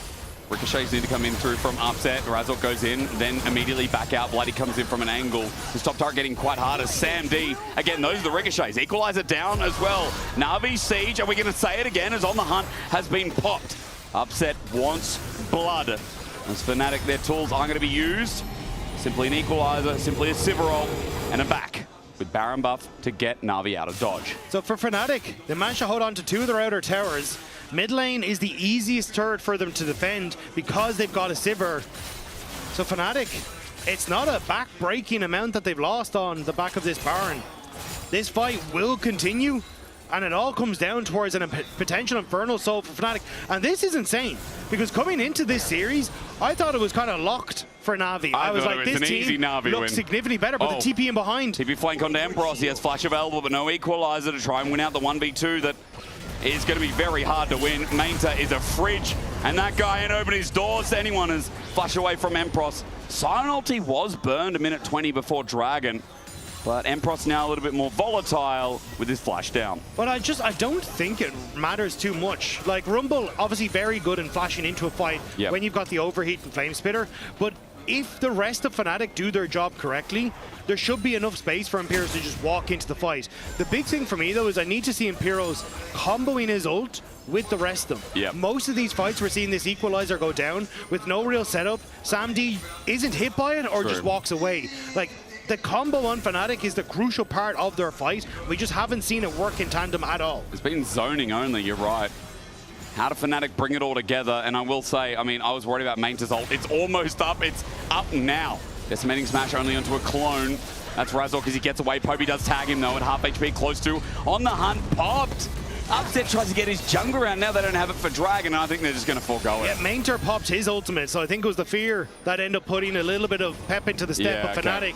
And now Na'Vi established themselves in mid. Vladdy will get that side lane turret. Razork found into clone immediately. Poby not afraid to go in on his father's keepsake champion as mid push continues here. Dragon, 5 seconds. Ping onto the ward in behind Na'Vi again, though. Look at the ward that's over by Fnatic's Raptors. That's exactly what they're looking for, just on the left-hand side of your screen. And they may look for it in just a moment. Mainter to going toe-to-toe against Vladdy, keeping him at bay at the moment, though. Vladdy's at half HP, almost. He'll have to heal up a little bit before he makes the flank if he doesn't just walk over for now. But Dragon, as I said before, feels like too much was given up, too much pressure from Na'Vi, and it slows the game down again. We're used to that here in this series. It's been a great story so far. And look, Medic, I'm talking to you now. You might not like this personally. You might say, or some of you out there might say it's bad League of Legends. But isn't it just good to be immersed by such messy, fun gameplay sometimes? I mean, this game, I will say, has been a little bit cleaner. This game is coming down to those stakes we set with the scaling compositions, a little bit simpler, and a fight that I'm sure we will not forget anytime soon as we come up towards Baron in 45 seconds. And Na'Vi seem to be in control for now, Dagda, but no one knows how this game is going to end. So much of this has come down to, as Relech steals away that camp, is Razork finding flanks, and Na'Vi have spotted him out consistently and made him pay for it. So now Fnatic, like no dragon on the map for a while, 30 seconds until Baron. They're trying to put the pressure in towards those pushing side lanes, but they're not getting a chance to use them. Like even at that last dragon, you got the push for Vladdy in top. He doesn't back away. He has the teleport advantage over Mainter, who's trying to answer, and they don't try and come for a fight, or they don't try and look for that flank. I think it's just miscoordination on Fnatic, and Na'Vi kind of just getting to scale. But at any point in time, if this comes together for Fnatic, I think they have it. Like, their combo is disgusting. Paris, maybe. Cyclone going to start off with the quickness as well. Paris gets quite low. The ulti from Mainter just to get him in position is now down as Relech from an angle as well. Double Cyclone as Mainter in position to get Electro Harpoon. Fnatic have the river. Low health bar onto Paris. Sam D a little bit off the top. Fnatic, no, it's not enough to start the Baron yet. Still, a lot used by Na'Vi. I'm not sure if Fnatic could have tried to continue that. You have a lot of engaged tools still available with Lospa and Vladdy, but instead, a bit nervous and they'll back away. And you know, I keep getting critical of like when Mainter is ulting.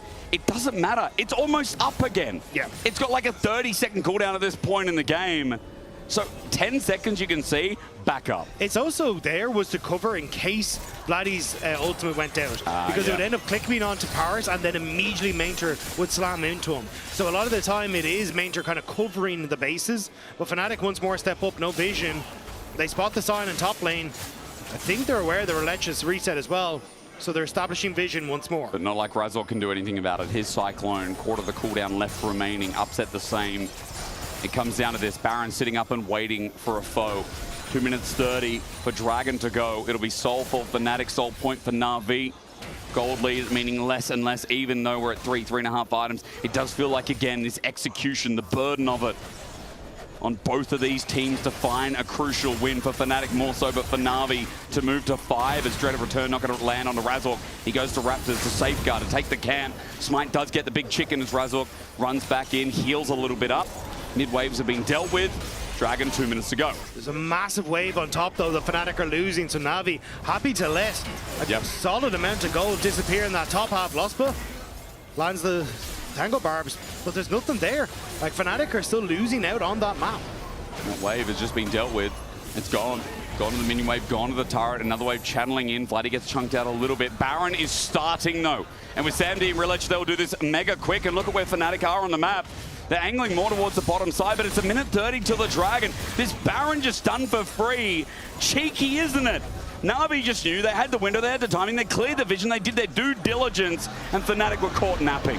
And it's the perfect reset timer for that Dragon you were just talking about. So now with Baron, they get to put pressure on the map and make it difficult for Fnatic to easily contest these positions. And again, like Fnatic, they lost so much gold to those side waves while trying to contest this spot, and Na'Vi still got what they wanted.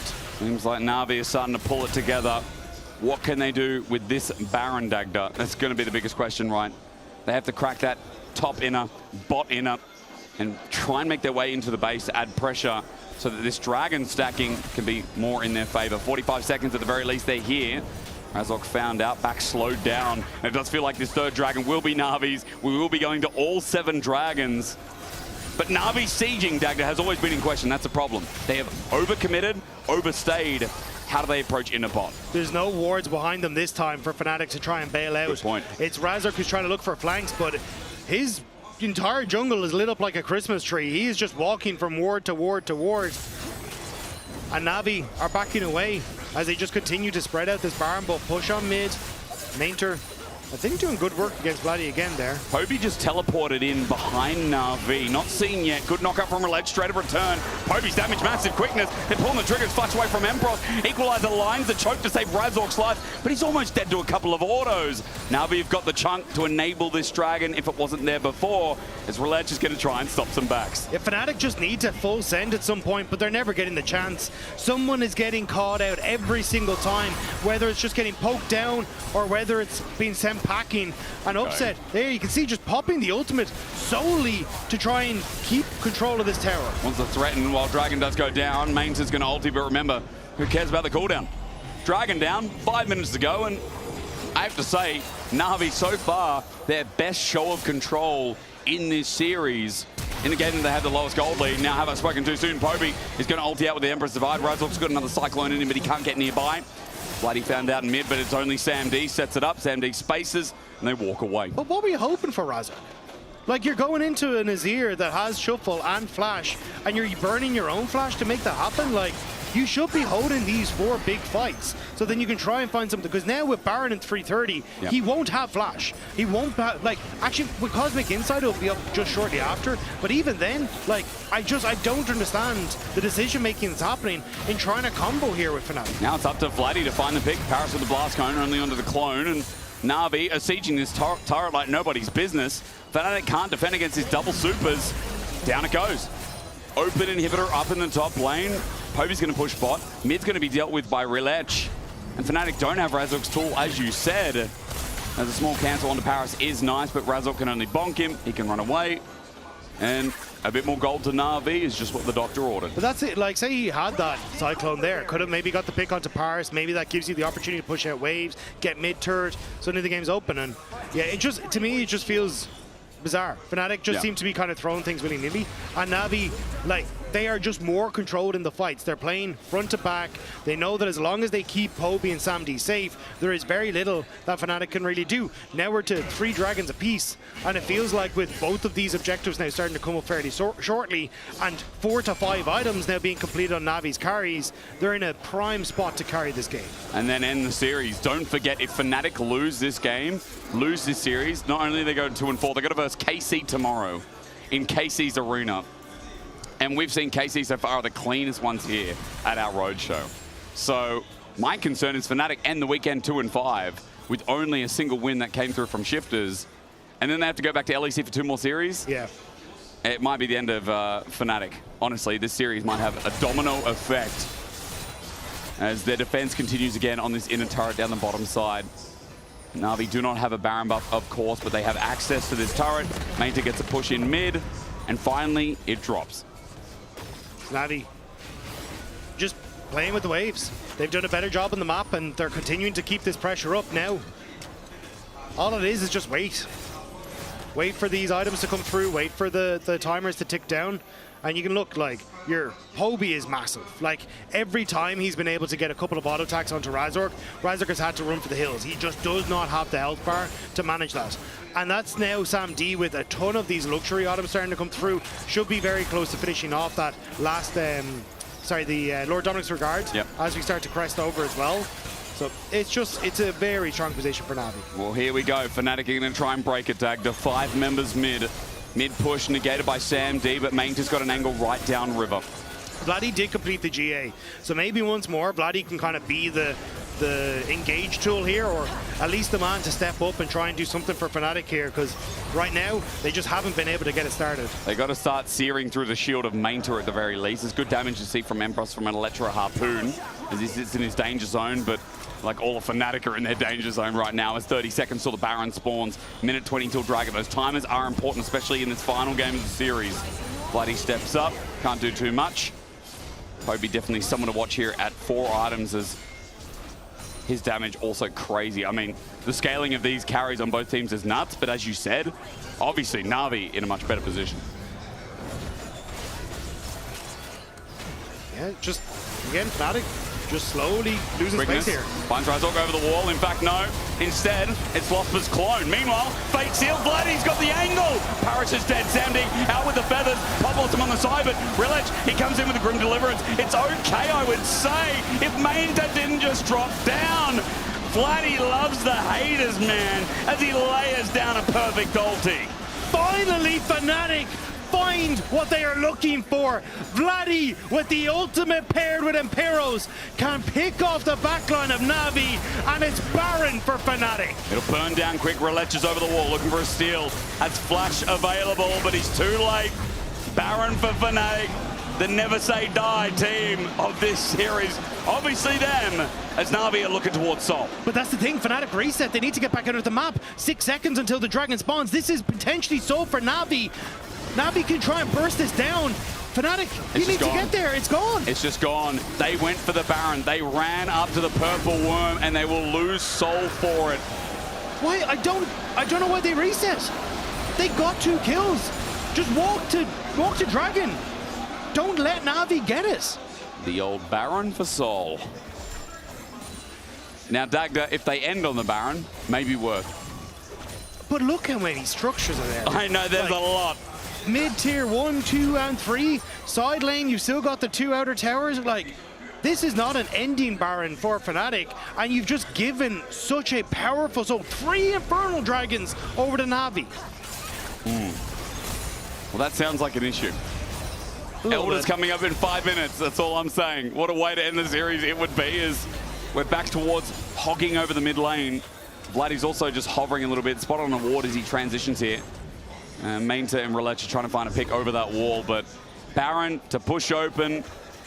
Na'Vi going to try and defend this mid lane, but Upset's wave clear is going to make this a reality, I'm sure, right?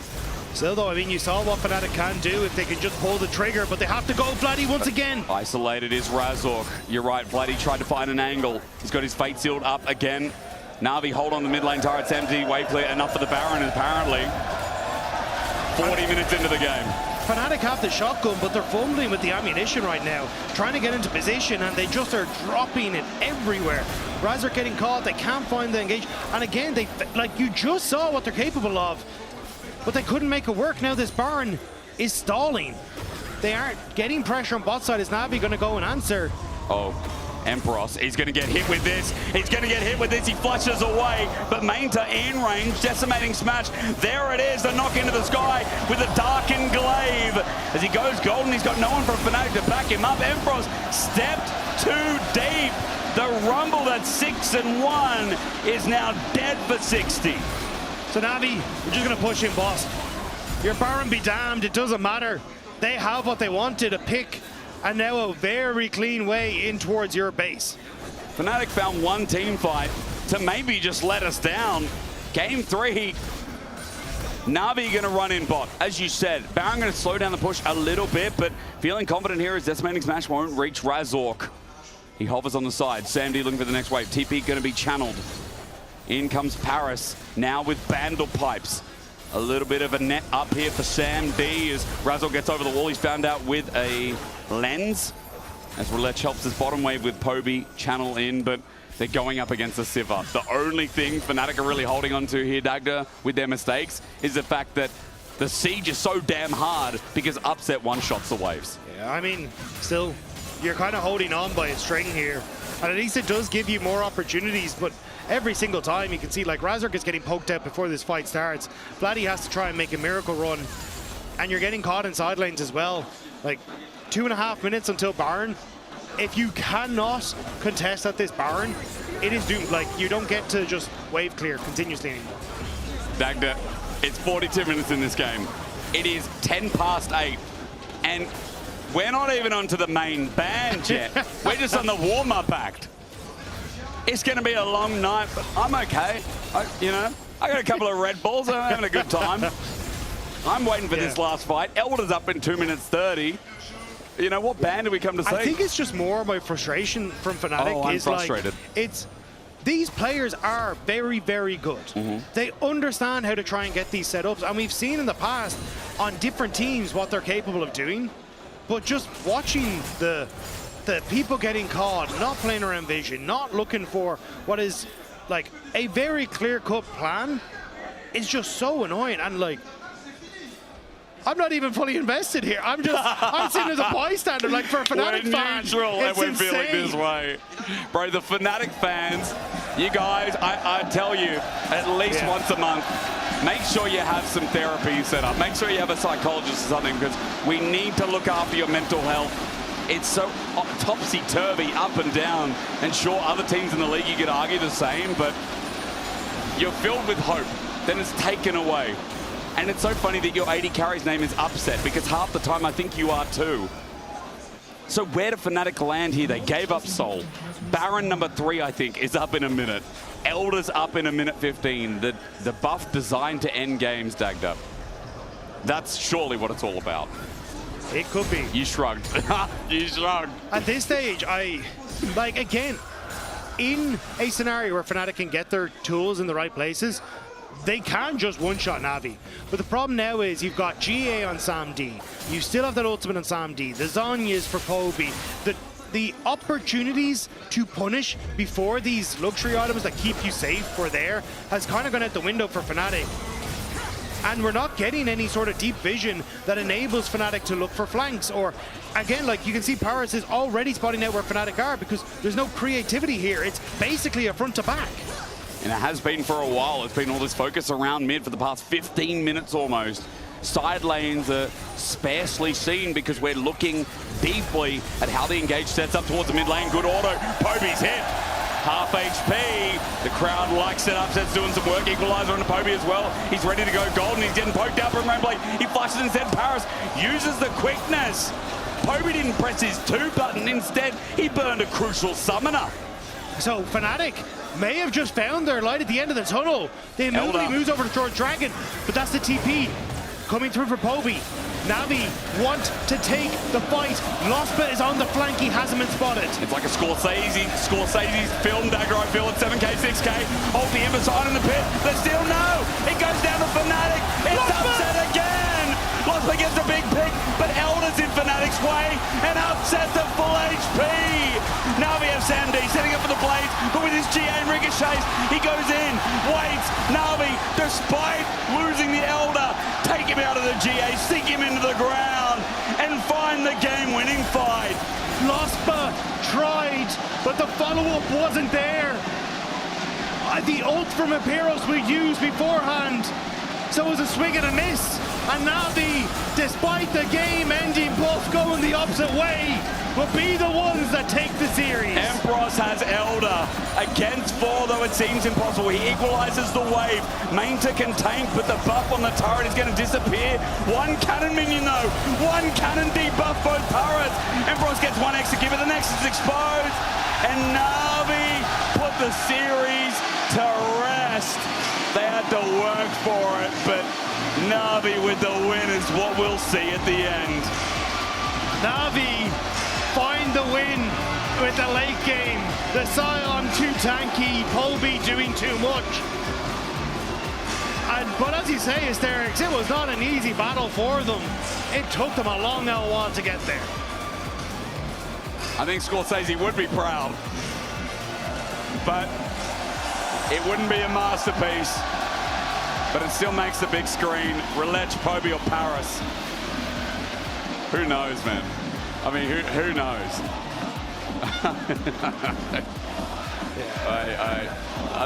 Personally, I think Poby had a fantastic series. I think he did, and Paris as well. Like Paris, again, really good board control when it came towards keeping check on where Razak was going to be, how you could find the flanks in this game. Poby as well, good control over the mid lane for a large portion of the game, keeping Vladdy in check. Like it was definitely a difference in understanding how to keep the enemy team in check, and I think a lot of it came from those two. Surprised that Upset couldn't carry the fight with Elder. I mean, that's one I'm sure the desk can break down and look at the replays, but for now, I mean, that was 3 hours and 20 minutes. That was 3 hours and 20 minutes. Law with Mainta. Howly doodly. On a retenu notre souffle pendant 45 minutes, mais au final, c'est Na'Vi qui prend la victoire ici contre Fnatic. Des applaudissements pour Mainter, s'il vous plaît.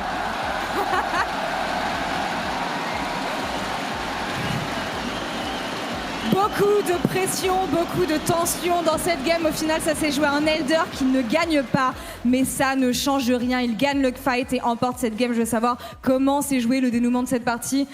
It took 45 long minutes, holding your breath the whole way, fighting at Elder Drake. You don't even get it, but it doesn't matter in the end. Tell me through these last moments, how did you make it happen? You lose Elder, but you win the fight. Yeah, like both teams show pretty good macro. 5 mid into 5 mid for 20 minutes.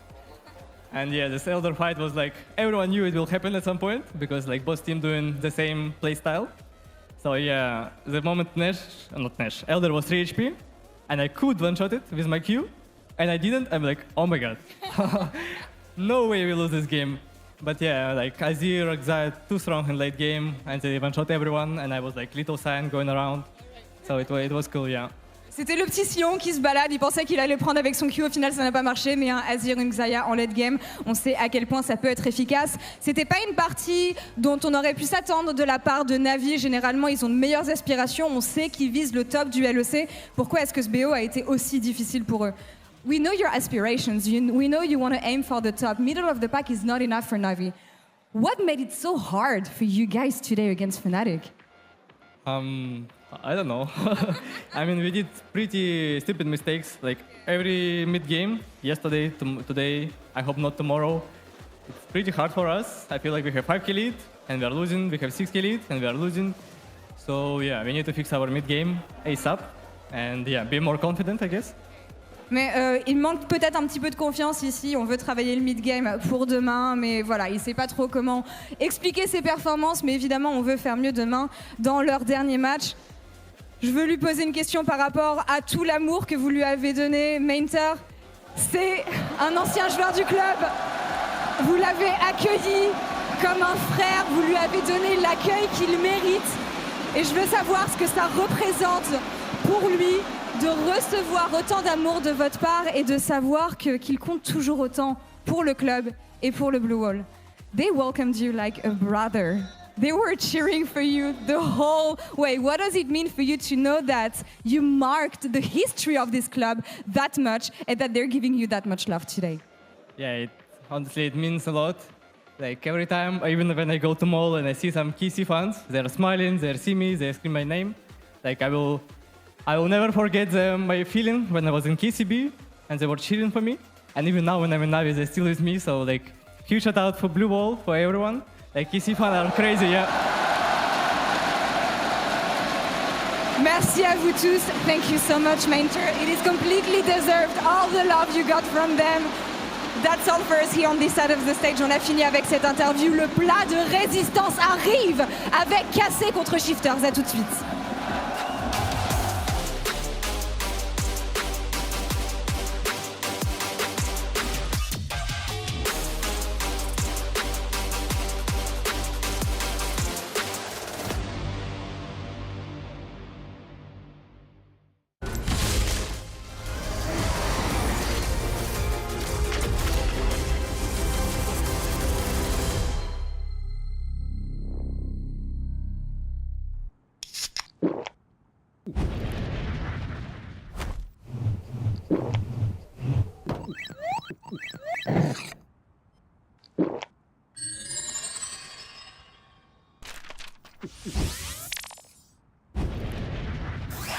Red Bull gives you wings.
Relic has found an opening in top. Decimating smash. In fact, Ambrose might just be dead. It's matched by Mainters. Relic flashes in the end. Mainters dies. So does Relic.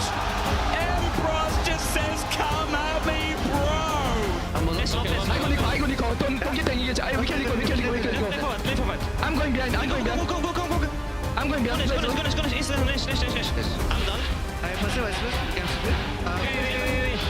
No flash. No press. I got it. We don't give us out. We can end. Can I go next tower? And then Yeah, it's Elder. how did we win that fight with Elder? Oh, guys finish? Yeah, we finished. What a series it was between Na'Vi and Fnatic. I cannot say it was one that was the most pleasant to watch. Yeah. We are joined by the Rock. Thank you so much for joining us. The most obvious question. Yeah. How do you feel after that best of three? A bit ashamed, I would say. Oh, wow. I mean, it wasn't the best level to see, right? Especially on the LAN. I think we played really bad, both teams, not gonna lie. We agree. Don't worry, we agree. I mean, sometimes it's good to, realize like what's happening, and it's good as head coach to comment on these things as well. I think, you come on the reality check that, okay, we didn't play that good, right? We won, but yeah, good job. But yes, let's fix the issues. So let's talk about some of the issues, because from our perspective, game one, I'm going to come out and say it felt like your team got bored at a certain point. It felt like that Fnatic was doing so little and your team was getting so much for free that they then tried to force some sort of action, and then the bot tower dive happened and then it just started falling apart. It's a funny story because we have this tendency to just get bored. Let's do a random fight. We all die, we lose Baron games DG.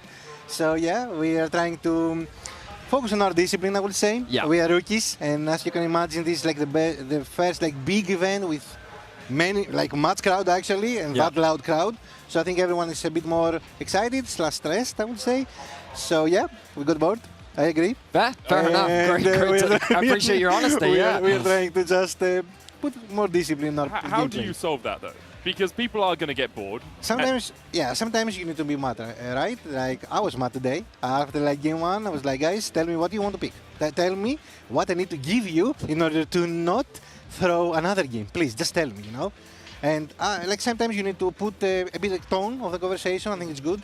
And then they're young people, right? And they're young players, and they will understand, oh, something's wrong, This guy is not mad like usually. Why he's acting like this right now? So this is one way, and the other way, of course, is from scrims and perma talks and communication around the topic. So yeah. And you found getting mad between game 1 and game 2 helped them not throw a 7,000 gold lead in game 2. Well, it didn't work this time, right? We won the series, though, so I have the argument. You did. Okay. So I have questions around. Let's talk about the draft. We talked a little bit about it before. Yeah, let's talk about the draft. Yeah, so yesterday I had big frustrations because it felt like that you'd come in with a plan on the bot side of your draft where you'd lock in things like Ezreal Karma. Game 2, I want to say you locked in Yunara Lulu. Yeah. And so in my mind, I'm like, okay, they've got a clear game plan. They want to play more front to back. And that's very Na'Vi. You've been putting Mengtor on a lot of tanks this year. And then your top side goes completely against the plan. I feel like that your entire top side then wants to do something completely different to your bot lane. So help me understand what's going on. This is today's draft, but help me what's going on throughout the weekend. I think second rotation is on me. I think I did wrong, especially on the pick that we should pick on the first game on the R3. We picked Rise. We should pick something else there. Right. And on the second rotation, I think the pivot that I did, it was completely wrong. It was out of the theme that we tried to be on the first three.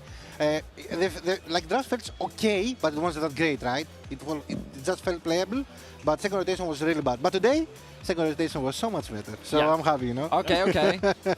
Because to me, that game 3 draft felt like the most Na'Vi draft that I'm used to. Yeah, but I'm trying to I'm trying to have more play styles, right? Because I don't want to stuck to, Sion, Xin Zhao, Azir, and then bot lane. Right. I'm trying to develop us and try to have more tools to actually play, because more BO3s, playoffs as well. Yeah. I'm trying to achieve as much as I can, right? But sometimes we are maybe limited ourselves with the things that we are doing.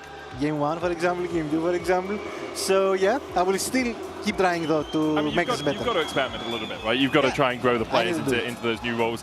Key player of the series was Poby. I think overall. Finally! There we go. Finally, man! Sounds like something you've been waiting for. Yes, I told the Relays, like, you have so much ego lately. Someone else needs to get the MVP. It was enough, bro. That also explains putting him on bad champions in certain positions. Thank you. That was a good one. Thank you very much for joining us, The Box. Before Carmine Corp and Shifters, let's check in with Law behind the scenes. Hey guys, Laure here, and I just want to show you a vlog of how everything works at an event backstage. As you can see, I'm on stage right now. Hey! And actually, I want to catch up with my favorite referees because you know them, but we don't often talk to them. How are you doing? Hello, I'm doing great. All right, so you're always behind the players. I feel like you hear more than everyone pretty much involved in the scene. So I want to know, who's the loudest teams from all the 4 teams we have this weekend? This weekend, the loudest, I think, probably KC. KC, yeah. If loudest, definitely. One of the invited teams that we have, it is Shifters. So this is how the room looks like. Say hi, everyone. Hello. Okay. How do you get ready ahead of games? What is your go-to music? That you listen to before stepping on stage? Yeah. Or style. Like, depends. I think funk. Funk? Like okay. Brazilian funk. Nice. Like to, you know, get hyped up and look to do some plays. On a scale of 0 to 100, how much do we have to cut because this would not be broadcastable? That is a great question. Actually, I would say 50%. Okay. Especially me. Like, me and the team sometimes have very weird conversations. All right. Jake, what do you do before the show? Me? Oh yeah, flip the camera around. Yeah. Before the show, I was just watching Blade to get in the feel of like, how does Wesley Snipes approach a situation? Like, how does he fight vampires? Give me the gift of a grip top sock, a clip trip, ship shape tip top sock, but just Vincent slapstick slip shot stock, but plastic elastic grip top sock. I have 3-4 coffees, lots of caffeine, 3-4? and I try and talk to anyone that'll listen. I usually try to avoid Jake. And I think, Jake. yeah, it speaks for itself, I would say. Got it. Okay, Medic. What's up? Who are you? What are you doing? My name is Medic, and I am trying to get by. Hi, guys. Is it the Heretics reunion? We don't talk about it. Bonjour, au revoir, merci, bye. I'm gonna keep on talking to you while you're eating, actually. I think it's not uncomfortable at all. What do you expect from the games today? Stomps. Stomps? Yeah. Okay, I see a fan behind you. Yeah. I've hosted with you a lot of times. Yeah. You need your fan every time. Correct. Okay, how hot is it right now? Very hot. Very hot. Okay, I'm gonna let you eat now. Thank you, Vedius. Absolute professionals. They're doing an amazing job now. Game 1 is on. I need to focus on my interviews. So thank you for watching this vlog. I hope you learned a lot of stuff and see you next time. Bye. Thank you very much, Law. Great to hear from that Medic guy. You sound very informed about everything overall. We're joined by Exa. Thank you so much for joining us, Exa. Hello. How are you feeling here in the arena with the atmosphere? I mean, it's always good to watch events like live, right? And also, it's my best friend Kali is playing, so I can't wait to see the games. Yeah. It's been a while since we've seen you in the LEC stage, of course. But how have things been going in the ERLs? I mean, last year we won like 3 tournaments out of 6, like in ERL, I would say. It was pretty good. And this year in Winter Split, we played with French there. Maybe you heard about it? Yeah. With Trayton and stuff. We did decent, maybe a bit under the expectations. Only decent? Yeah, I think we should have done better, but it's life, right? And now I was taking a break for spring, and I will see what happens in summer. Well, fingers crossed we get to see you again, because always enjoyed you. You and Doss as the bot lane duo. I miss Doss, yeah. That's what we used to see. Yeah, I mean, I think we were the first win, actually, with Lucian Nami in Europe. Because everyone was boosted, but it's okay. Mean, they still are, man. We went 0-15 for a while. Obviously, we're getting ready for KC versus Shifters, a matchup that I think most people will say, in fact, 99% of people will say, is heavily KC favored. If you were on Shifters' side here, Exa, is there anything you'd look at and say, this is the one thing you can punish? This is the one thing that perhaps KC have a weakness in? To punish? I don't think so, but to play in your towards your strengths, I would play for Rooster. Yeah. I think, because I think this guy is very cracked, and I think it's the only lane where they can have an edge. Maybe playing for Nuke as well. I think he's a very good laner. Maybe recently he hasn't performed as good as he wants to, but I think I would play for mid or top. I think bot lane Calist and Busio are a bit too strong, I would say. But yeah, I would play for either Rooster or give him like counter pick. I don't know the side selection. I don't think we know yet. I don't think we know yet. But yeah, that's what I would do. But I fully agree with you. I think especially with Rooster now, when there's kind of a brewing meta in the East, the Dark Shadow, which is the range top right now. My. When, if you watch LCK, and I think a lot of our players do, you see a lot of Varus, Vayne, Jace, and this is kind of what they have been playing. Now you see on the sidelines here, there's some Vaynes brewing, some Varus. Now you're a native carry player, Exakick. How would you rate their Vaynes if you've seen them? I'm really bad on Vayne. I think if you wanted to ask anyone, you should ask Jesus, because he's like very good on it. But I think, I would say that if there are Koreans, I think they know how to play Vayne. I think the only thing I'm like sad about is to see my boy Varus being played on top and like playing like disgusting builds that are broken. Yeah, and also it's not showing there. No, I'm fully with you there. I don't like seeing Varus. Yeah, you're a top laner. But yeah, I hate everything ranged. But it's kind of interesting to see how it goes in now, because I think in this matchup especially, blind pick top would be so interesting, because usually we see blind pick we see on best side. It's kind of boring, but these guys will probably blind pick a lot of Jace, Varus, and I want to see how the meta develops in top lane throughout the series, because I think that will be interesting. Okay, so if someone blind picks a Varus into you, or say it's flex picked, is there a top laner you can say, I will pick this and I could just poop all over this Varus? I mean, if you wipe off your tiers, I think the best answer is Yasuo in isolation. It's very good against Varus. But there's also in Korea and China, they started playing Naafiri. The dog just go on the Varus, W his ult, and just try to all in him. I would love to see that. I'm very excited if we see Naafiri today. I'm not going to set any expectations because I don't think it's realistic, but it would be hype. It would definitely be hype. We're going to get into the first series, the first game of the series in just a couple of moments' time. On the side of Shifters, if they lose this 0-2, they are out of contention for playoffs. A massive loss for them. SK would also be eliminated, unfortunately. It is very hard when you lose so many games, obviously, to still be in playoff contention. But Shifters do have still a little bit of hope in their back pocket. Yeah. You know, I want to see Roosters Nidalee. Nidalee? Is that from Nederland? Yeah. I mean, and he did play it in He played it as well. He's been active and also super cringe champion that I hate. Of course, I mean, any of these top any range top. Yeah. But they've managed to get leads on Rooster. Yeah. Like we've seen him 2k ahead, 3k ahead, and they still can't win with it. So Shifters, there has to be a monumental shift for them, and we'll see if they can do it as we get ready for KC versus Shifters. J'espère que vous avez encore un petit peu d'énergie parce que, comme l'a dit Laure juste avant, on va rentrer sur le plat principal. Mais avant ça, prenons un peu l'Europe en otage. Faisons-nous un petit peu plaisir ici aux arènes. On est chez nous ou on n'est pas chez nous? Est-ce qu'on peut se faire un kiff, mettre la salle un petit peu au noir et sortir les flashs? Tous. Comme ça, on va montrer un petit peu de quoi on est capable niveau ambiance. Ici, sortez vos flashs. Prenez le temps. L'Europe vit à notre rythme en ce moment. Pour ce LEC Roadtrip by Cassé. Je veux encore plus de lumière là, je veux qu'on impressionne. Sortez tous vos flashs. Waouh, Kamel, si tu voyais ça de ma position. C'est assez incroyable. Encore à gauche là, vous êtes timide à gauche, il manque de la lumière. On va essayer d'équilibrer tout ça. En plus, on est en 360 sur ce nouveau dispositif. Il y a des gens même derrière la foule, derrière la scène. C'est magnifique comme ambiance. Merci énormément. Et vas-y, faites bouger les lumières. Parce que l'Europe est en France actuellement.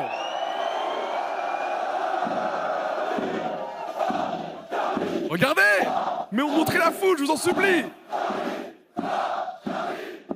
Carmine. Ouais.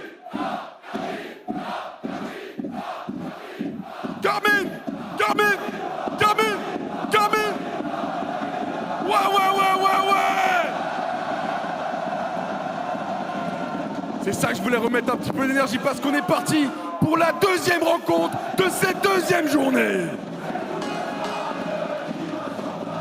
Ils sont dans une situation délicate. Il faut maintenant tout gagner. Faire preuve de courage, de résilience. Mais attention, c'est quand on n'a plus rien à perdre qu'on devient le plus dangereux. Dos au mur, il faut faire face. La tête haute. Shifter. Avec sur la top lane, Rooster. Dans la jungle, Bougada. Au rôle de mid-laner, Nuke. En carry, Barak. Et le support, Tribu. Tout ça accompagné de leur coach, Striker et Menkyu. Shifters. De l'autre côté, même si c'est pas encore parfait, ils ont été impressionnants, individuellement comme collectivement, niveau macro comme niveau micro, toujours invaincus, tous capables de clutch, tous concernés, tous déterminés, galvanisés par leur public. La Carmine Corps. L'oral est à pur, explosif, constant, votre top laner, Canard.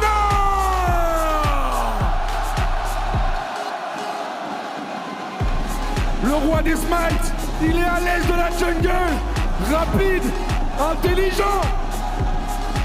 Votre jungle, yeah!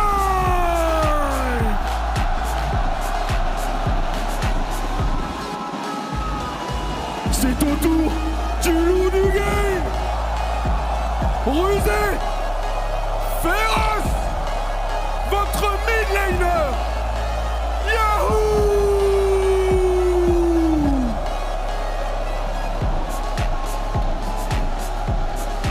Vous le voyez, le petit prince, agile, précis, votre prodige,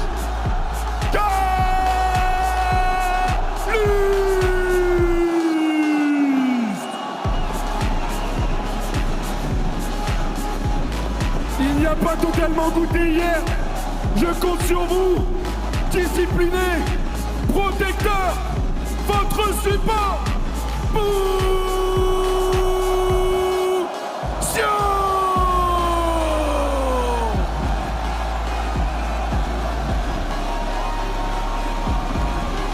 Deux équipes, deux destins différents. Mais ça se joue ici, maintenant, aux arènes de la Carmine Corps.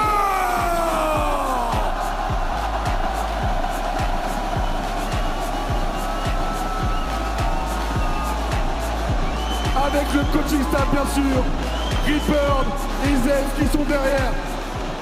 On n'oublie personne. The energy that comes when KC enter the arena, enter the stage, is just surreal. It is hard to think that this is an arena with only 3,000 people, or not even at full. I mean, it looks like it's a full capacity, Dagda, but. Kalis took to that stage, and I took the headset off of my right ear. And I'm pretty sure I've gone deaf now with the sound of this crowd here. It is absurd to see the passion that's And they had this massive banner that you guys in the English broadcast might have seen. Yeah. It's down now. It looks like something out of Attack on Titan that they made for the KC team. On the opposite side, though, I did love the grin from Trimby. He took to the stage, there was a lot of boos, and Trimby just shook his head and said, I knew it was coming. I knew it, yeah. But let's see what we can do here anyway, because for Shifters, this is such an important series. Yeah. Everything rides on this. A 0-2, and Shifters are out. Playoffs done. Yeah. They don't get a second chance. With them, SK will go. SK are sitting in Berlin, hoping that Shifters can at least get a game. Again, 2-0 from KC. Shifters and SK will be out. They will join Heretics, and then we will only have 7 teams left remaining. Out of the 6 needed for playoffs. KC, I mean, undefeated so far, Dagda. Their series have been good. Even yesterday versus Na'Vi, a lot of questions were like, well, Na'Vi had better early games, but KC kind of hand stiff. They still did it in really, really good form. And if that was one of their weaker days, I'd hate to see what they can do against Shifters here today. Yeah, it definitely feels like an uphill battle for Shifters. KC still in contention and talked about it, their strongest team in the LEC right now. And for them, in front of a crowd like this, it is a very, very difficult time. Yeah. But for Shifters, as we said, there is no second chance. You have to make it happen here. You know that KC want to try and play for strong lanes. They love the Ashe Seraphine. They want to try and get lanes that they can organize skirmishes for Yike. And how do you try and draft against that as Shifters? Well, that's a good old question, because as we go on and pick and pan, they're going to find some kind of answers here today. As for Shifters, they've also got Na'Vi again tomorrow. Either way, it is not looking great for them, and they're going to start picking up wins on the board. They have one individual game win. They are 0-5, bottom of the standings. KC found a win today. They're still up with Vitality. They're in the top. Let's go to Big Bang. And it's a similar story that we see so often for Shifters. They are fantastic up until that 25-minute mark. Yep. And then there's a mid lane, mid-game pain, and it all goes awry, where they get caught somewhere around that mid lane in the mid-game, and it all starts to go pear-shaped. So, Shifters, can they try and weather the storm in the early stages and get to a win, or can KC see themselves pressed into another undefeated streak? I think Reaper is trying to listen to Zeph. I think they're trying to like zone out the noise. I don't know if those noise-canceling headphones are good enough to get rid of all of it, because for me right now, it ain't happening. I'm still getting deafened. It's cool. Like, as I see Heretics take their seat to watch the show, I'm just in awe. I'm in shock and awe. And I'm looking forward to the rest of today, to tomorrow as well. That's why road shows in the LEC is so great. In Pick Ban, Orianna gets let through to KC. Okay, about that. Yeah, Orianna incredibly strong, pairs so well with basically everything that comes through from the jungle. Fantastic team fighter, does lack a little bit on sides, so I have to see what Shifters have planned here. Gotta pick Ezreal wise. Yeah, with the Pantheon gone, it means that like the ability to attack side lanes a little bit hurt. Maybe they want to opt in towards taking away the Nocturne early. Yep. But as you say, like Ezreal, Karma, kind of uncontested now as that bot lane prio. I was going to say, because if they don't give Paddock his Ezreal, which has been, I think, quality-wise his best champion, that'd be a major mistake. So they get the 2v2, but as you said, the cost could be great as KC. Do they get the Nocturne here? The question is, up in the sky is Caitlyn Bard instead. Busio Bard. Oh, they love it. They know how good it is. If it can get the control that it needs, this could be a very potent bot lane for KC. Azir going to be the answer on the opposite side. Orianna strong into that matchup. And the Caitlyn won't fully get pushed, I believe, into this Ezreal Karma in the early stages, but can over the course of time start to whittle that down. So KC still have strong lanes that they can try and play around. And as you say, we've seen what Busio's Bard can do. It's devastating coming over from NA. I do like on the other side, though, for Shifters, at least, if we're talking comfort, they've got a bit of it themselves. We already mentioned Paddock on the Ezreal, but Nuke, Azir here, like, bread and butter, man. This is nice to see in their first game as we go to the next ban. So Nocturne, we talked about, first thing taken off the board by Shifters. Yeah, the Nocturne Orianna combo, incredibly strong. So that is going to see Wayside. I still think the Ika's options though, like Ori Xin Zhao, still very, very strong. Ori Wukong, still a very good combo. Like, you have a lot of these bruisers that can still fit into this wheelhouse. Even if you really want to, something like the Vi as well can be that engage tool that you want. It's just a case of how do KC want to try and orientate themselves. And still, I'm wondering what Kana wants to take in towards this top side. Bank. Well, that's the thing. We've seen him go more towards these kind of carry top laners at the moment as well. And I wouldn't be surprised to see him try and continue up on that. Well, things like the Ambassador are available. We're worried about jungle pairings. Worried is the wrong word, but as Sion gets taken away, maybe some of those bruises will be looked at again, as you said. Jace gone to Sion. The Gwen gone as well would say to me that they do want something like the Cassandra or some sort of tank. But Rooster, like, wants to play carries. We've seen it before. So this is where you kind of end up in this awkward standoff of, okay, who's going to bite first? Because the Varus, the Jace have kind of been the two go-tos. Vayne also kind of sitting up there in those carry top laners. And it kind of, to me, feels like a standoff in the top lane as to who wants to take their pick first. And Bessa, though, still a flex, more than likely going top, though. But if it does, I mean, a Renekton here for KC would be the perfect counter. As you said, though, flexibility might mean that you're just going to neutralize instead of kick into it. Exactly. If you take the Renekton, then Vayne opens up on that top side. You can try and look for something with a little bit more range, make things a bit more uncomfortable. So what is the plan here on KC's side? You basically have to read this, not knowing what you're going into. Now, if it was a different team, I'd say once upon a time that would be a Vi top as a flex, but obviously we're past that. Vi for Yike, a bit of a meme in the past. It was his worst champion. I think this year has been better. as we're going to hold on this one for now. It is a Busio hover. He does like to hover the Vayne. But is this legit? Is this going in towards that top side? I feel like this could be the angle, to be honest. You don't think it's too dangerous with that flex? Surely too dangerous. Even then, I still think you can play it out, but he ends up taking the Nara instead. Okay. So now, this is where I think Rooster could end up, like, the thing you hate as Nara is playing into a lot of these more ranged, or champions that outrange you in that top lane. So it could be something like a Kennen, or something along these lines that could end up working What if he did the Vayne, Dagda? What if he did the Vayne? He could do. Please, give us something fun, Rooster. What's it going to be? Oh, a Kali top. Not a bad one. I mean, definitely something that you can look to punish in the laning phase. You've got good dive set up with the Mbessa, and you've got self-sufficient solo or carries in your mid and in AD carry role. So for shifters, it's a funky draft, but one that I can see working, whereas for KC, ease of execution feels a little bit easier. Point and click with the Vi, followed with the Orianna. You've got good lockdown, good range to play with from the Caitlyn. Yep. Like, I think KC's a bit more stock standard, but I kind of like what shifters are cooking. They've got some angles, and they've got mobility against the Orianna engage, the ball delivery that's going to be easy as you step for KC.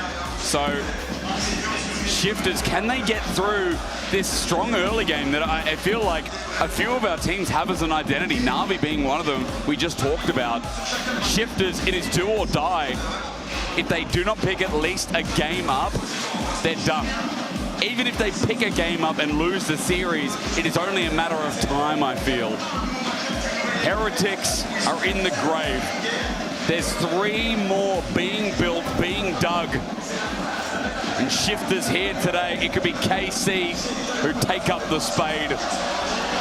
LEC is just in awe right now because the crowd is deafening. And you on the English broadcast, you should really come out to one of these road shows. I am just, as an Australian who didn't come to Europe before coming to, about 4 years ago, I've not seen passion like this. It is always a very fun time. Especially when you go to places like, Spanish crowd the same, French fan is always delivered. Shout out to Spain. Renowned since Worlds all those years ago. W France, W Spain. In case you have to see if they can do what this crowd hopes and take shifters down a peg, maybe take them out altogether. Already, Paduk setting up early, wants to see if he can get some poke with Trimby. Cosmic Binding's good. Electric comes through. Kalist wants to step up an auto. He gets Paddock instead. Busio just sits up for those autos as Kalist is going to get another one on Trimby at half HP. A good start here for KC's bottom laners. And Piltover Peacemaker narrowly avoided by the Shifters 2v2. So this is what we're talking about, right? In the early stages, it's very hard to get pushed against an Ezra and a Karma, especially when they play that far up. Yep. And you use the initial Piltover Peacemaker for poke onto Trimby. Doesn't mean that was like this starts to go on. That's where, as the Piltover Peacemaker gets a couple more points in it, you can start to answer back. So kind of look at level 4 and level 5 for that push. I think that's where KC will be trying to use their advantages here in the mid push and this bottom lane to set up the arc. Shout out to Shifters. Paddock, Arcane Shift in. Mystic Shot hits as well. Headshot back on Paddock after the Piltover Peacemakers. Busio gets the electric, but Mystic Shot and that Ian. Paddock going aggressive. Paddock used the barrier though. Still, Kalist held onto that trigger finger. So the advantage is there for Kalist when it comes towards the effective HP bar, as long as he can hit that barrier. But it's already hyper aggression in the bottom side. Everyone fighting toe-to-toe for that lead. And that 2v2 is spicy as hell. Trimby gets some good poke off as well as Wave gets pushed in. However, KC do have a ward here. Peacemaker into Paddock, stops the back.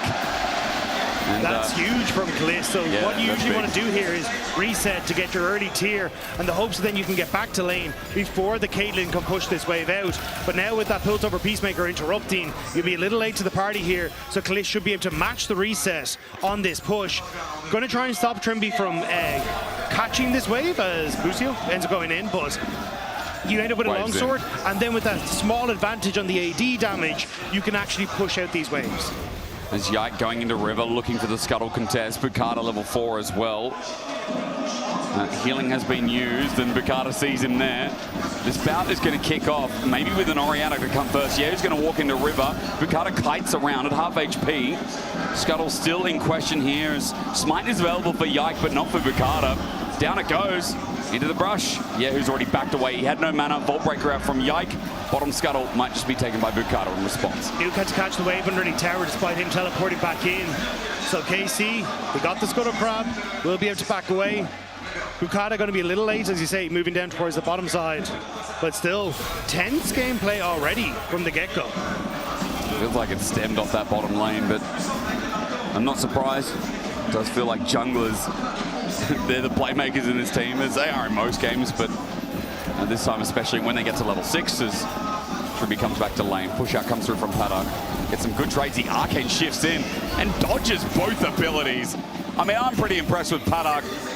The gumption on this guy. Arcane shifting in front of a Caitlyn Bard and then dodging everything, that's the mojo.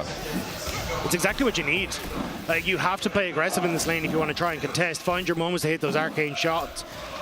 And arcane shifts and mystic shots, but he's finding it well. So either way, it's just keeping things even. And again, this has kind of been Shifter's safe point. They end up playing well in the early stages. Like, Bukata's been able to get some good ganks off, and traditionally they've been having it, like, at least for a little last 2 series, had a bit of pep in their step in game 1 in coming out with these early gold leads. But it is kind of that 20 to 25 minute mark where things start to fall apart a little bit for them, with people getting caught out. So we'll have to see, against especially a team like KC that has really accelerated the game past that 20-minute mark. It's going to be a big test. As Yike getting in and stealing away some stuff. That's a camp up as well. And Bukata will go back towards his Krugs, but a couple of camps here for Yike on the top side to clean out as well. Rooster walking back to lane. Note that he did take Ignite into this matchup, so he has to wait a little bit for the TP. While Kana gets the TP, get the push in, maybe use that timer to move as he gets closer to the level 6. But for now, he's not hard pushing the wave, just last hitting, and gives him a bit of time here to play around the potential of maybe a jungle gank, maybe moving after I was Rooster about to commits. say, Rooster level 6 is a problem. Yeah, but Kana going to half HP, now even lower. Flashes away, no! Kana's dead! He got ignited and solo kill by Rooster. And that Ignite comes in clutch. Huge play by Rooster. Gets the reset, hits level 6 off the wave as he comes back, and immediately goes for the all-in. Kana didn't stand a chance. And Kana was half the way to Meganar, and I thought, well, he'll build up, he'll pace, but Rooster just pressed the button. He didn't even flash in. He just dove him. And that's what I was about to say. Level 6 for Akali in these matchups is the big point to look out for. And Kana just wasn't ready for it. Rooster knew exactly what he needed to do, and that Hextech Alternator just really gave him that extra damage he needed. Maybe Shifters find something else bot as well. Yike spotted out. Bukata with no ulti. Yike is a little bit closer. If he gets the Scuttle, he will be 6. Bukata going to be contested. Yahoo here with Shockwave available. Magical Journey in. Casey get Trimby up against the wall and execute him. Gun to the head, no chance. And Bukata flashes away from the Shockwave. Yahoo takes a summoner out of the jungle. And KC snap with Busio's Bard. Kana, there's a flash available. Rooster will take it, but he doesn't get the execution. Shuriken Flip is the next thing you look for as Kana goes into Meganar. He's ready to run up to the wave, knowing he'll get the health advantage, but Kana is getting schooled by some cockly-doodly top laner. Rooster not quite able to get the kill there. Bit of puff in the chest out, but not quite able to make the play happen. But still, pressure from Rooster. But it's KC who are winning on the bottom side. Confidence as they use that Bard portal to reposition their bot lane in, immediately dive onto Trimby. And Baduk's just left kind of with his hands in the air going, what do you want me to do here? Like a great portal from Busio. Oh, Yike nice. immediately jumps on. And Yahoo just has to buy space. Knows that Bukata without level 6 is not really a threat, doesn't really have the damage that he wants. So they're fine to make that play work. He didn't want to commit in, holds onto his ulti. Yahoo also gets a flash out of Bukata when he presses R on this Oriana. So massive win for KC, as you said, in the bottom side. In the meanwhile, though, 900 gold lead for Rooster in top. We've talked about Rooster's laning. We've talked it to death. But I will say again, once more, he does feel like he's the shining light to come out of this Shifters comp, rather team. Even if they end up going 0-6 today, I think a lot of people will look towards Summer and be like, yo, Rooster could be like, he's like a top 3, top 4 top laner in a league that is stacked with good top laners. It's also a easier champion for him to try and make big plays on. Like, when you look at things like the Jace, it can be a little bit more team reliant, a little bit more on hoping you find that one good accelerated shock blast. Akali can kind of put herself into positions to be a bit more of a carry. So for shifters, it may just be all in on this Akali in the topside basket. Now, obviously a little early to say. We're 8 minutes into the game. There's not really a big gold lead breaking either way. It's kind of the jungle versus top. But at least KC have shown they have decent control over the bottom side at the moment. And that bottom side with the pickaxe, double longsword, good damage from Kalist. I mean, the lane was going pretty well for shifters as Meganar used on Rooster as we go back to top lane. 20 CS is now the lead with the wave pushing in as Yike is getting topside grubs, which, I mean, is a nice win for KC considering that they have no pressure up here. There's a lot of kill threat. Yike might just be able to take 1 or 2 and then back away as Rooster's stepping to contest. I think it's the fact that Yehu has so much pressure mid. This was the reason why we don't traditionally see Azir picked into Orianna. Orianna ranges him. She tends to be able to bully him in, push the waves and punish him under tower. And Yike has been putting so much presence in towards the mid lane. There hasn't been many options for Bukata to really punish, especially when you're on the Ambessa. So Yehu has been able to get good control over mid, which is then bleeding into Scuttle Crab control, bleeding into this Rift Tower control, or Void Brook control even. Like, there is a lot of kind of like playing by the numbers here for KC.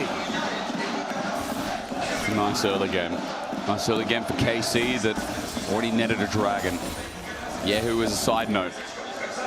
Shockwave before pulled out a flash. That flash for Bukata almost up and available. We want to see how he uses his public execution because so far it's been quiet lanes, quiet game for shifters. Nuke is going to set that up and send in an Orianna to the waiting arms. Here's Bukata. Ulti, it connects. I wanted to see it, but yeah, with the shockwave, the counter play. He waited, and the delivery was self-involved with Yehu's ball. I was convinced that was going to be a death for the Orianna.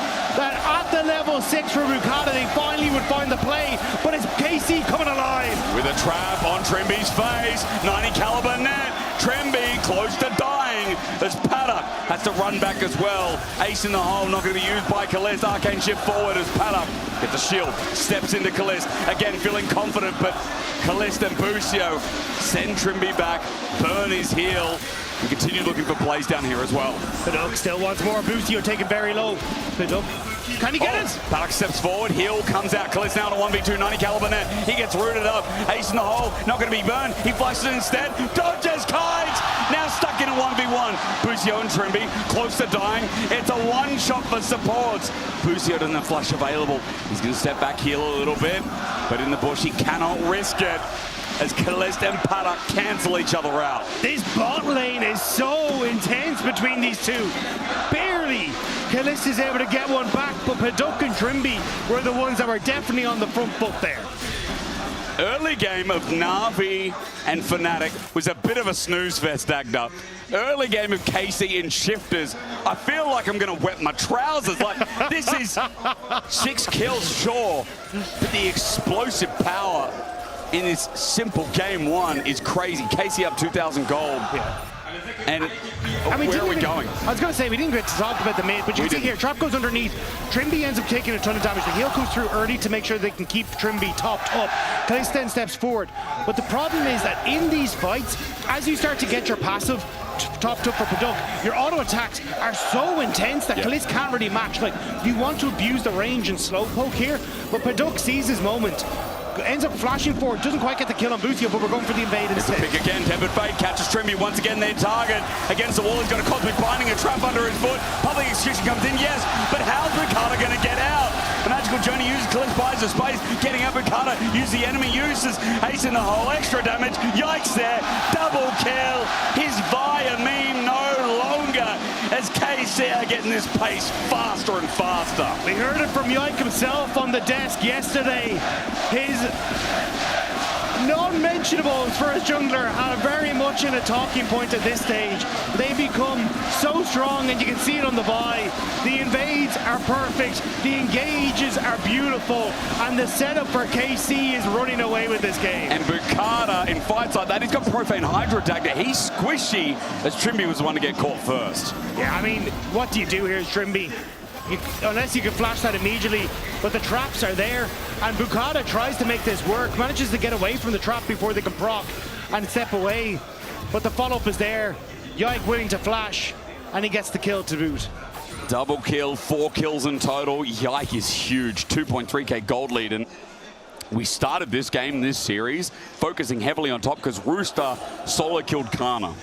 That now doesn't matter because the rest of the map is melting. It's like at the end of Wizard of Oz when the bucket of water goes on the witch. Like, bro, that is rough. But now they're going top. They're looking for a dive Dagda. What do they do? Flash Rooster going in, but here's Busio into the shroud. Kana trying to go into Mega Nut. He gets healed up though, and there's Yike with a blind Q, the Vault Breaker. Rooster is stuck out. The boys come to rescue as Kana will dodge a true shot barrage. Thank you, troops. Is Superman in this game. There was fire and bedlam in the mid lane, and he's there to save Yahoo. Nuke, Tempered Fate, dodged, but there's more men coming. Yike, ready to set up yet again. He's got his Vault Breaker, or rather cease and desist, up and available in 5-10 seconds. But KC back away. They've done enough damage. Enough has been won in this top lane. I feel for Shifters, it feels like Yike is everywhere. They make plays, he stops them. They take a step back, he steps on their toes. Shifters need to find some way to get a foothold, but Yike is just taking their feeding out from underneath them. It's a 4k gold lead at 14 minutes. It's crazy. This is becoming a stomp. I mean, again, I feel for Rooster because there's nothing he can do when he tries to go for the solo kill, but the whole map is unlocked. And we're having this huge discussion right now, like, yeah, Vitality top of the standings, but in terms of quality, are KC the best? Plays like this, games like this, you're starting to think, God damn, maybe they are. Because with their home crowd advantage, we now have to look, are they just going to take the Herald and everything as well? What can Shifters do to stop the flow of this game? It has to be trying to just slow the pace down. Find moments where they can work, especially around like trying to find picks onto Orianna as she opens up into side lanes. But it's very difficult. Like Yahoo's flash is back up after the initial play, makes it difficult then for Bukata and Nuke to find those plays that they would like to. And Yike has just been doing a stellar job of getting control. And even look at the vision that's been placed down by Busio as they clear through these plays, right? Ward up towards Krugs on the opposite side. It's actually Kana, maybe still Perfect execution, Tempered Fate, and Bukata came in wanting to public. He gets flushed away by Kana into the shroud, though there's TP. This is going bad for Shifters. Rooster Cosmic Binding blind, stops the TP. He wanted to escape, but it's Busio's bard. Everything connects, and KC can't do a damn thing to stop their own self in their tracks as Paddock comes in. There's a battle herald, the knockup, the class, the play. Paddock trying to run away. Yike will jump against the wall. Vault Breaker in. Paddock's alive for now, but with a TP. KC, they've still got the play in hand. The mid tower drops down. Stepping on a Travis Kallis gets Nuke on the TP. Herald charges. They can't do a damn thing wrong, Dagda. It looked like it was going wrong, but the charge from the Herald still goes through. They managed to escape. Yike defends the mid. Kana's getting top. What is happening? This game has just gone out of control. And even on this one, it's not a cosmic binding, it's a casual one from Busio. As he manages to lock down Rooster so he can't teleport away, immediately runs mid to help protect his jungler. As Yike uses the taxi to get on out, set up Nerdy for a kill up a duck. This one looks a little dicey, but it's the charge on the tower. Like, what is going on?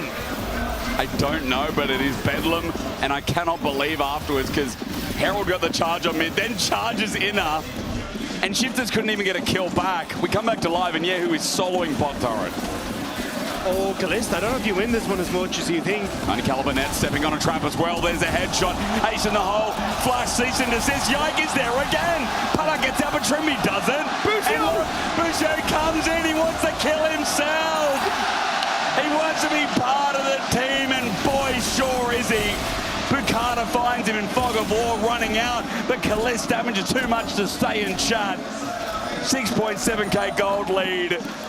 This one is, I mean, Shifters have no shot in this game one. If I'm Shifters, I'm pressing tab to see how many teleports on the enemy team, because it feels like KC pop up out of nowhere every time.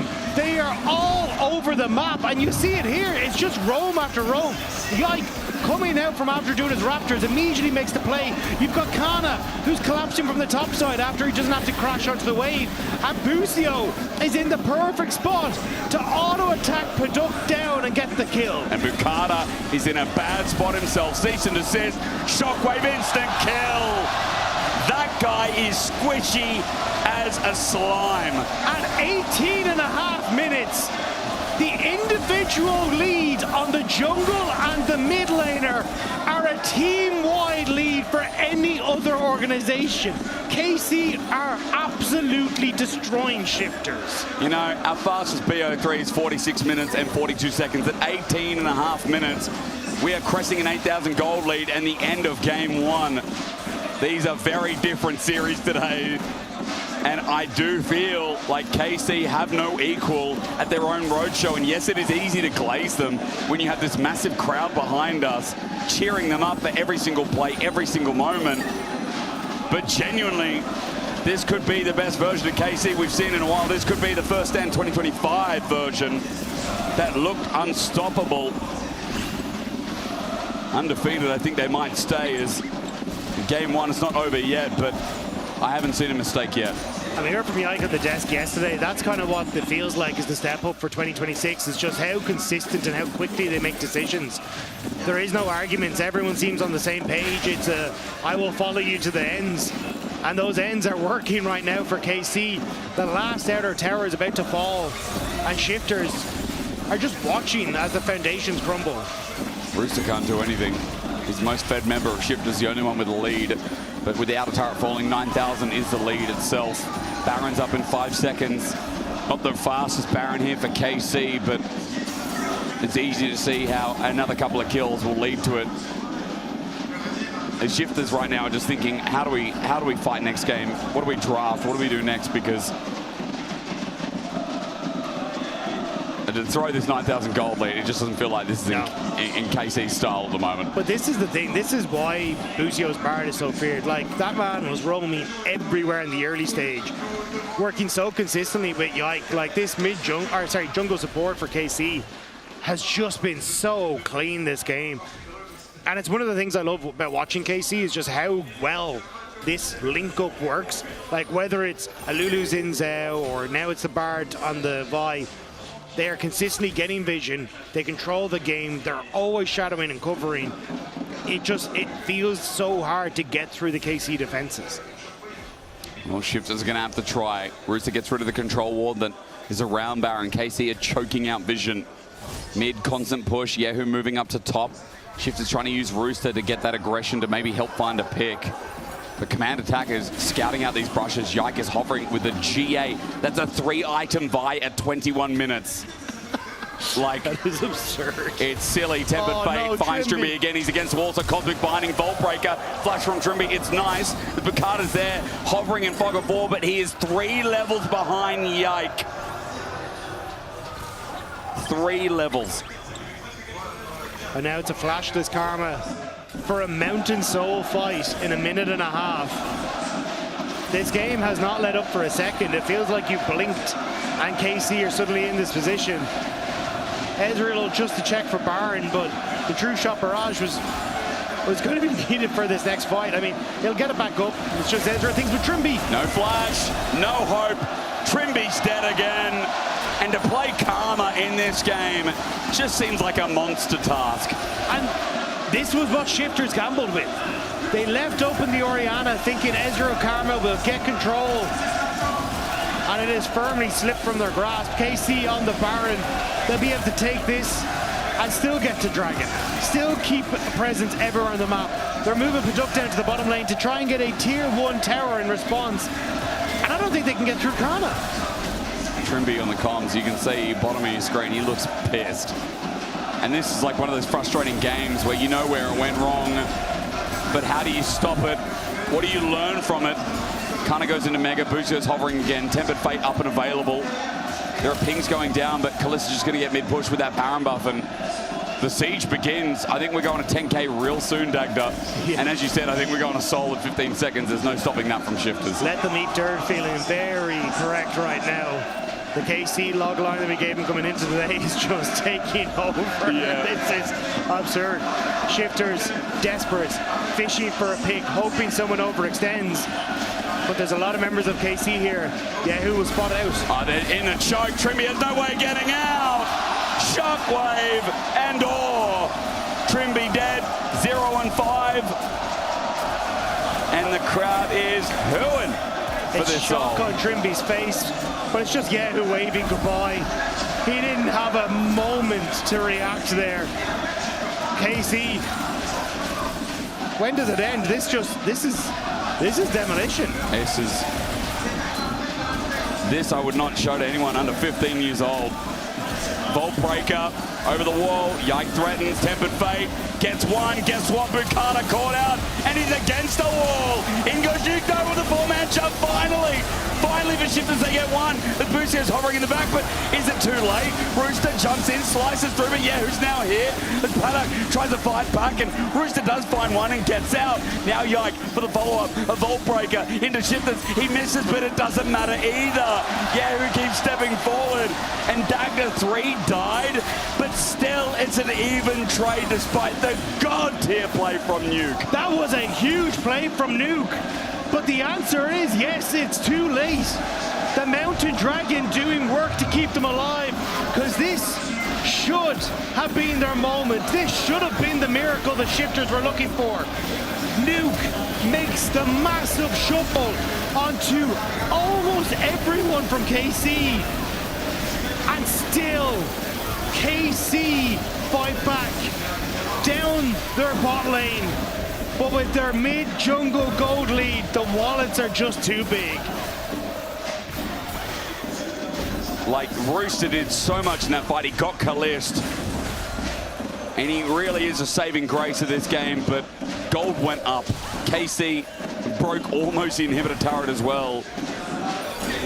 All right, if Nuke does that 2-3 more times, maybe.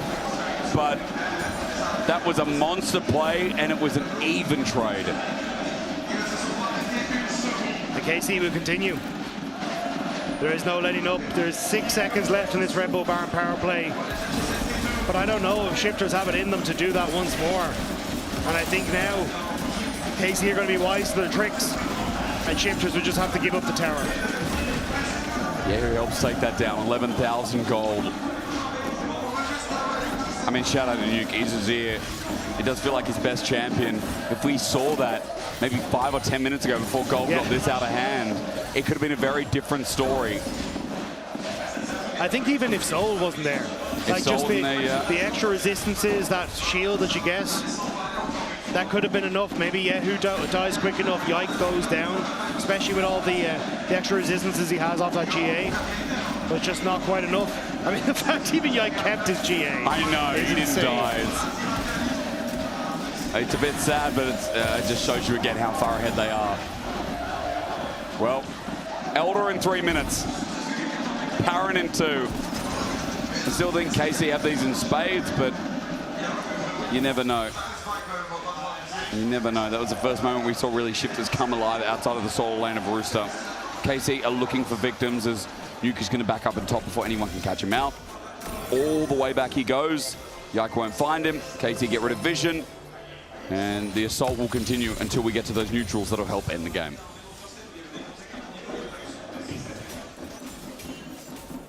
KC establishing vision in the top side, keeping Shifters in their base. They know they have a very good siege with this Caitlyn, so there is absolutely no rush. Just poke, prod, chip away at any of these structures. And yeah, you can just wait until Baron, but a good shockwave here with Rabadons now and that 10-stack Dark Seal. Yeah. You do not get to survive that as Shifters. You know, I wanted to quickly mention, Dagda, talking about surviving, I mean, Yike's obviously been the cornerstone of this game. 5.8k gold lead is the difference. Yeah.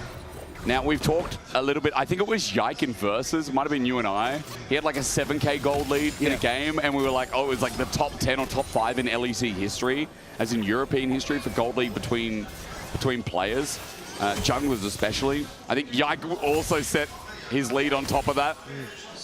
It was a Kha'Zix game from memory. Yeah, I mean, but Yike kind of just does set records. He does. Like, you look at, he is the player with the most consecutive titles in a row in LEC history. Like, he has set the record, as you said, for the longest gold, or the largest goal difference between junglers. Like, the man is an absolute monster, and really does feel like he's found his home now on KC. Like, there was question marks about him on G2, but it feels like every one of them is getting shut down. Oh, flash 16 to assist, Rooster can't react. He's dead, and a two-man tempered fate. If you had doubts about Casey, that's gone again, because you won't find the same play. But the magical journey and a Busio delivery. Newcaster get out of dodge. Casey on the onslaught, and our doubts have gone, if there even were any. Busio's barred. America knows it. Europe knows it, the whole damn world knows it. It's as clean as Yike is now on his Vi. The Shifters on their last leg. Here's the defense. Kana flashes in. You goes Golden. Dodge away from the Mega Nar, but on a trap. He'll stand. Trimmy gets headshotted. Paddock gets sent back. Calypso will fire with the range. And KC put on a display worthy of the entire of France.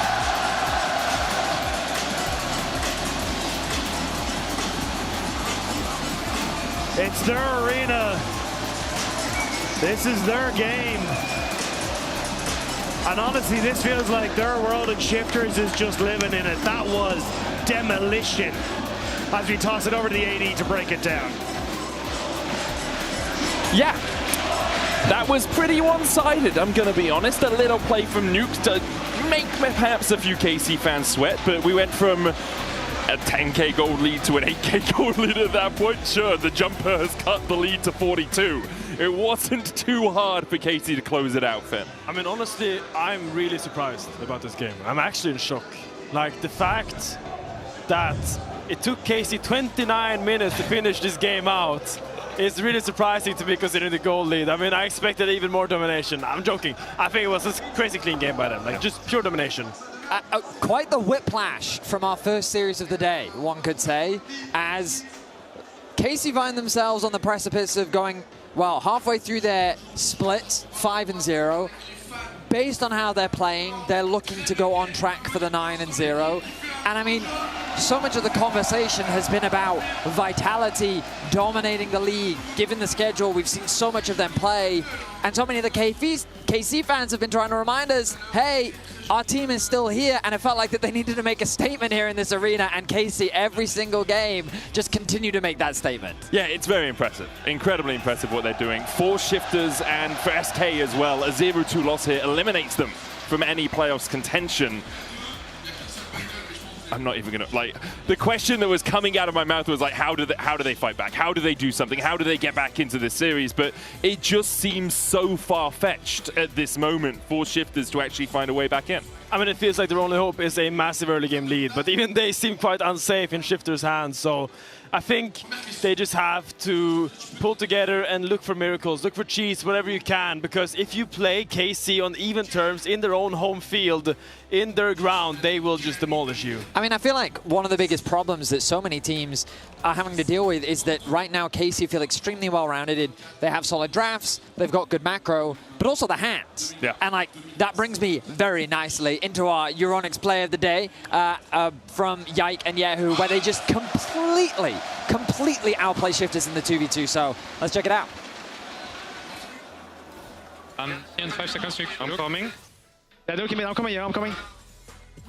I'm moving. Bard is moving in 10 seconds. My God! Vi is there. Kill him fast. Looks good, guys. Looks really good. Got him! Nice, Yo, good call.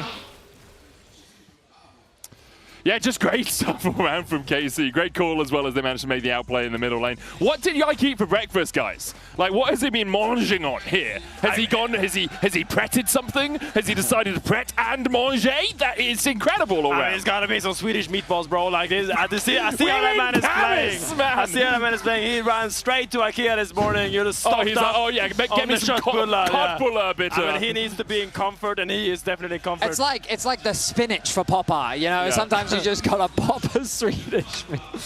Yeah? I couldn't even say keep going, Benny. I wish when I was playing I was popping more Swedish meatballs, because clearly I needed them. That was clearly what was lacking. He played really well, guys, and we're going to get off the Swedish meatballs that he has been consuming. They're going to get them. I'm going to stay on it, because look at his stats. It's like insane. I think he had a 6.7 goal lead at the game end, and I think that's just... I think Hysterics talked about it on the cast. It's one of the highest we've ever had in in the jungle matchup department, which is just impressive. He had another performance earlier this split. Wasn't he like 8K ahead? It may have been last split. Maybe in versus. I think that was the Caustic team versus Gwen, no? Against them. No, but there was like a Nocturne game where Jace game. He was like 8K individually over his lane opponent. The guy is absolutely popping off right now. Obviously facilitated by the fact that all of his lanes are also winning. It becomes a lot easier to jungle when you have prio in every lane. And across the board, KC just continue to impress. I mean, the only person we can really criticize is Kana, I guess, because he did get solo killed, but then ultimately it doesn't matter, which then runs into the same problem that this teams playing against KC face, is that it feels like that right now there is no clear weak point, right? It feels like that there's no weakness in the armor that you can try to exploit. It feels that wherever things fall short, something else is compensated. Yeah, I mean, we had Yike on the desk here yesterday, actually, and he talked a little bit about their practice, how it's going, and he said something that I was just so envious of. I asked him a little bit about the reviews, how the scrims are going, and he says, yeah, we're mostly just like nitpicking team fights, you know, checking micro here and there. You know what kind of luxury that is? To just review only like the clicks in team fights. That means everything else is just going so smoothly. I've never been in a team where we just sit there like, hey, could have clicked like a little bit more right there in that team fight. The fact that they're so dominant, not only on stage, but also in practice, I think just tells about the depth of talent in this team. It really does. And I think the good thing for KC as well is if you exclude the Vitality Week 1 series, it has been almost a linear curve of difficulty for them in terms of opponents. Like, we'll get into Week 7, and that's where they have to look at G2, MKOI, and GX. Now, GX, a little bit lower perhaps than a Na'Vi, but the fact that they have slowly been able to build up across, they haven't needed to slowly build up, but if there were any foibles, any failures in their game plan, they've had enough time before they face the G2s of the world to see if they can fix those failures and then perhaps go for the 9-0 split. Yeah, I mean, right now that's kind of what I'm keeping my eyes on, because it's an interesting position that KC are in, because is it just a regular season thing, right? Because we've seen performances like this before from teams. Sure. In fact, I believe KC did finish first at the end of last regular season as well, if I remember correctly. I think that's possible, yes. And playoffs is a different beast. Teams level up. We always look at teams like G2 and KOI, and so the question is, are we getting ahead of ourselves? Because right now, of course, you have to look at the current picture. You have to look at the thing that we're presented, and right now, KC do look like the cleanest, one of the strongest, even though they did struggle a little bit against Na'Vi yesterday at times in Game 1. But ultimately, they're the most well-rounded. So the question is, how do you maintain a performance like this all the way through to playoffs? And then how do the rest of the LEC stack up? Because we know that so many players and teams in our league tend to revel when that type of level comes to the league. Yeah. Now that we have this team that many are aspiring towards, how does that change the dynamic, and how does things look forward to the rest of the LEC? I mean, especially considering there's going to be a huge patch change coming in a few weeks as well. True. It's a lot of turbulence ahead of KC, so to me it's just about stabilizing that journey, making sure that you can ride a train to the end station. Yeah, I think there's those two variables, right? Massive patch change coming out this week, which we're going to see some changes on. KC do get a week off next week, so they actually have 9 days before the next roadshow to build on towards that patch. But also, this regular season has been best of 3. And that is, to me, it shows a higher level of consistency than winning a best of 1 regular season than going into playoffs. Absolutely. Right? They have already tried things in Fearless. If they just 3-0, they only have 1 extra game per series on average to close it out, so they only need to bring out a couple more things. And we've seen enough varied styles from them. They haven't just been the Dragon team, I mean, or just been the late game scaling team. Like, also, just to bring... We're still in the middle of a series. Oh, yeah, but based on what we're seeing so far, it feels like it's a foregone conclusion. It really does. Because Shifters have not demonstrated enough. They will have to pull some magic out to get an upset win against KC and keep their hopes alive of qualifying for playoffs. And SK's hopes alive. If they do not win this game, both SK and Shifters are out of playoffs. We'll be tossing to a quick break, but afterwards, we'll see you back with the second game of this series. Let's see if there can be a third. Maybe maybe a jungle gank, maybe moving I was about to say, Rooster level 6 is a problem. Yeah, but Kana going to half HP, now even lower. Flashes away, no! Kana's dead! It's quite gay for Shifters. Nuke is going to set that up and send in an Orianna to the waiting arms. Here's Bukata. Ulti, it connects. I wanted to see it, but yeah, with the shockwave, the counter play! He waited!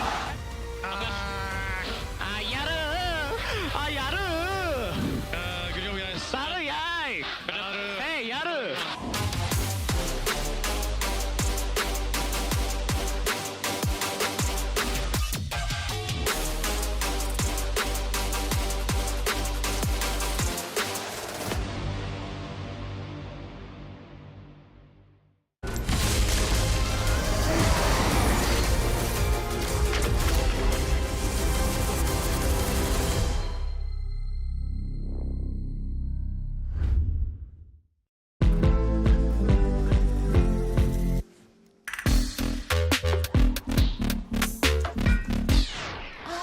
What's wrong with me today?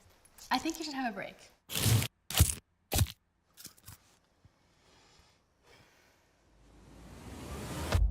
Have a break. Have a Kit Kat. Maybe cause I'm a crushing. Whoops. Wrong word.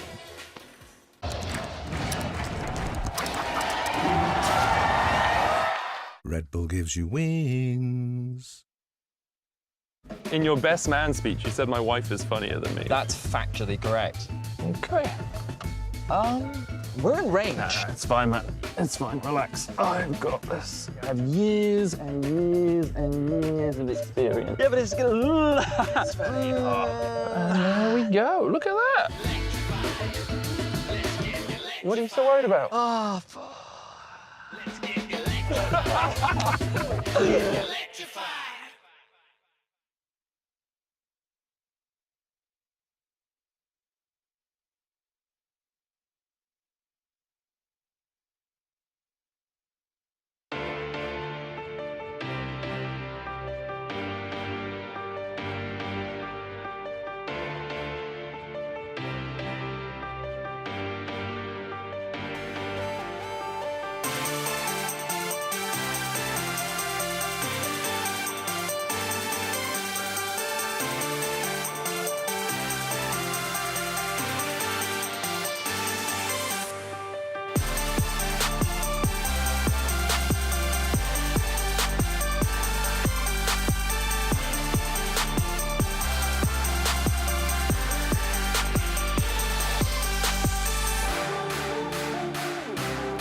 Okay, I'm here with the Shifters fan because there are some Shifter fans here.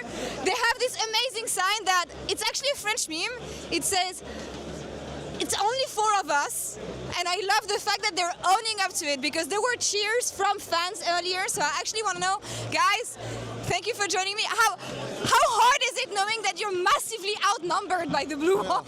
It's crazily hard, but like we're kind of used to it by now, and we'll just scream with all that we've got. Okay. And we've done this because we know that we're very less than them. Yeah. And we'll just give everything, hoping that they'll hear us even a tiny bit. Sometimes the numbers doesn't matter, it's the intensity, and we could hear you on broadcast yesterday. You want to give a chance maybe and see what happens? Wow. Yeah. Okay. Go for it. So to scream like, so everyone could hear us? Yeah. Oh wow. Like you're gonna do in game. Let's go, Shifters! Sha-la-la-la-la-la-la! I love it! Sha-la-la-la-la-la-la! Let's go, Shifters! Yeah. It's not an easy situation they're in right now, but they're owning up to it! I mean, it's great. Law, shout out to you for not apparently doing the naughty words on that side. I saw the word batard. I know that word, Dagda. I know that word. Yeah, I think it's like baguette, isn't it? Yes, it is. Of course. Yeah. Thank you so much. Yeah. Very nice translate. I'm going to tell you all that to do that, first of all, law to make them do that is classic. But to do that in a KC arena, shout out to those guys. Like, there is only 4 of them. Shifters need their support now more than ever because they got absolutely rinsed. Like, that's like me putting all my plates in the dishwasher after 2.5 hours. Everything is spotless. That was KC in game 1. It was very clean. It was absolutely spectacular. And I think it's what we want to see more of from KC. Because again, like, so much of the conversation surrounding KC is, are they currently the best team in LEC? And when you put on a performance like that, it becomes very difficult to not kind of give them that courtesy to say maybe they just are. Yeah. I mean, especially Yike putting on a performance like that. I asked production during that game, was that one of our strongest jungle performances in terms of gold gap? It was in the top 15.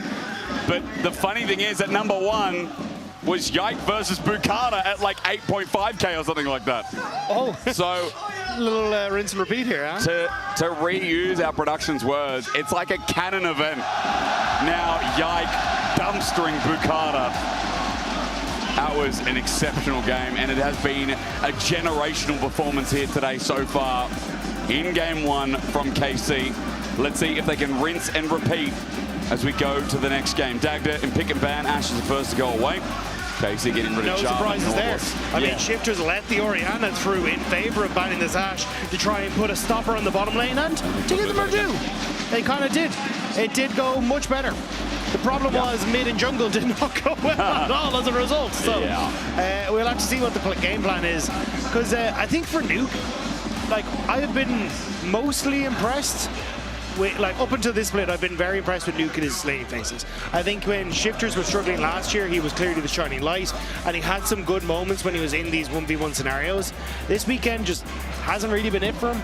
And I think against Yahoo, having him get comfort is important. Oh, here it is. I'm talking about it before. The East is pulling it out. It's a good response into like the Corky Namis, apparently.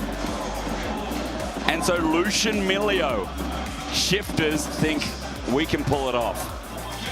So, I don't think he'll go for this, but Kalist, when he was playing in the ERLs, Nyla Senna was a big combo for him and Targamas. Yeah. So I like the shout out, but no, it is just going to be the Corky. I mean, Corky incredibly strong. But yeah, I mean, we've seen what the Lucian Milio can do already into this Corky. It's the only win we have on us. Coming through for Sam D and Paris. So now Paduk and Trimby are going to see if they can try and do the same here. All right. It's a tall order before potentially getting eliminated from LEC Spring. If they lose this game, it is over for Shifters here and now, and for SK. It's a double whammy, double elimination. As Yahoo on Rise is a big deal. Nuke goes on the Anivia to try and counter it. And we have a bit of zone control and a bit of lockdown now added in with that Anivia for Shifters. Yeah, it was Flatty who did get the kill on the Anivia into the prize yesterday. Yep. Which was not the best of times for Nuke. Now going to see if he can try a better time on the opposite side, but Rise does have control of this matchup in the first few levels. It's level 6 where Anivia gets access to the ultimate that it really does start to change how the matchup is dictated. But it's a lot of it's still a lot of question marks for me on Shifters. Just with the way that last game went, it's hard to fully lock in and be like, oh yeah, I see them being able to play through in what is already a more difficult bottom lane, that if they don't find themselves ahead, like Lucian, we know with Lucian, it's like 1-2 items, getting mid control, really being able to send it and take that all in. And granted to Paddock, I think Paddock in the early laning phase was sending it on the Ezreal. So you're kind of crossing your fingers again, you're hoping, as you're kind of alluding to. But Dagger, I want to know what comes next. I want to know about this jungle role because Skarner's taken away, Jace is taken away. It looks like, again, for KC, they do need some kind of initiation tool that is going to be an extension to the Nami.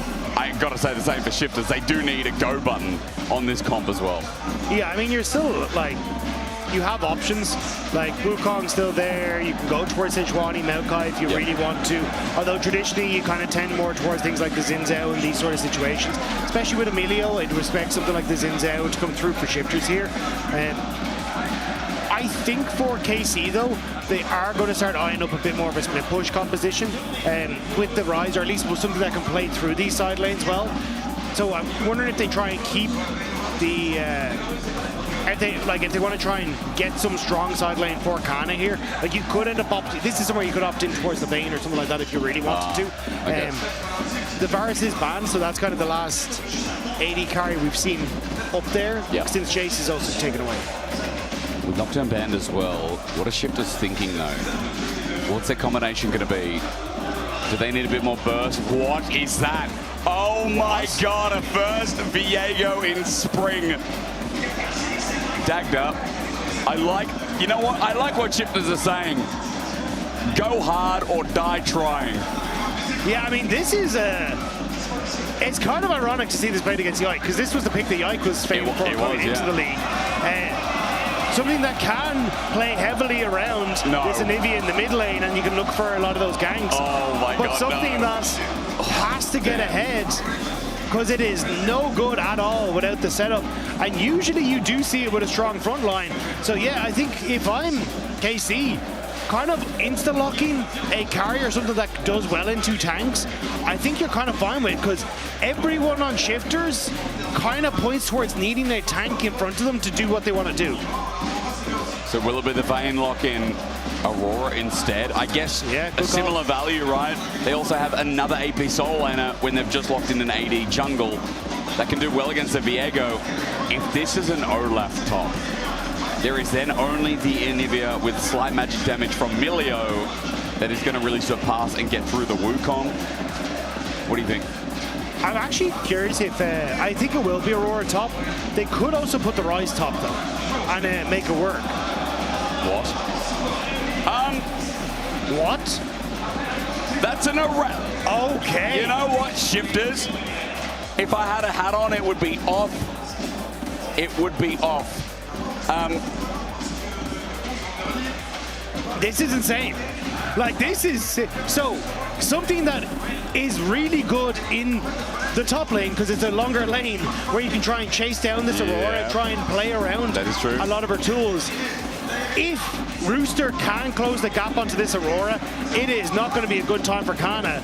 It is a difficult time to do that though, with the Between Worlds and like having some of these tools. But this Aurelia can dominate this Aurora if she's given the opportunity to. Dagda, when you are on elimination point, there is nothing I respect more than throwing your draft in and saying, Let's just send it. Bukata, thanks to production for looking this up, is 16-8 on Viego. It is his first time ever in the LEC pulling it out. He has only ever played it in the ERLs. However, Rooster historically is 1-2 on Aurelia. So that balances it a lot. He's obviously been playing in solo queue recently, but his last game in competitive play was 4 years ago. And he's decided in KC's arena here in Every to pull it out against Kana's Aurora. Shifters, good luck. If this does not go well early, Dagda, I am worried about how this game progresses. This game could flop very, very quickly for Shifters, because every one of these champions, like, apart from Anivia, kind of want to snowball out of control. Yeah. This is going to be nuts. This is Shifters throwing everything at the wall and begging to any deity they can think of that something will stick. I love it. I love it, but I'm really scared. You know, you get like that secondhand anxiety. Let's hope Shifters can show us a little bit more in this second game. I'm just shell-shocked. And really, as you said, you know, Rooster does have a good chance in this lane, but how isolated will it be? How much can Bukata influence it before Yike gets level 6 himself? Because jungle's going to play an important role, especially here on Shifters. There's a nice little setup with a flawless duet, or rather just the dive in instead, excuse me. Was that blade surge from Rooster, but Kana just hits him back with a twofold hex, and that's it. Yeah, Rooster was actually able to get into a decent spot there. Cleared out, got the first few minions, then was able to get access to the back three to set up for the pass up to immediately jump on towards Kana. So nicely done already by Rooster. And there is that ward in the bush that was placed by Kana to try and prevent that. Because what you really want to do as a ready is use that bush, dive out and look for these quick trades and then try and dive away again. But at least in the moment, good trade. We'll have to see if Rooster's going to be able to keep this up. Nuke already gets himself down. A nice little flash frost. Yike is currently on Raptors, spotted out by Vision. And he's going to be pathing up towards that top lane. Rooster got an early push in, 19 CS already. And he's going to use his chance to get a little cheater reset. Meanwhile, Nuke's in a bit of trouble. Ignivia might be making an appearance, slow down. But Nuke, again, he stops Yike in his path, and Yike is just going to back off. Yeah, who used the Ghost to try and cover the distance, but the spell flux ended up fading off just before Yahoo could get in range to land the Rune Prison.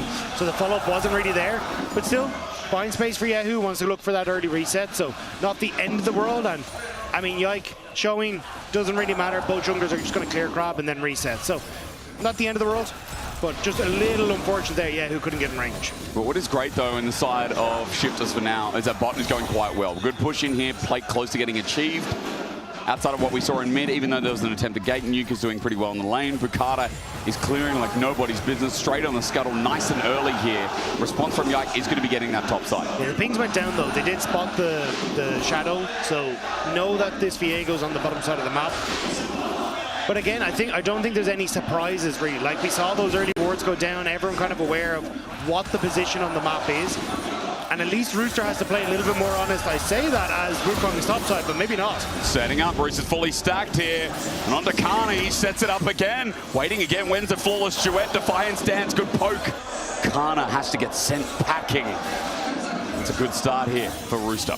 Yeah, Rooster even got the reset off to get that early call. So he's able to hold on to the teleport, managing the CS well too. So if you can look for these like quick trades and then guess the reset off as well, I think Rooster's in a good spot. A little risky, honestly, when he doesn't know what the Wukong is to go for this proxy. But you can see how quickly he clears out the wave. Yeah. And now going to reset again. And it should be able to get back to lane again before he has to worry about a TP if he wants to. And we'll be getting close to the Vanguard's edge as well. I mean, with the advantage, finds himself level 6 or closer to. Paddock in a bit of trouble. Cozy Campfire, healing him up. He gets that piercing light. He steps forward into Calist. Heal almost gets him in range. Yike hovered, he was ready to go in, but he didn't need to. Casey's bottom lane survives. Barrier and heal burned, but flash and heal from Paddock and Trimby. The 2-second cooldown in the E, you can see how valuable it is there. So usually you'd end up needing the Q proc on your passive to get the reduced cooldown enough to have another E dash up, but a full shot through, and Paddock then has that dash available again, which makes it so much more impressive in lane. And you can see Paddock using it well. Does end up burning the flash, which is a little unfortunate. and can't quite get Callist. Doesn't have any mana to take one of these explosive trades once again. Casey's bottom lane going to be exactly, or rather, perfectly fine. Bukata half the way to level 6, focusing on that because he is going down towards Krugs for such a volatile lane. And next Scuttle is spawning around the bottom side, so he's right where he needs to be with a bit of a speed advantage as Yike is heading towards top. Can he get anything top though, Dagger? No, I think he just wants to get vision. Again, it's kind of just spot out where Bukata is and really understand what's happening. So I think we're placed. Flash Frost setting up with a Glacial Storm, stunned up. It's beautiful ganking timing from Bukata. Yehu gets himself a bit of movement speed from the phase rush. There's the flash forward. Bukata comes on the final bit of damage. He gets some more into Yike, and now he gets a reset. First blood to Bukata. He got the tip of the range. There's another flash frost as Yike gets close to dying. Crystallize in the way, but heal up from Busio gets him out of dodge. Yehu didn't have the flash available to get away from that one. Was burnt a little earlier. So nicely done there by Shifters to punish that summoner spell being down. And a nice early game start for this team as well. Bukata's going to get bottom side Scuttle. He's going to be so close to level 6. One more camp to take it. He'll use this opportunity to back away. But that is a great kill when you're talking about wanting Shifters to snowball in this precarious game. Is what you want. Vanguard's edge on Kana, found up between worlds. Not found. Rooster rather not going to get a stun up before Kana gets the hell out of there. I want to keep your eyes on Bukata though, because this wave is going to bounce on bot side. He's about to hit level 6 off these Krugs with this reset done. This could be a window for him to try and get in onto this bottom side of the map after clearing out Krugs. Maybe even look over towards Dragon as well, because Yike now looking for the recess. But it looks like he's just going to be happy to clear out. But there's still, again, as you say, that a lot of volatility on this bottom side. Feels like volatility across the map, but there's a gold lead for Shifters, 1.2k. It's looking great. And again, this is what it's about, just keeping the pace going. Bottom lane, the only thing being contested right now, but it won't be an issue. Yehu hovering in the fog of war. Bukata goes around. Yehu now spotted out, wants a realm warp. Takes the country lettuce from the bottom of the river, but Bukata's still waiting. He went around fog of war. Yehu hovering around, Spectral Maw going to connect. Bukata puts out the shadows though and uses that movement speed to walk all the way up and probably start his top side clear again. I think he's going to steal away Raptors here, just make his way in. Yeah, I think there was... The way Yehu was positioning kind of gives you the inkling that, look, Jungler's probably there to support him, so he's just going to cover for Busio, take a very low. Using light, no culling. Busio in a lot of trouble. There's no flash available for Paddock. There's the Valkyrie. Kalist gets exhausted, though. Now he's in deep with no way to escape. Piercing light again. Barrier down. Paddock favors the 2v2, but he gets bursted. He's almost dead. Almost dead as Yike is coming in with Cyclone available. Kicking a soccer ball. Trimmy doesn't do anything, and Paddock is still in so much danger. Busio has his flash available, but Shifter's bottom lane's going to turn into a dive. Kalist there, bomb dodge away, but Cyclone, perfect from Yike. Once again, who else can you trust but Yike? Double kill for the KC legend. KC make the dive happen, covering the bottom side. Yike will give up his top lane, topside jungle, but picking up 2 kills and shutting down Shifter's AD carry is well worth it. Been in this place before. Might not be the vibe, but the Wukong is on the board. That Trinity Force so close to getting completed as well as KC make bot a success story with Kalist now having a gold lead off the back of it. Beautiful stuff by Yike. Again, he's so good at understanding where he needs to be on the map. We saw it in game number 1. Now Busio is helping to cover this top side as Rooster trying to see if he can go aggressive onto Kana. Both ultimates are up and available. But Kana holding strong, knowing he's got support in the wings. Rooster pulls back. He wants a Blade Surge, get himself up that Ionian further. And that dueling is so powerful for Aurelia. We want to see Blade of the Ruin King, obviously, but still for now, it's a bit of sustain in the kit. So expect him to try and take on Kana again. Yike, meanwhile, though, is using this pressure in the top lane to get the grubs. I just want to quickly note, Kana has rushed Tabis. I mean, against an Aurelia, it makes a lot of sense. So, and Kana going safety first, as Yike is going grubs first here with all 3 taken. Yeah. I mean, Dragon is still sitting there, but no one really feels like they have full control of this game thus far to try and go for it. So grubs going to be the easy one. Wukong moving back down towards bot side, and again, like leaving Krugs, knowing that there could be some activity here. Okay, soccer ball kick back into Busio. Cozy Campfire as well. Bukata's on the way down. He's going to be spotted out as soon as Busio puts that ward down. And sees that area under control. Yike has his ultimate up and available though, now coming to protect his Grom. and maybe make the play Callist. The dodge, Paddock thinking about the culling, piercing light there, up against the wall, there's the culling, Callist going to dodge, tidal wave, not going to connect, and a bit of damage down. Paddock gets low again though, he's going to have to wait for Trimby to put down the campfire. Paddock has the flash now. All in, Vanguard's Edge waiting once more. A reset there available for the Blade Surge, a minion available between worlds is good. Kana looking for the burst, the weirding, the twofold hex, everything being sent down as a flawless duet. Gets a stun on the way out. Yahoo's in trouble, he realm warped up to the top lane. There's going to be a bot dive, but look for now, Rooster's dead. Aurelia in the ground. Big win for KC's top lane. Yahoo covers the play, and Rooster used the ultimate too close to tower. Kana just played on the edge of his tower range and said, you jump on me, you're about to get blasted. And Yahoo helps out, covers the play, and it's KC taking control once more. There's nothing better than an Aurelia that doesn't get a head start in the game, and that's going to be exactly what KC need to slow down this early game for Shifters. And bot lane, nothing happened, Dagda. Nothing happened, so there's no response play from Shifters in another lane. Because Yike ended up, again, he left the Krugs, immediately moved bot, knew that there was a high chance that Bukata, when the Void Grub sound went off, was going to try and make some sort of play, either to invade onto his bottom side or go for Dragon. So Yike shifted down, covered the bot side play, and Yahoo was able to cover the top. And it's this constant push-pull with KC that makes the early game so difficult to play against. Like, we've seen Busio top twice already. We've seen Yike top. Yep. Now we've seen Yahoo top. Like, everyone is covering for everyone else at all points in the game. It's the lane again that Shifters want to keep as untouched as possible. Bukata's coming in. Grom's going to be stolen though. Yike is just going to steal this away. Bukata now on the chase. Yike gets over the wall. And a blast going to be taken out. Nuke is there. He wants to get a flash rod. Cyclone instead finds the engage. Crystallize out, and Electrocute is all you're going to see on top of Yike. The Shifters can't get a response as the monkey escapes. Wukong able to step away. Did have to invest a Cyclone, which means potential Dragon, honestly, for Bukata, knowing that that ultimate isn't available, makes this monkey significantly less threatening. Has push on bot lane. Shifter, or Nuke should be able to get control of this wave now. But you can see again, like Yahoo disappears into Fog of War, makes Paddock think twice about going for any sort of fancy play on the bottom lane. There is good trading though. I mean, Paddock doing amazing damage on Busio, but the problem is the sustain as Rooster once again. There we go, Vanguard's Edge, but look, there's support. Yike's back in without the ulti, the waiting, the burst, has to flash away. Rooster escapes. He's constantly fleeing as culling in the bottom lane from Busio won't even be flashed away. He's out. Yeah, who's going to cover though? Moving down, doesn't have the realm warp, but KC are covering the bottom side play. Nuke needs to come across if they want to make it happen though. Acro Prison not bad. Fireball kick over the wall. Yeah, who's here? As you said, good Rune Prison.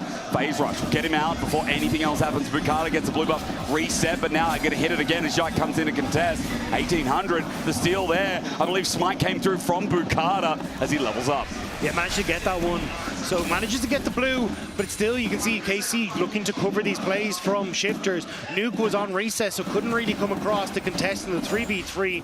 So KC can defend slightly, but still you're kind of seeing the Shifters want to break open this game. They're trying so hard to find whatever angle of attack they can, try and play through these strong side lanes they have at the moment, but it's just not cracking enough. With Blade of the Rune King now completed for Rooster though, this top lane becomes that much more dangerous for Kana. Level 11 on the Vanguard's Edge as well. That cooldown going to feel nice, but I guess the extra magic damage is what you're going to take away from it as well. Increase slow, am I wrong as well? I can look through. I've got the power. For now, I don't think so, Dagda. But at the very least, I mean, that cooldown's going to be important.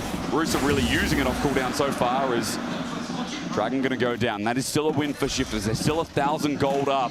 But we said it at the start of this game. There needs to be mega ultra pace for Shifters to find their way into this mid-game with a comfortable lead. Still, they've kind of gotten to... Actually, Yike finds Bukata.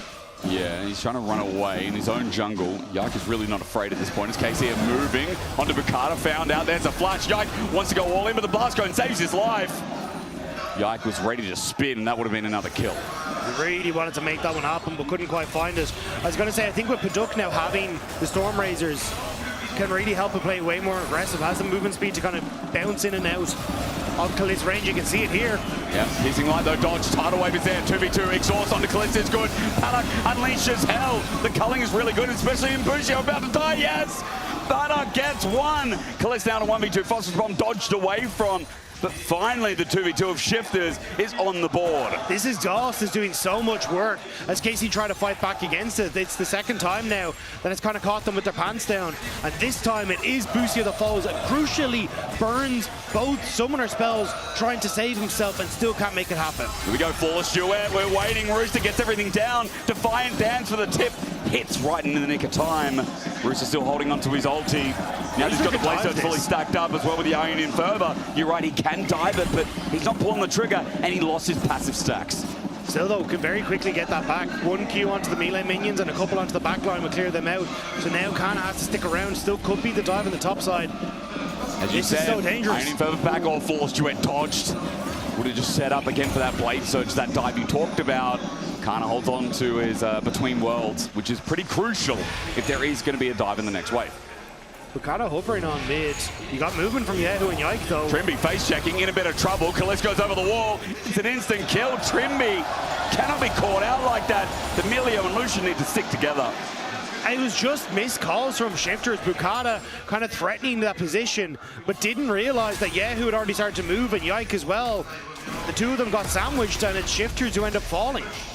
And Trimby, it was the same story with last game as well. Constantly caught out on rotation. As you say, the calls were mixed. KC snapped their jaws shut.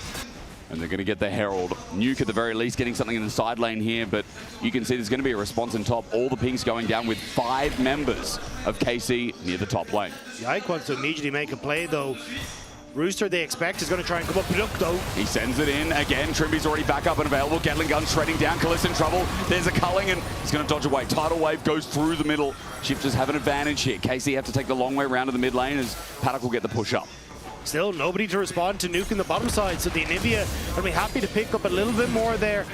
As Bukata chasing Yike out of his own jungle. Wants a Heartbreaker in Vanguard's edge, and Bukata sends it with a Heartbreaker, looking for the reset. Onto Yahoo, he flashes away, but he's dead. Rooster gets a kill, and here we go, finally, Suffering's Rain. Heartbreaker again, but Bukata's got no help. Breath of Life still won't find the kill. Yike jumps in the Herald and survives. Crystallize the wall against it. It's a Flash Frost, but Yike's now dead. Paddock gets the kill. It's good for Shifters. It's great for Shifters. Acro Prisoners, Kana, the burst on the Nuke won't be enough. He's still got Agni, he flashes forward, he gets the Flash Frost. He's got the Glacial Storm out. Kana's slow, can't run anywhere. And KC are getting sent away by Shifters. He jumps over the wall somehow. Trimby won't be able to stop him. Yes, he survives, but Shifters make some big kills. It's so back and forth in that top side though. You end up going, I believe, 2 for 2 at the end. I'll have to double check. And then you lose mid lane tower. So as this goes through, Yahoo ends up dodging away from the stun. So ends up getting a ton of damage off before it gets taken down by Rooster. Then Kana follows up with a great ultimate from Yike. But Kana manages to just barely dodge away from the Bukata ultimate in the middle of that. And then with the Crystalline going down, does knock Yike out, but ends up taking Paduk so low off the back of it that then Kana has to play away from the rest of the fight. Busio keeps his his top laner topped up for so long in this though with the heals. Great bubble to keep him alive. Top tower goes down as that replay's happening, and we're back on mid to fight. And we're back onto Paddock again, waiting for the culling. Crystallize once more, Valkyrie out, tied away from Busio. It lines between all of Shifters as 4 members gather around the mid lane because Dragon is up in 20 seconds. Still though, that's Nami wave down for a Nivea wall. This should be Shifters now using the pressure that they have to move over towards this Dragon and get it for themselves. If KC try to go forward, I don't think they really have the tools unless Yike can get a miracle ultimate off. Cyclone Flash, that's what he has. Paddock steps up and on the wave on Kalis. He's taking it, getting a little bit low. Acro Prison dodged away. Big one from Kalis, won't land. Bukata now threatens like a shark. He hovers around the wall, looking for a target, but Paddock has to back away. Kalis still hovering with Phosphorus Bomb. He'll clear the wave. Dagda, I think that little step up from Paddock was a bit too much. I think Paddock wanted to use the exhaust, but couldn't quite get it down in time, and Kalis got a decent trade. So with that, that's the Dragon, but Rooster Kana needs to be careful re-entering into this. No minion wave, waiting for the Flawless Duet. The Blade Surge is there. Flawless Duet dodged away from. Crystallize dodged away from. There's a stun there. Rooster's fully stacked. And I think he's about to Vanguard's edge. I think he's about to drop the ulti. Yeah. I mean...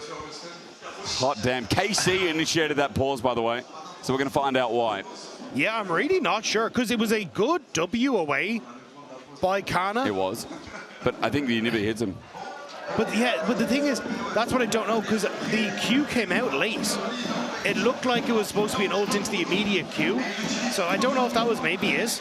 But this is record scratcher, wondering how I got here. But we're going back into game. Oh, straight we're back just in, gonna continue. Again, I said Vanguard's Edge maybe from Root. Okay, we're going to back off a little bit. There's Kana. Here's the replay, and yeah, wait, Kana gets crystallized. They're between worlds onto Rooster. He's getting bursted. Kana, though, he's already Vanguard's Edge and he's dead. For Shifters, it happens exactly how we said it. A kill over to the Anivia, and Shifters now 2,000 gold up. Yeah, so nicely done there. The roam from Nuke after the play, it fizzled for Shifters around the Dragon. They get the cross map, and then more gold in towards Rooster. Now, with this Wit's End, terrifying for either of the solo laners for KC to go against. Not only is it the magic resist, the on-hit damage, the on-hit, but also the tenacity on this as well. And you can see here, kind of clipped by the Flash Frost. The Crystalline actually kind of goes back in. That was miscalculation there. I guess, yeah. I think he could have just backed away, cleared the wave, and it would have been enough.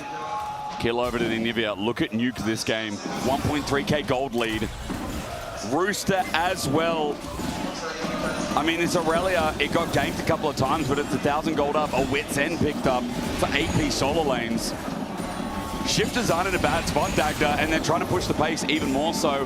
With Baron now up and available, with Dragon slowing the game down a bit, so there's no extra pressure. They have to 5v5. Bukata's consistently trying to move around the map now with Collector and be a part of these big flashy plays that his solo laners are making. And I should say that Paddock is too. It's everyone trying to make plays, and I think this is kind of what we're expecting from Shifters, right? You lock in champions like the Aurelia and the Viego, you want to see this individual playmaking ability. KC have been trying to keep tabs with it, but bit by bit, Shifters are growing this gold lead. Now, it was a mistake from Paduk that led towards the Dragon take for KC, but it was responded in kind with on that top side with Kana. KC now feeling confident, though, with the waves pushed in to threaten and get vision and try to keep Shifters back. If Shifters can't access waves, they can't have... Bukata's going to play sick as well. KC are waiting there. Cyclone, no response. Aqua Prison's perfect.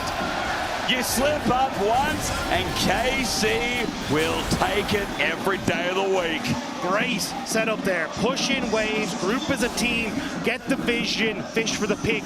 It's simple by the book League of Legends, and it's something that might have just netted KC a Baron off the back. Shifters wanted to contest. Nuke has just reset. But does he TP in? It looks like they're going to try and do this. They're trying to burst down Kana. It's Paddock stepping forward into mid-wave, but he can't do too much. He said TP, yes, but there's no smite. Between worlds used by Kana as Rooster is now here. They're looking for the team fight. Shifters in a 5v4. It's tied away from Busio as he gets low. Already starts the fight quite well. Culling into Yahoo. Somehow, Shifters are winning this 5v4. So much was burned for the pick. 3 ultis now down. Wait, they're keeping Baron going. at 5k, but Yike can steal it. Yike can steal it. Bukata's nearly here, though. You're right, he's on the way. Kana gets the burst down for Shifters. An opening opportunity. 4k. Baron still there. It's going to extinguish at 2k. The steal. No! It's taken by a bloody Anivia. Nuke secures Baron, and Shifters swipe away the purple worm. This was such a great setup from Nuke on the crystalline wall. He isolates Busio, and Busio panic ults into nothing. And that's the only real disengaged tool that was left for KC on the play. So Shifters confidently step forward. And just like that, it's a Baron for Shifters out of what materializes basically nothing. Going to open up mid lane off the back of it as well with this Baron. Dagger, a lot can be done. Standing gold is there with inner turrets and sides. Outer through mid. Shifters have done what they need to do in the early game. They haven't slowed down. This is such a...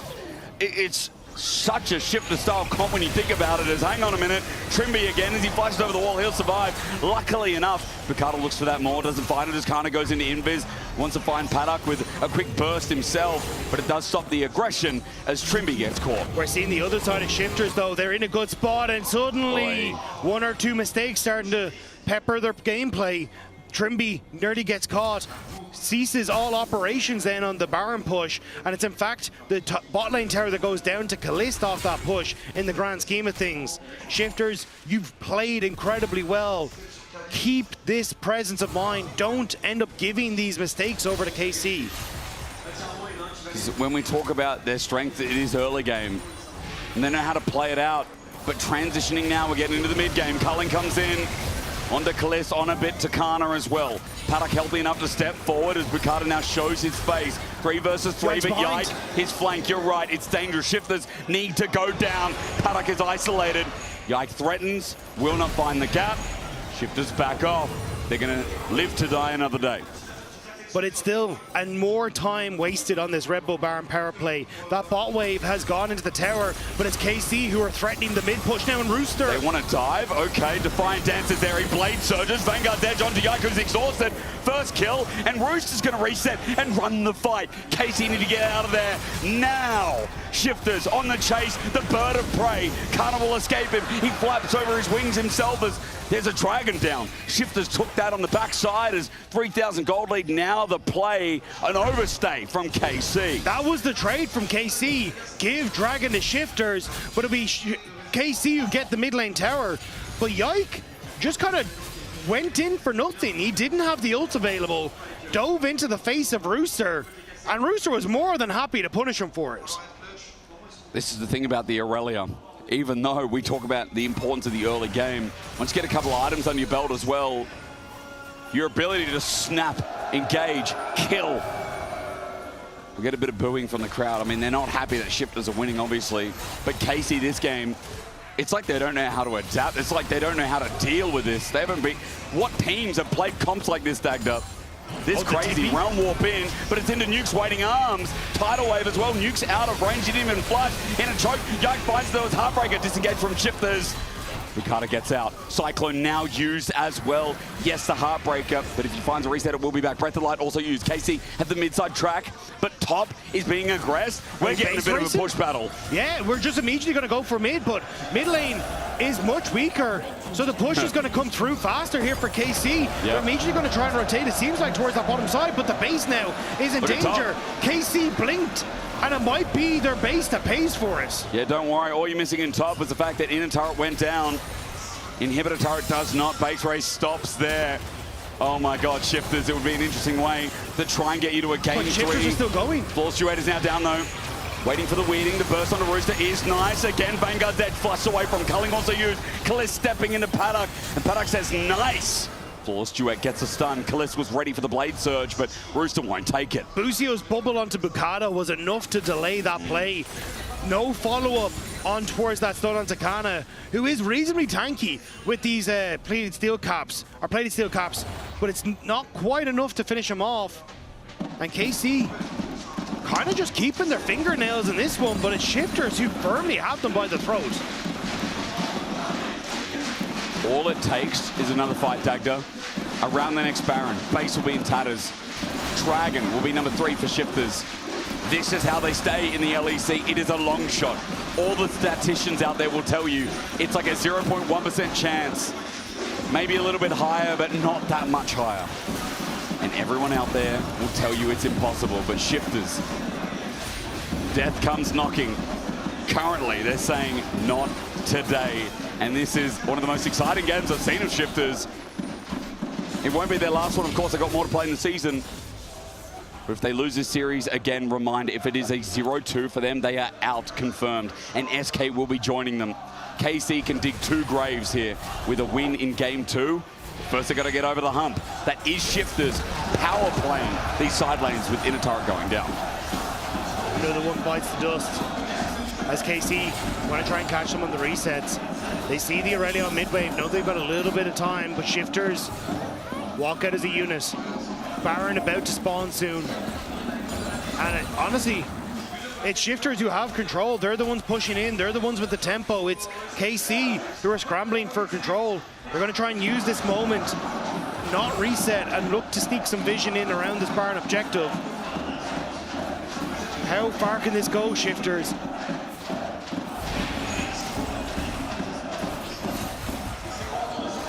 Baron's now up. A minute 10 for the Dragon. KC hold position? Bukata not level 16 yet, but he has a level lead over Yike. As he gets control and Shifters start clearing out vision. Yeah, who's bot lane? Has the realm warp if he needs to. May be what Shifters are trying to fish for here as they start to step forward into KC's jungle. Once that rise shows on bot lane once more, I think we're going to see Shifters really kick it up a notch here as they start to step forward. And once more, we're getting these trades on the map. Rooster sets it up, Blade Surge in onto Kana, who goes invis. Bukata was there, ready to match. His flash not available, but Heartbreaker there to get over the wall. Inner turret almost dead. Paddock's confidence is getting greater, as Kalist's ability to step up is good as well, but you see Paddock, he doesn't care. There we go, Relentless Pursuit in. Good damage with the Ardent Blaze. Kalist was trying to get the rocket to stop the Anivia from resetting so the Yahoo could continue to push, but it wasn't the case. Couldn't quite get it. Paddock protects his mid laner, and it means that Yahoo has to back away. They're looking to collapse though. They're trying to fake that everyone from Shifters is going down. Yahoo is just ghosted. Roost is going to move back up. Baron was a thought, but I don't think KC had taken the bait. No, but they will be able to clear out the vision. Can force Shifters to face check. Bukata going to fake it. The Realm Warp can come through from Yahoo. That's Actualizer now for the rise. Yep. That's the break point KC were hoping for. Shifters not walking anywhere near the brush. They spot out that KC are moving towards Baron. Is it fake? They ask themselves. Trimby going to face check first with Control Ward. Dagda, Baron could be dangerous. Kalista's obviously pulled off it. KC now have given Shifters idea that it's a ruse. The Dragon is gone though. Again, Shifters playing slow, playing for the objectives. KC trying to look for angles. Bukata watching for Yike, looking for a flank. And KC's bluff is not being called. Instead, Shifters are using the TPs. But Bukata's going to come around. Len sees Yike over the wall. He's invis for now. Yike has no idea that he has the information. Spectral Maw, but goes over, finds Inivir instead. Yike is going to get Nuke. One more hit, but he can't get in range. Crystallize is good. TP going to be burned. Here's Rooster. Vanguard's edge flash. Now Blade Surge. Falls Duet. Yike's there. Reset. Heartbreaker. Playmaker. Shifters are breaking KC. The crowd gets quieter and quieter as a play from Rooster on Aurelia sets the scene. There are four very happy men in the crowd as Shifters managing to get the play that they needed. Will move over towards the Baron. The exhaust and Paduk is down, but it's only 3 members of KC. Kana has the burst, doesn't have the ult, he goes in, Protobelt doesn't hit anyone with the twofold extra weeding onto Bukata, but the wall is beautiful! Reset for Rooster, a Blade Surge, a follow through Kalist will kill him though. Rooster is dead, but Baron not yet until now. Shifters have the play, 5,000 gold, and I see the flag waving, as you said, Dagda, from 4 people standing strong in the crowd. The value Paduk is getting from this exhaust has been insane, so Bukata ends up stunning the clone as Yike follows the play, but Nuke is able to separate with the crystalline wall and buy space. But watch Paduk here. He goes for Yahoo after the follow-up on towards Kalist and immediately exhausts the Actualizer rise. Yahoo has to run for the hills, and it's that moment where that exhaust buys the damage that is needed from Paduk. And here, Kana misses everything, and it ends up being Kalist, who just barely gets enough damage to finish off. BS, Dagda. That wall is so broken. Nicely done from you. Kalist gets away, luckily. I mean, I thought Rooster was going to find the killers. He's now respawned. He's got a Hull Breaker, a BF sword, and Bukata almost a pick onto Yike. Goes into the clone, but Baron is down. Shifters only have 1,000 gold with it, but they have 2 minutes more that they can now play through it. Yahoo trying to see if he can establish himself again in the side lane. Going to be matched by Rooster. No teleport on the Aurelia. And Realm Warp is available for Yahoo. This may be the moment to collapse on Shifters. They may have overextended. The TP play is there. This is KC throwing their Hail Mary. It's going to start onto Bukata, the Cyclone, finding him with a Heartbreaker. Tidal Wave zoning them out. Between worlds, beautiful flash away from Nuke as he runs with Trimby, about to die. Paddock stands his ground, but to no avail. KC have found the play. Rooster won't get the Force Duet as he Blade Surged in for 1 kill with Busio Flash. Aqua Prison doesn't connect. He's slowed though. Tide Caller's blessing. Vanguard's edge. Rooster jumps in. Yike into the clone. The dream play is dead. And KC returned to the stage. Yahoo pulled Aurelia to the bot lane. And when Rooster showed, KC saw their opportunity and they pounced. Everyone collapses on mid lane. and Shifters are left stunned. You see the play here. The second Aurelia shows, Kana TPs to the mid wave. Yehu cuts off the retreat with the realm warp, and Yike dives in, knowing the support was coming. Shifters thought they had it all, and KC take it from them in one fell swoop. Yike again, playmaker.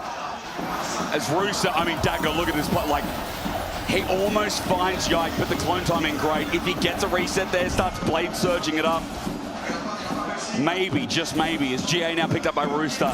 That wasn't used in the last play. 4-item Aurelia. Shifters are now only 1,000 gold up, though. KC were down about 4K against Baron, which is a minus 3K Baron power play by Red Bull. 45 seconds until this Infernal Soul, though. Shifters still have that chance.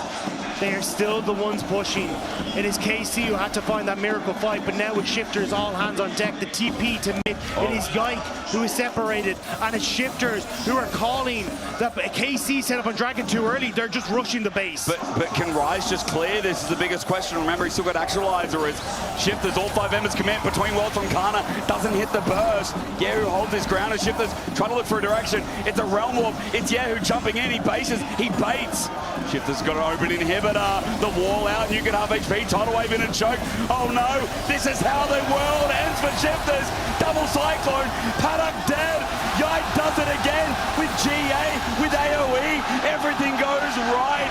And shifting into a burial ground is his team on the blue side. Shifters tried, but KC catch them again. They play it slow and Shifters go into the choke. With a Nami wave that seals the deal, Shifters are running, but look at the mid lane. It is not for Dragon, it is for the game end for KC. Crystallized burst onto Busio, Glacial Storm, Busio about to die, Protobell from Nuke will help. Kana about to die as well, a soccer ball out, another Crystallized, a double, but as you said, Dagda, mid's in trouble. But they don't get it. They didn't delay. Shifter turned to fight, and now it's KC who are scrambling back over towards the Dragon. They should be able to get it, but 2 kills go back over.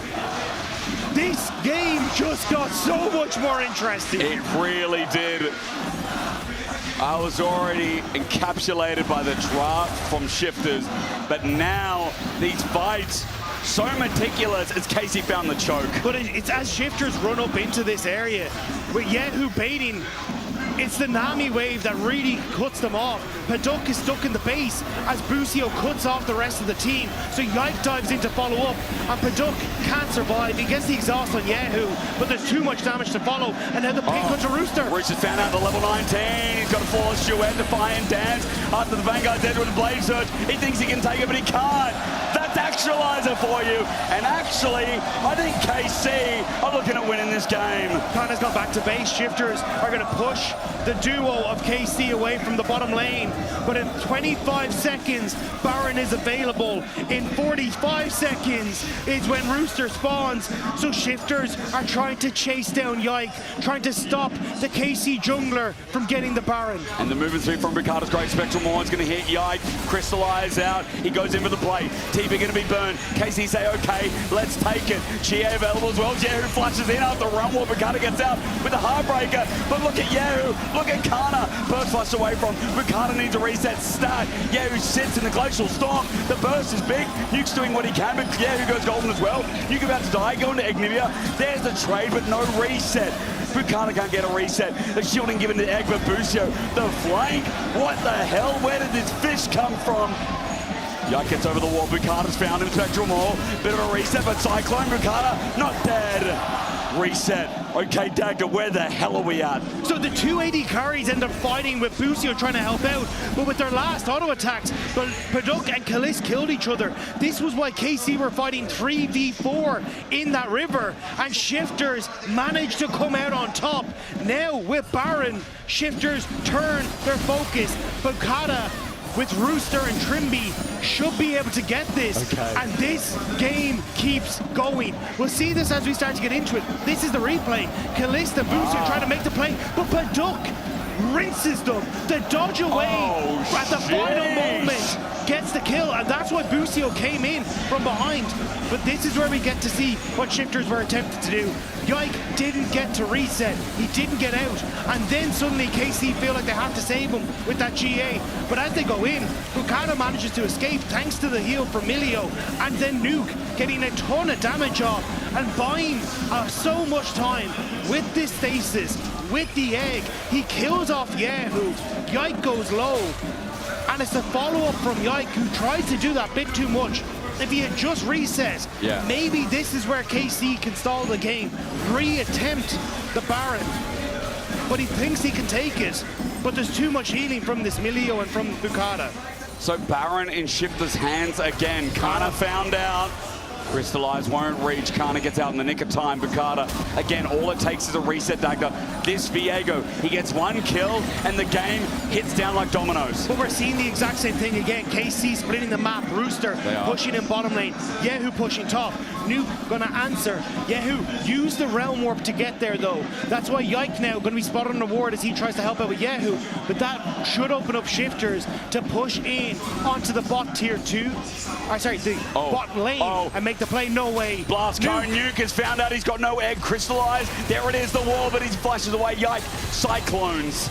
That Flash Frost was dodged, but KC meanwhile are losing their bottom side of the base. Vanguard's edge onto Kalist. Is it too deep? I think it is. Kalist alive, but not Busio. Paddock jumps in. Wait, Shifters have got an angle. Heartbreaker, reset. Two members of KC trying to back Nuke in time. Nuke has stopped it. He got the wall. Nuke has held on. KC, they may just be about to lose the game. Shifters trying to keep their dreams alive. The LEC is going to go on for them. They never say die with a draft like this. Nexus turrets are down. Bare Nexus. KC have been turned into a library. It's the Shifters coming alive. Shifters hold on to their win. That was such an insane performance. What a game. I don't know how I'm going to cast another one, Dagda, but Shifters deserve that win. Finally, a draft that I can get behind. Finally, a Shifters that looked pretty damn in charge. That game was all about what they could do. And they performed to a T. Law and Nuke standing by. Hot damn.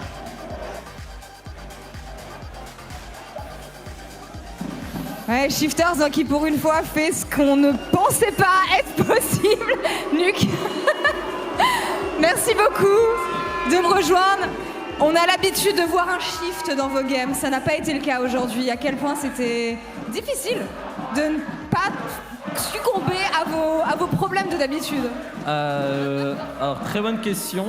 Je pense que la draft a aidé, on avait un bon corps. On avait des champions sur lesquels on était confort, etc. Donc c'est ça qui nous a aidé à connaître nos win conditions. Et on a, je pense, la majorité de la game, on a réussi à outplay et mener notre chemin sur la victoire. No shift, no throw today because they had the good draft. They knew their win condition and this is what helped them today. You heard them behind me. Tu les as entendus derrière moi. T'as un truc que tu veux ajouter? Merci les frères. Merci, ça fait... Il y a des fans shifters tout là-haut. Vous êtes des bons les mecs. Merci Nuke, thank you so much. He's saying thank you to the fans, obviously upstairs. Continuez de le bouer, je pense qu'il aime beaucoup ça. Kamel, je te rends la parole. Well, gentlemen. If it is any old shifteroo, right? We spent 8 minutes talking about how good KC are. We spent many more minutes than that in the previous few weeks. And then Shifters just shifted all over them. Bro, I just can't, like, Rooster just took off his headsets or muted his teammates, just started blasting levels by Avicii, locked in Aurelia, and just did not care about the result of that game. I love to see it. And I think the fact that they just locked in the Aurelia-Viego combo, just the selfish picks, they're on their own right now, and it's kind of working. They're actually battling it toe-to-toe with What a KC. crazy game. It genuinely felt like it could have gone any way at any point, and I mean, we should just relive the final fight.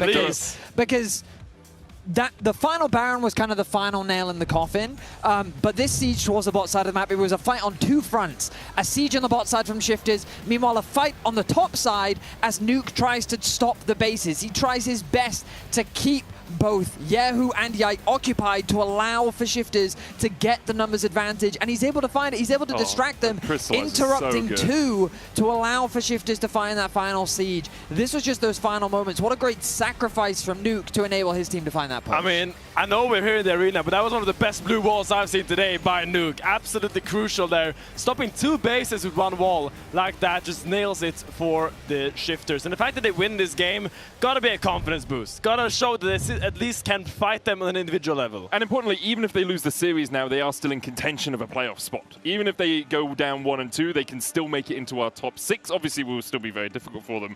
But if you make KC bleed once, is there the possibility that Shifters can do 2 in a row? Put some salt in the wound, baby. Let's putrefy it. I mean, it's one of those things where, of course, it wasn't a flawless performance from Shifters, right? We saw gaps and pieces where KC was able to find windows of opportunity to punish them, attack them, prick them apart. Remember, I think we had 4 Barons in that game? Yeah, something like that. That was a couple, right? So it was an intense affair where KC were doing a really good job of finding ways to fight back, but credit to Shifters because they didn't give up. They didn't let that stop them from being as proactive as possible on the map wherever they could, and they were bringing the fight to KC, which I love to see. I mean, to me, one of the cool plays that Shifters kept doing this game is they shadow Rooster on the side lane with the Nivea, but at the same time, Padak is dashing in on mid-waves. They're just pushing advantages on two fronts, making KC second-guess themselves, where is the jungler, because they're both playing so aggressive. And Lucian has won 2 games now. The buffs were clearly the difference maker. Lucian Melio perhaps making a comeback, but something that we've heard, well, I think from Jack, you, and Odo all say is that when you give Padak something that he can just be aggressive on, I mean, he lives up to that potential. I mean, absolutely. I think the fact that he's going full Psyduck mode in these games, he's just going completely loco. And in the laning phase as well, they were pushing both Kalist and Boostio. It started from level 1. You constantly saw him dash in laning phase, take these really good piercing light trades, and just put pressure to make sure this Corki Nami, which is supposed to be a lane bully, did not actually get to turn her gears on. Yeah, it's rare that we see Kalist pushed as far down as he was in this game. Boostio as well he had some really good tidal waves, but also had a couple that missed. I think about the one down towards the Krugs that missed the 2 people who were running away. If he'd hit that, perhaps the game would have been very different, but all credit to Shifters. Like, they found the weaknesses in KC's playstyle, and they found their own strengths, which is something we have not seen from them so far across LEC Spring. Yeah, I think a couple of things, like Kana didn't have a great game 1, and in game 2 we really didn't feel his impact that much either. There were a couple of fights, of course, I mean, where every single player at some point had a good moment because it was like a 45-minute game bloodbath. But really the biggest moment where it shifted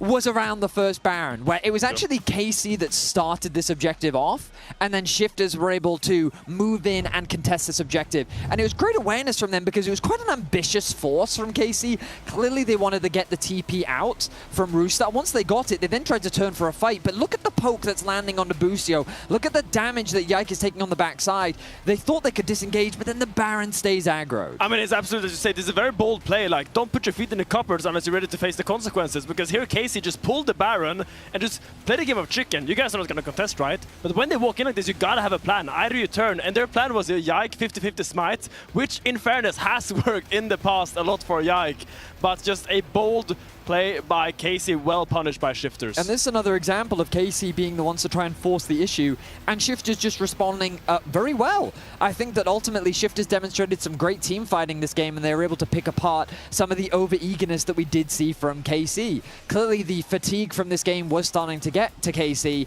and Shifters was able to find angles to really punish them. I think credit to Nuke. The crystallizes, the position of the Glacier Storm as well, made it very hard for KC to actually get onto the backline in a lot of situations. And when you are playing like that, it's then the ability to re-engage with Rooster TPing behind, and you have Bukada going in with a Heartstopper as well. There's so many options for Shifters on the re-engage if KC don't get that shotgun and get the first person down.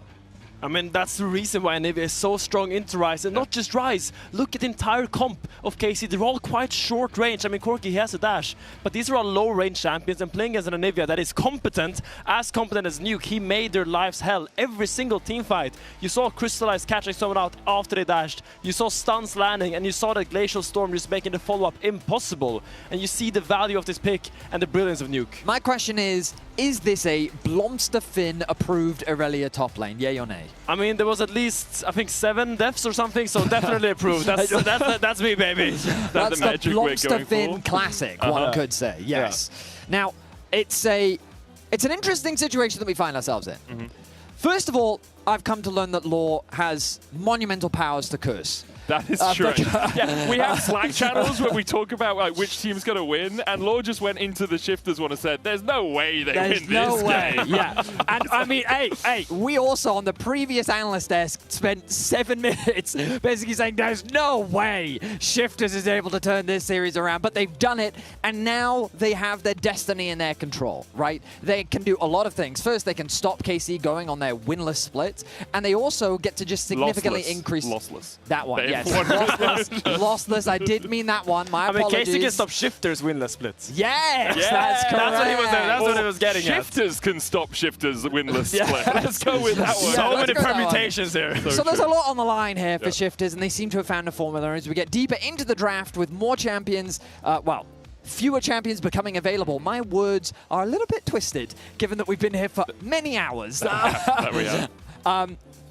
I don't know what to expect in Game 3. Like, obviously, KC should still come in as the favorites, but the thing about the fatigue that is affecting all of us, with the very warm arena, with the players clearly not playing at the top of their game, I do wonder if Shifters can find that early game lead once again and convert it into another surprise victory. I think it's going to be a Shifters were fighting for their lives, and now they're not sort of situation, and KC are going to stop them in 25 minutes. I think Shifters, like, they put a lot of energy into that game, and it was a long one.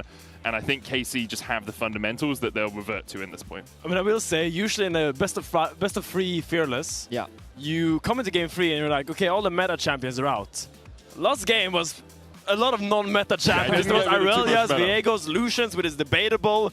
So in the end, still a lot of the meta champions are up and available, which is a little bit of an oddity considering it's a Game 3. So I do imagine we're going to see a little bit back to basics now, but I would love to see Shifters build on this weird drafting, because it's clearly the only thing that's working for them. Yeah, I really did think that the Viego was a little bit out there, especially being into Yike, because he's kind of the Viego guy. But hey, it worked out in a lot of the early skirmishes. They were able to win out on early trades. And I think that going for this more lane-dominant, early skirmish approach, leverage the early lead that they've been very successful at building, and then basically turn it into a scrap fest, or it's skirmishing all over the map, constant fighting. But also, I think it comes back to this idea that Shifters, with individual agency, they've got the hands. That is not really under debate at any point in this split. It's just the coordination. But if you build a comp where you don't need to be as coordinated, instead everyone can just do their own thing, then perhaps that's the formula that they need to pick apart KC. I just don't see where you can get that comp from now. I think the Anivia does so much work for you. Oh, Mr. Negative Nancy. Yeah, look at this. Look, hey, both teams are in the mud. You cannot see what name is on the jersey, okay? Yeah, hell yeah, that's what I'm talking about. We're in Game 6 of the day, If I Medic. have a hydrophobic jersey,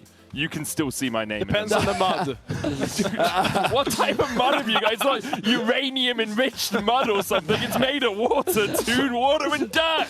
Gravel. We're gonna go. What is gravel made of? Stones. Yes, and stones are made of stone material. Compacted dirt. It's I said old dirt and mud. We're going to go to a quick break. Don't go anywhere, because we've got Game 6 of Day 2 here in France. Every, take care. We'll see you in a bit. Bye-bye. More dirt. I have W for you, Lucian. Go. Kill Wukong. Kill Wukong.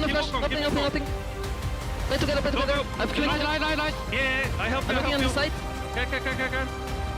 Very good. Lucian, no flash. Yes, I'm out. One HP hero. Lucian, no flash. 1 HP hero. I'm dying. I'm coming. No flash. Heavy. Okay. That's fine. I'll stop them.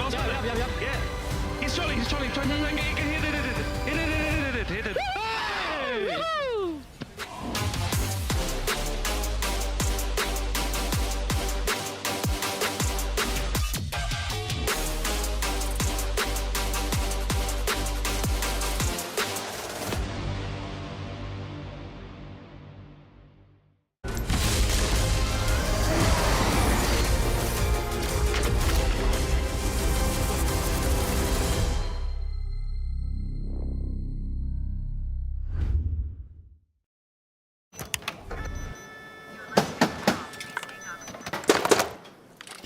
Brother, let me try. Wait, brother. Let us break this instead, brother.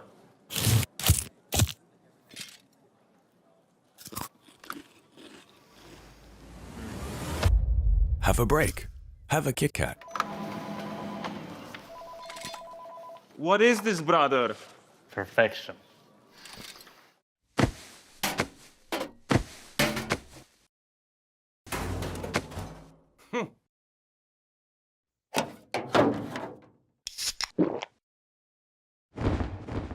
Red Bull gives you wings.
Now, we're not going to lie, it has been a long night. We're a little bit cooked.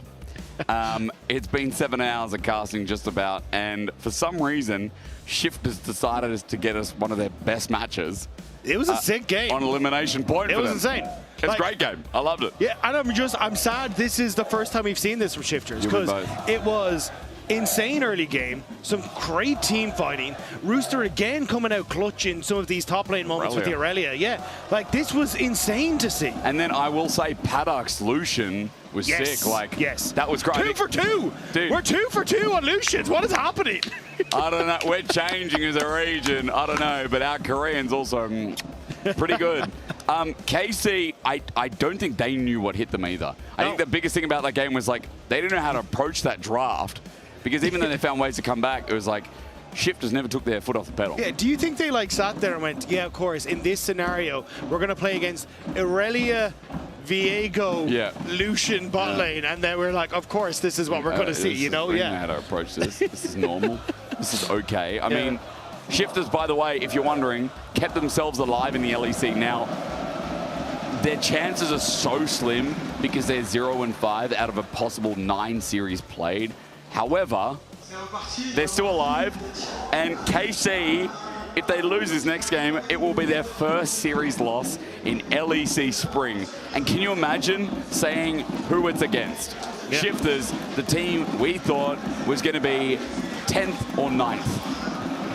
Maybe KC really are just the new G2. Beat everyone else loose to the bottom tier team, you know? Maybe.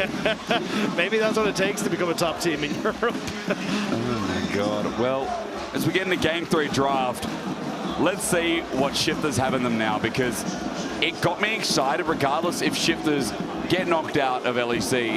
If we see more drafts like that and their ability to pull it off, what a new direction it would be for the team. Big time. Stop playing standard boring drafts. If your players can do that, give us some fun crap. Like that's what we want to see. Stop trying to play a style that probably doesn't suit your players. But to be fair, like I don't even think like Shifters play a particularly uninteresting style, right? Like when you look at what Rooster's been playing, he's willing to bring out all these carries in the top lane, and traditionally it's just been this just culminated together. Like the biggest criticism more so of Shifters has been that when it hits the 25 minutes, it goes wrong. People get caught, then the head goes down, and constant mistake after mistake follows. This time around, though, we'll have to see as we start to get into Game 3 what the plan is going to be, because already, once this draft comes up, there's some spicy picks that are going through right now on my screen. Yeah, Shifters just locked in a virus. Now, again, Rooster plays some spicy picks.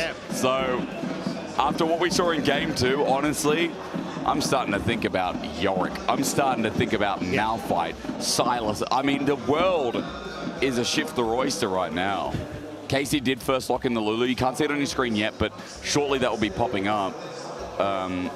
Because in Game 3 draft, oh my God, they can cook. And Nico also just got locked in, so chances are that's a 2v2. I mean, imagine this Lulu Yunara here.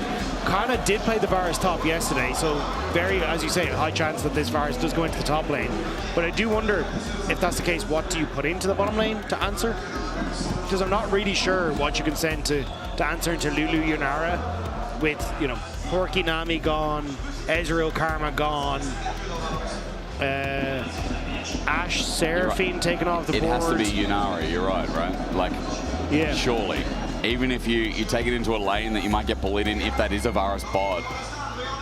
As Nocturne gets locked in, there's no Orianna. That was taken away by Yehu in the first game.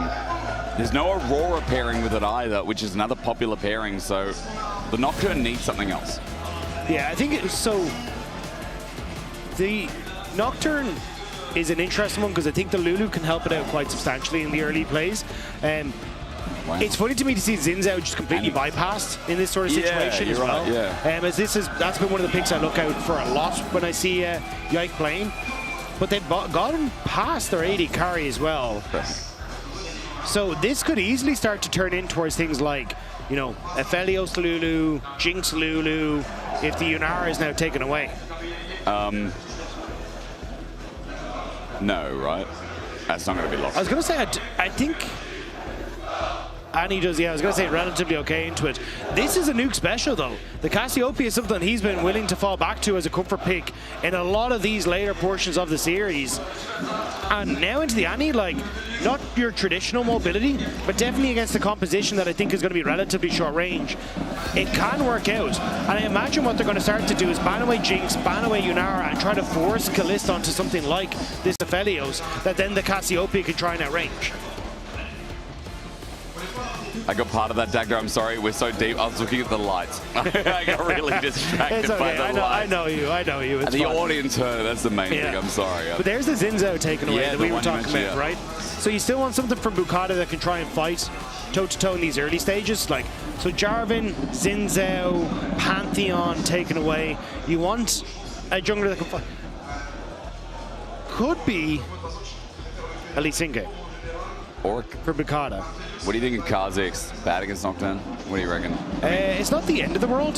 The only thing is, so like, I don't think you have anything basically that can match Nocturne. So I think it's a case of, do you just try and take something that can match level 6 with Nocturne and basically go be like, we're going to handshake the early stages?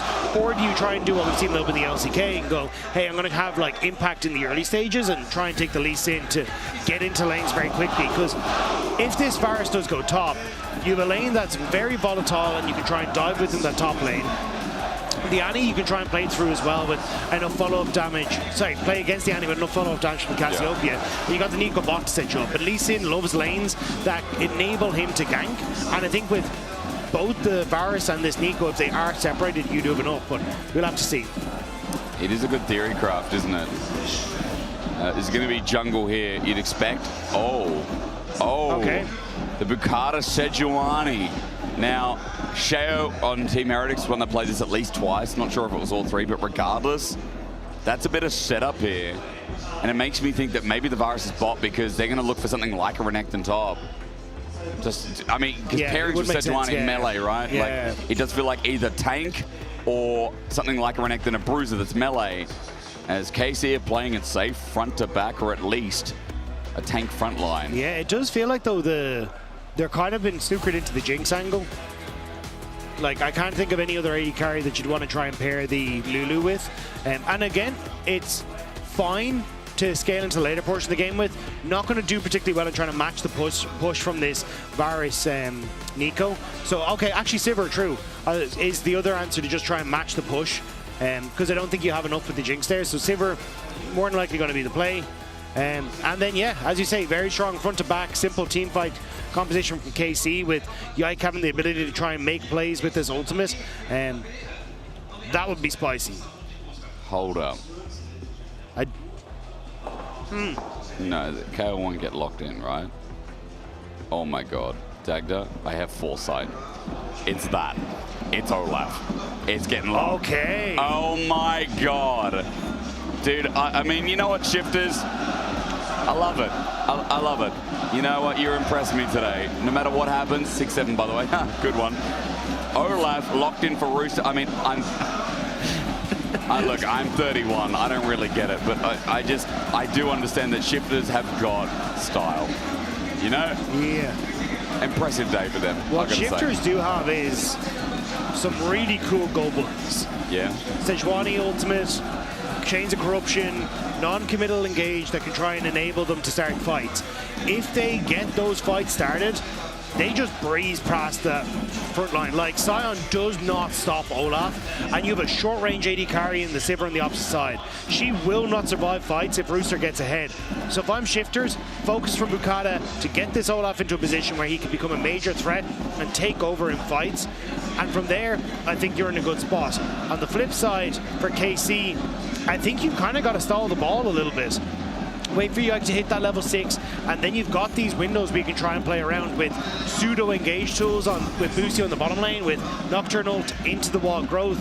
And for the Annie, she has great engage setup for this Nocturne. So this is a slow the game for KC, and Shifters want to like just put it into drive and go immediately. Do it again. KC are obviously out in force. At the end of the last game, if you didn't hear it, they went silent. They were upset. And Shifters found a win that was so styled. Bukata's getting invaded on. Yeah, who drops a ward, they back off. And that'll be just about it. But as you said, running over KC this game. I'm curious about top lane. I see if Rooster can accelerate. As you said, Bukata, I mean, he's got a lane to gang. He's got the setup, but with Sejuani and Olaf early, how much fun is Kana going to have is the real question. Not much. Again. Yeah. It's if Rooster just gets to chase you down at any point in time, it's just not fun. Yeah. And I think that's, as Kana, you don't have many ways to stop him. You kind of have to stand still to get your Q to prevent it. And you can see Rooster already setting up, trying to proc the Conqueror to try and go for some of the early plays. Kind of taking the shield to try and deny some of the early poke that can come through. But especially as you start to tick over to like level 3, you play around your full kit being enabled. I think that's really where Rooster starts to take over. I'm curious about Soul as always because Chemtech Soul Olaf, one of the best champions, to utilize it as well as he just thrives below 50%. Meanwhile, if we're talking about below 50%, Paddock in a bit of trouble here in the early lane as Kalista and Boostio got level 2 first.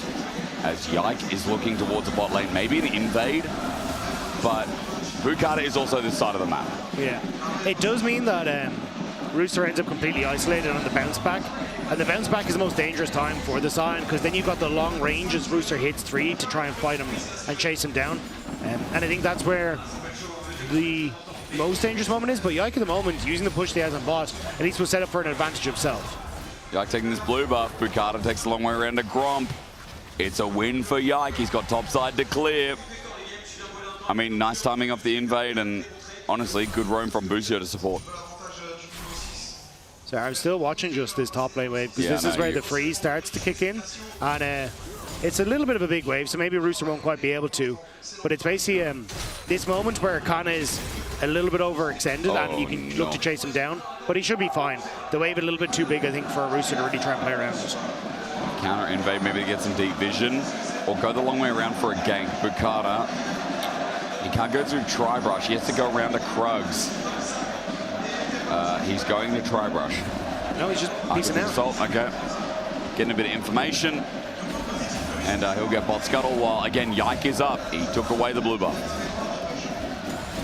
Yeah, hasn't gone out for the Scuttle Crab quite yet. Gonna now, it looks like, wrap around into... Actually, no, not going to take it. So moving back down towards his Raptors. So this will delay the level, or the second crab spawn pretty substantially. But Yike has already picked up at least a little bit more when it comes towards the experience. So he's less reliant on that Scuttle Crab to hit his level 6. And this will now deny Bukata a Scuttle Crab to tick over to level 6. So it'll actually give it a little bit of an advantage towards Yike when it comes to just the experience he managed to pick up thanks to the blue ball. And also, you know, throwing off that, like, where Bukata's going to go next, right? Yeah. I mean, again, it's nice as Yehu might be in a bit of trouble waiting for the Arctic Assault. He's got a stun up, flashes away. The flail not going to do much, but Yehu now down a flash. Yehu just about able to get out of there before the miasma connected, so still able to flash away. You can see pressure already from shifters, and this is what got the last game started for them, was a couple of nice plays from Kata to try and open up, burn some summoner spells, and look to punish later on. We'll have to see if that's going to be a similar story here. I mean, you're right, like, last game, I think also it felt like as Barry going to be used. Really good timing here from Paddock, so he gets the back off. As Kalist just getting autoed by Trimby. Good damage here. In fact, Kalist, if there's a Q, Kalist, hang on a minute. Trimby's out of mana. That's the only thing probably saving him from a potential Tangle Barbs.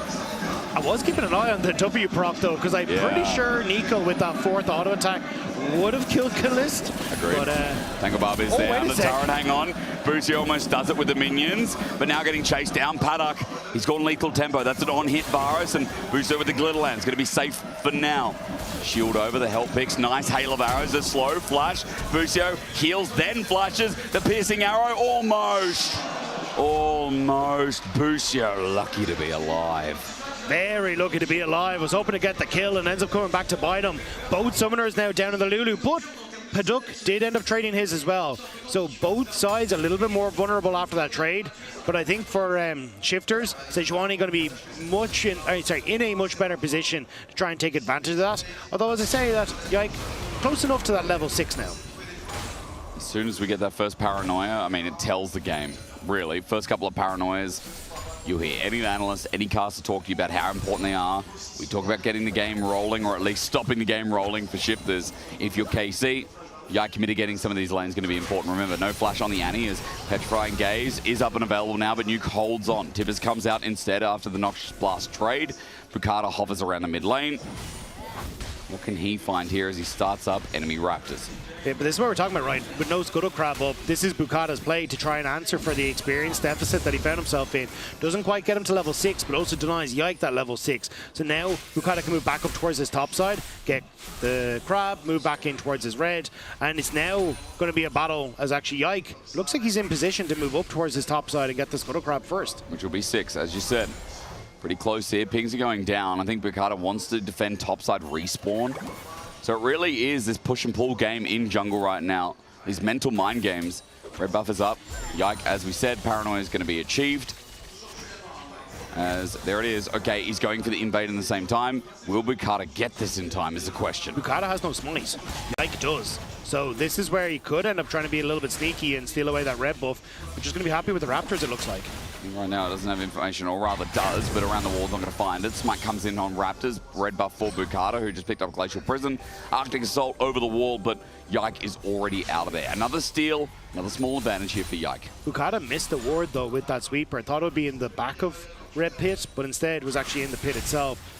Doesn't really give too much away. We just know that Bukata has left to go from his top side of the, has left from that red pit. But you can see the pings there from Yike. Doesn't know if he's gone towards Krugs or he's taken a different route. So at the moment, KC have lost track of Bukata. Petrifying Gaze connects. Petrifying Gaze into the Glacial Prison. The tomb down. The first blood grounded. Yike now getting his autos down, but he's run out of mana. Flash. Petrifying. No, excuse me. It's the permafrost and a double over to Nuke. What a big play for Shifters. Bukata lose the fact that he was spotted towards the bench, but Nuke's dancing as he gets a Noxious Blast down. I mean, it's been such a long day, that permafrost. That was crazy. It was perfectly orchestrated, because that's what I was talking about. They didn't catch the ward, but basically the ping goes down onto Krugs here to be like, I think Bukata's gone to finish out clearing his top side. So that's why they weren't expecting Bukata to show up. Immediately Yike tries to respond, but there's too much damage already in this mid lane. And Yike can't get anything right there. Even with Busio showing up, there's no hope that he can save him. I think Nuke today has had a pretty decent day. I mean, the first game, like a little bit slow off the bat. I mean, Zero Oriana was not his. He had an insane shuffle that could have been game-breaking if Shifters weren't in a bad spot. Yeah. Last game, though. I think it's also hard to point to someone in Shifters that had a good game in that game one, you know? I mean, it is difficult. That was such a stomp. Game 2, his Anivia was crazy good. On Hunt's been pop, we look towards bottom lane. Paddock in a lot of trouble. He's slowed down with the glitter lance, boomerang blade, couple of autos, barrier, but he gets knocked up and engaged Wild Growth. Calist on the board.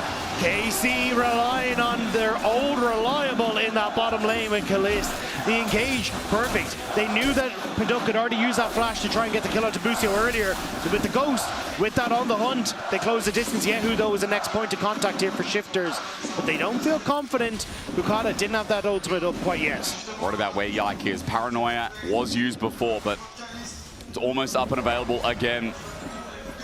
French casters, I think it's Kometo hyping up Calist, as that kill is going to mean so much, especially when Cassiopeia, when Nuke just got many resources in the mid lane. There's a lot of focus around this lane as Noxious Blast is dodged away by Yehu, grounded by the Miasma as Bukata hovering with the Glacial Prison again. Yehu, his flash is available, but they're consistently bullying him on the side of Shifters. It's easy to focus him. Again, this Annie is very vulnerable, and we talked about, like, the opportunity for the Miasma to go down to stop the flash, but here's the stun, Petrifying Gaze. It's an equal stun as Busio comes in. He's got no Wild Growth. As again, Noxious Blast going to connect. Here's Trimby to support. Yehu is getting down to half HP as Nuke is going to walk down. Opportunity for Dragon now arises. They don't really have full control, though. Yehu going to reset.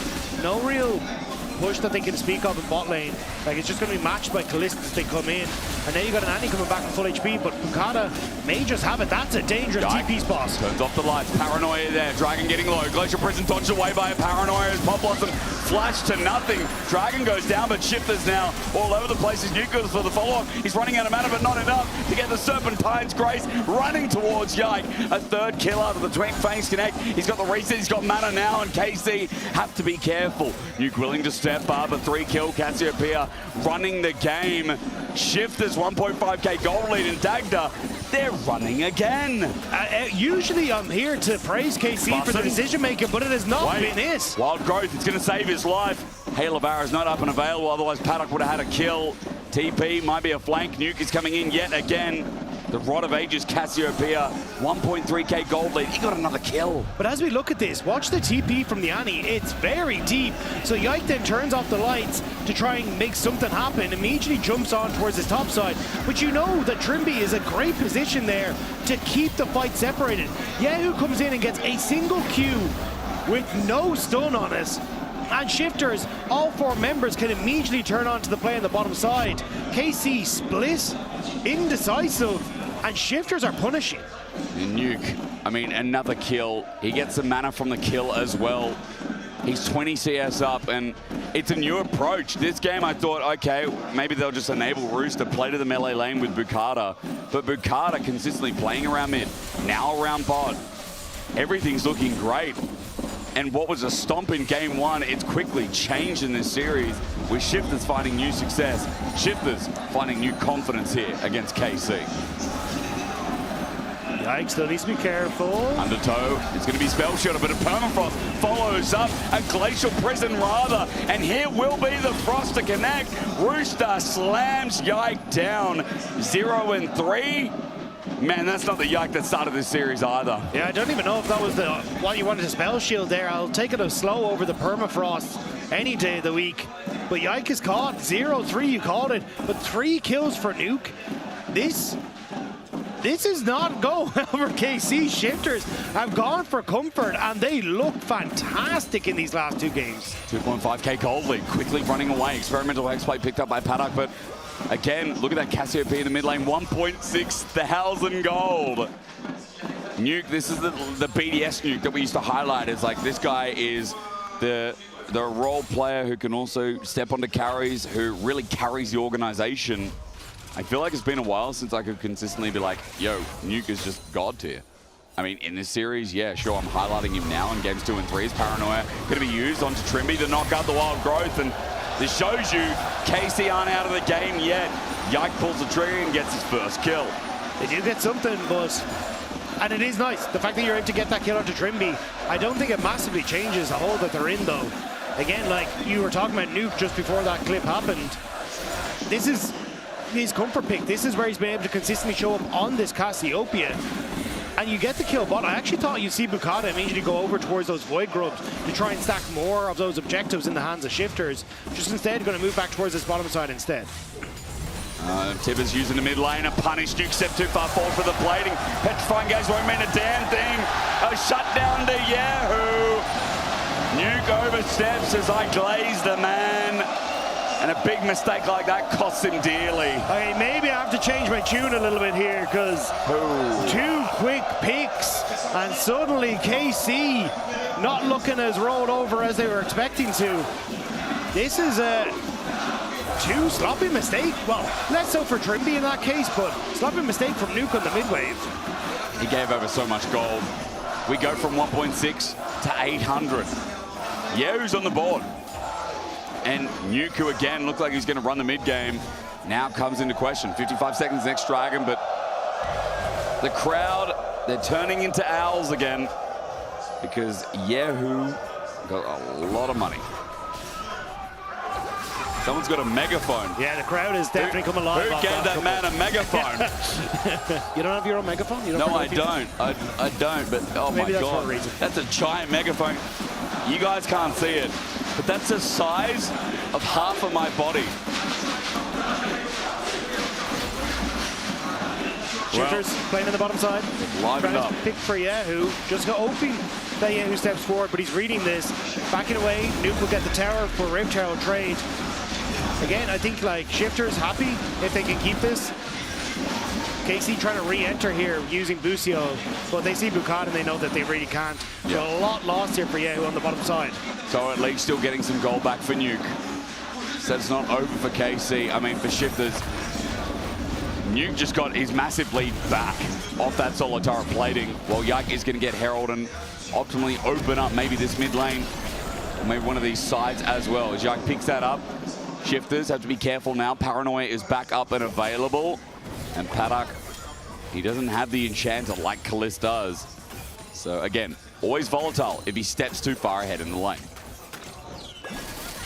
Dragon going to be taken by Shifters in the meantime as they, again, shove in bot and immediately turn towards it. So again, like there's been a nice couple of plays there for KC, but Shifters not phased. Keeping control, keeping things even. The one role that I think is doing less well than I was expecting for Shifters is that top lane. Like, we were excited to see what this Olaf could do. They knew that it was into the Scion. We haven't really seen Rooster been able to take over, and at this stage I think you're kind of bypassing the difficult phases, kinda. The Unending Despair are going to keep you topped up. You're clearing out the waves well. Paranoia. Here we go. Dive onto Nuke again. He's got the miasma on the ground. Petrifying Gaze dodged away. The dive is deep. Pop Blossom is pretty good, but the dive is deep. It's too deep.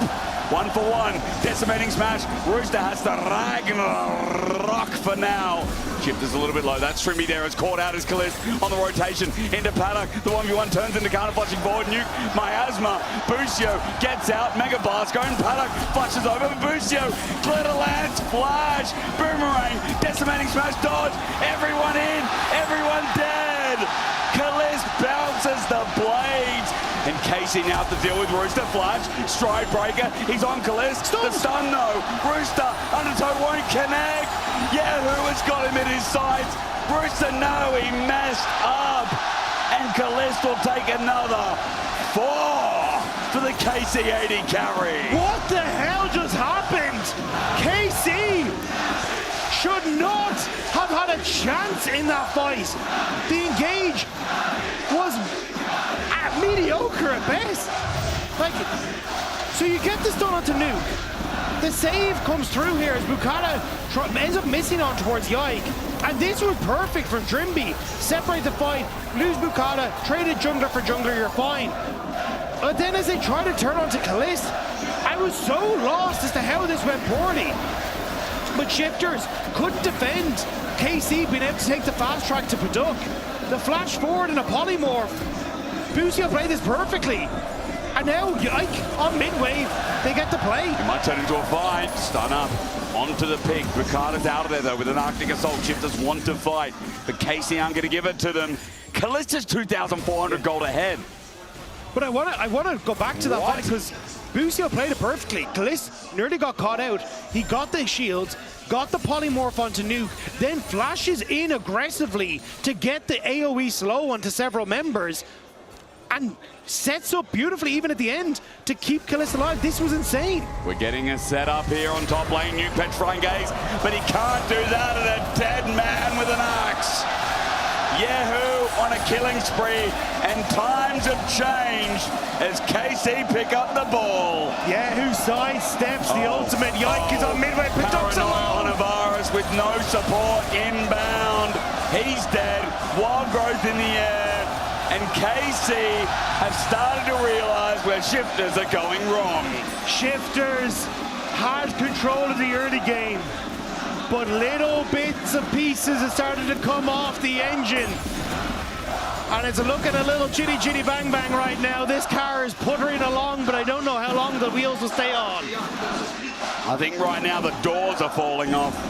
Shifters struggling to stay on board, and this game looked promising. But Tagda, that dive bot was too deep, obviously. And we talk about Kana's value. You said it itself. Kana gets out of lane. The value he adds is immense. The CC layering is simple for KC. And now they're moving across the map as a 5-man unit, playing around Yike and his ulti. And the stuns from Yahoo for the follow-uppers. Bottom lane turret under threat. Rooster's the only one there. And the rest of Shifters are struggling to defend even their own jungle as KC turn up the pace again. On the hunt, onto Rooster. He's going to Ragnarok, onto Kana, trying to chase them away. The dive is good. Permafrost, Trimby sets up his ulti. Tangabug, great as well, but who are they killing? Another kill over to Kalist. The hunt will continue. The ricochet will bounce, and Shifters will take the F out of their name because they're in deep, deep trouble. Rooster's all the way at the back. You see Paddock has to step up to the fight, but even he is scared. The turret is standing on a whim. Yike Petrifying Gaze is spell shielded. Wild growth for him as well. Knock up. He flashes away. KC get the stun. It's Yahoo as Paddock is trying to get it back in the fight, but Bukata runs into Kana. There's a kill. There's a kill. But Shifters lose their bottom lane turret and get an equal trade of blood. Shifters are trying to find moments in these fights, but the spell shields are causing so many issues. Kalist again spell shields the slow from Paduk at the end. But we'll see it as they get the replay here. As the dive happens, KC go underneath the tower, but the ultimate from Bukata is spell shielded by Yike, and Kalist is able to use the On the Hunt to get KC out from underneath the tower. The immediate Ragnarok, there's the spell shield from Yike. KC buys space. The spell shield from Kalist does end up fading as Trimby goes in with the ultimate, but Trimby's then picked off. At this stage, KC realize, hang on, we're going to start to push underneath the tower, play slow. We want the tower, but instead Kana ends up launching himself in. And Yahoo tries to get the setup onto Nuke, but I think they needed to play this a little bit slower. They needed to go for the tower, but then Yike ends up overextended. Teams are split out because KC are still trying to deal with tower and the enemy. Kana tries to buy space for Yike. He ends up then getting caught. And it's small mistakes that do come back to bite KC. Paranoia again. The Varus, what does he have? Weird flush this time. Chains of Corruption going to launch out on Yike. Undertow, the follow-up. Rooster smacks him. Bad jungler. The axes are in the ground. Rooster helps Paddock get one, and the chase begins as KC go on the defensive with shifters around Baron. Baron should be gone. KC have no jungler. Big win. And Kana gonna step forward. Kalist needs Busio to help him win this fight. He's got a ricochet, he's got a pit. All he needs is start launching away. Pop Blossom Trimby finds him. Wild goes flushed away from Bukata's ulti. Meanwhile, Kana's now isolated. Bukata tanking up. As you said, Paddock is in the dirt. Decimating smash. Kana won't die. Kana refuses to elaborate. It is Busio left alone because Kalist is dead now, but Kana won't die. Kana refuses. He needs Nuke to hit the abilities as he flashes over Decimating Smash. Almost kills Rooster. Busio gets the slow. Yikes back on the way in, but Baron is stopped. Noxious Blast, Miasma, the flail, Busio flashes, Glitter Lance, the slow. Bukata needs to Arctic Assault out, the Shadow's out, the Decimating Smash. Bukata's dead. Yike Paranoia going into Ragnarok. Busio's dead next. Undertow connects, Stride Breaker slow. Rooster holds his ground, but it won't be enough to heal through. This game has gone from 0 to about 1001. The Lulu carry in this game is insane though. Busio is playing this magnificently. Yeah. As this engage comes through, he immediately gets the Mikhail's Crucible onto Kalist. So the turnaround starts to come through. Kalist ends up getting clipped by the axe. Trimby sees this as a chance. Spell Shield, Mikhail's. Kalist gets to flash away. Busio then ends up protecting Kalist for so much of this, using what he can to get his KD carry into position. Kalist ends up trying to finish off Trimby, which then gives Bukata the chance to finish him down. But then, this is where it starts to go a bit wonky. Kana ends up going away, but Busio baits this in, playing right on the range of the Noxious Blast. Means that he doesn't get the excess damage, doesn't get into a position where he's actually a problem with dying, and then gets the kill onto the enemy jungle. If that Q and hit from Yike, he survives this as well. Busio is playing on a knife's edge to keep KC in these fights. Thank the Lords of League of Legends, we do casting in pairs, because I couldn't explain that if you gave me like 5 Red Bulls and about 5 minutes, man. I don't know what's happening. 24 kills, 24 minutes, 2,500 gold lead for KC, but somehow Nuke is the Nuke. Nuke is 2,500 gold ahead. But it's the Kalist, the 80 carry. Timbers, Ragnarok, Paranoia, all used. Kalist steps up to the plate as Teleport is going to bring Nuke in. He's got a Petrifying Gaze, but no flash available. Dragon's up in a minute 30 to take stock of the game for Shifters. They do have Soul Point upcoming if they can pick it up, but KC backing off, maybe thinking about Baron. It's Kalist, the captain for KC, versus the long-standing player of Nuke for Shifters. This is what this game has come down to. And it's can Kalist keep the uptime that he needs, or can Nuke find these big plays? Because at this stage, either one of them can take over a fight. And there's just so much support for Kalist thanks to the Busio and also Yahoo been able to set up these plays. And we're waiting for that to come through. A lot of that option for Shifters is on Trimby. And Trimby's ultimates have been bloody fantastic this game. Oh, I agree. But it's just follow-up is just not quite there. And KC's front line is just stronger. Kana running in. It must be because it's 11:15. These players are getting a bit silly. But it's KC ready to keep the undefeated streak. Tangle Bar's going to connect onto Kana. He's found Noxious Blast, Miasma. He can't escape. Conquer up. Nuke, Chains of Corruption. Dodged by an unstoppable onslaught. But Kana now has no engage tool. Paddock gets a range. Shike is now found out. He gets over the wall, jumps into action. But Shifters are the ones who are healthier. Kana is the one who has to teleport in. Yeah, who hasn't been spotted though? He's playing on the flank. Knows thanks to that sweeper that he hasn't. So trying to see if he can find this flank opportunity. Kalista focus though. Needs to be very careful as Bukata, Paddock, and Nuke are all going for him. Kana's back with no ulti just yet. Yike on an angle as well. Shifters found out Paddock isolated. Paddock, big mistake. What the duck is that guy doing? Yahoo! Tibbers! Trimby! Great ulti! But the Tibbers is bigger. The flash down. The Olaf is big on the Kalist. Kalist! He's dead! He's dead! Nuke is alive. Serpentine's Grace. Petrifying Gaze. The Fangs. The Fear. He dies as well. Dagda! He said, look at Kalist. Look at Nuke, but they're both dead! They're dying to this Olaf! They're dying to the support tools! And Casey and Shifters have taken the gloves off and they are throwing haymakers in every single fight. We see it as this one kicks off. Yike immediately catches Paduk, who tries to stay in behind Bukata, but Bukata abandons him and he has nowhere to go with no flash. As Yahoo goes into this play, it's the Ragnarok, and again Trimby. The focus on Trimby with these engages, because it enables Olaf to chase down Kalist, who gets caught in the end, has nowhere to run, and with both of them down, Nuke gets taken out as well. These fights teeter on a knife's edge, and there's so little that is making the difference, but we're going back to live as we're caught. We're fighting again. Permafrost hit, Kana the target, frontline, Tangle Barbs is good, decimating smash. All right, Paddock still got his ulti available. I thought he burned it, but look, on your screen bottom, you see all 10 ultis up, dancing around Chemtech Soul. It's a Chemtech Soul with an Olaf. It's 4 items though coming through for KC on the Kalist, and then what's the goal? Flash, they found Nuke, flashes into his team, Pop lost him again, Trimby zones out, Ragnarok on the back line, chases down, Yahoo's dead. Shifters are winning, but look at the health bars. Trimby dies in response as well with the dying breath of Kalist. Shifters zoning out, 4v4. And all balls on the floor right now. Shifters, low health bars, Dagda. I cannot state enough. That might secure Dragon for KC. It will secure. Shifters saying we don't care, it's a second Dragon. We'll give it over. Bukata still at the ultimate, but couldn't find the targets to get onto it. And with Nuke getting caught out and isolated at the start of that could have gone significantly worse for Shifters. Okay. I'm gonna take a breath. Baron's up. Baron's up. I see a lot of ultis burned, but I see an unstoppable onslaught that's available for Kana soon, who's been making waves in fights. Shifters have to approach Casey in river first, Dagda, break it down before I break.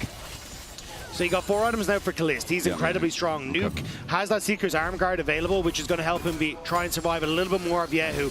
If he can get that Seeker's Arm Guard off before the key abilities from this Annie go off, he's in a great spot. Good news for Shifters though, no flash on Annie, makes her significantly less threatening in these fights.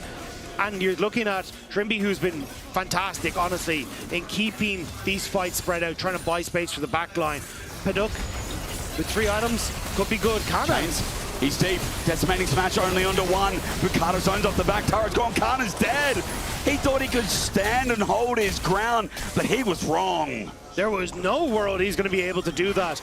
The percentage max HP damage from this AP Varus is going to shred through Kana. And now, Trimby, they don't see him. Cheeky. He's got Proto Belt. He's got Flash. No, he doesn't. He's got Heal, though. An angle for Trimby. He comes in as a minion. For Baron, Paranoia turns the lights off. 5 versus 4. Trimby not found out. Permafrost sent in. Brother Glacial Prison. Yike wants to come in for the steal. No, it's secured by Shifters in the end. Yike gets Tangle Buzz. He's going to go into GA. And Wild Growth has just been used. Tippers on the side will get Trimby. Petrifying Gaze almost gets Kalist. He gets cleansed out. But Shifters have Baron. But how much do they have? Kalist jumps in. Golden is you, but he's going to die. He's going to die. Kalist went melee. And that's a Siva you can be proud of as KC. Nuke tried to duel Kalist, and there was not enough of the tank. Kalist fought him down, and just like that, with no top laner to speak of. It's not over. KC are looking for the base. Baron on 1. Bukata needs to get the minions buffed up with a Civil Wave clear. Might be too much. A 7.5 hour night or 6.5, it doesn't matter. It's been so long as inhibitor mid is going to fall, but they can't end yet. Casey can't overstep. 31 minutes in, 39 kills, and we go on. the fight here. Trimby couldn't get in. Yike ends up going down, but it's Calist versus Nuke that defines this. As Yike goes in, can't get the steal. Calist pops on the hunt. The polymorph onto Nuke is what enables Calist to get a few autos, but Nuke flashes in, thinking that he can take the fight, but Calist again, having Boosie in his back pocket with the McHales, keeps him topped up. The blast cone to get into position, and Yahoo flashing forward denies all follow-up. This was a game that came down to that duel. And again, it's just the pocket Lulu makes the difference. Yahoo. Busio's shield as well. KC are in control. It's 2 dragons apiece. No objective up for a minute 30. But look at the bottom side of the map. Immediately, shifters are just going to try and move down. It's a negative 2,000 gold for that Red Bull Baron power play. They want to get something back, but we're just trading on the map. It's top laners going back to defend, but one team has a Baron and the other does not. That's right, Picard is channeling it in, 45 seconds of it as well. KC are now committing to their backs, but this is going to be an inhibitor turret at the very least. Minions getting the push, potential TP play I would say, but that's only a scrying ward. There's no angle here. Shifters open up bottom inhibitor, and now the pings are going down to try and set up vision around this next dragon and control their waves. Minute until that one is up and available. KC taking out onto the Rift, hoping to maybe catch shifters in a reset here. But Calist goes very far forward. He does not have support. I don't think he's been spotted with very few wards for shifters on the map, apart from that bot side jungle. Note that he does not have GA. No GA for Yike either.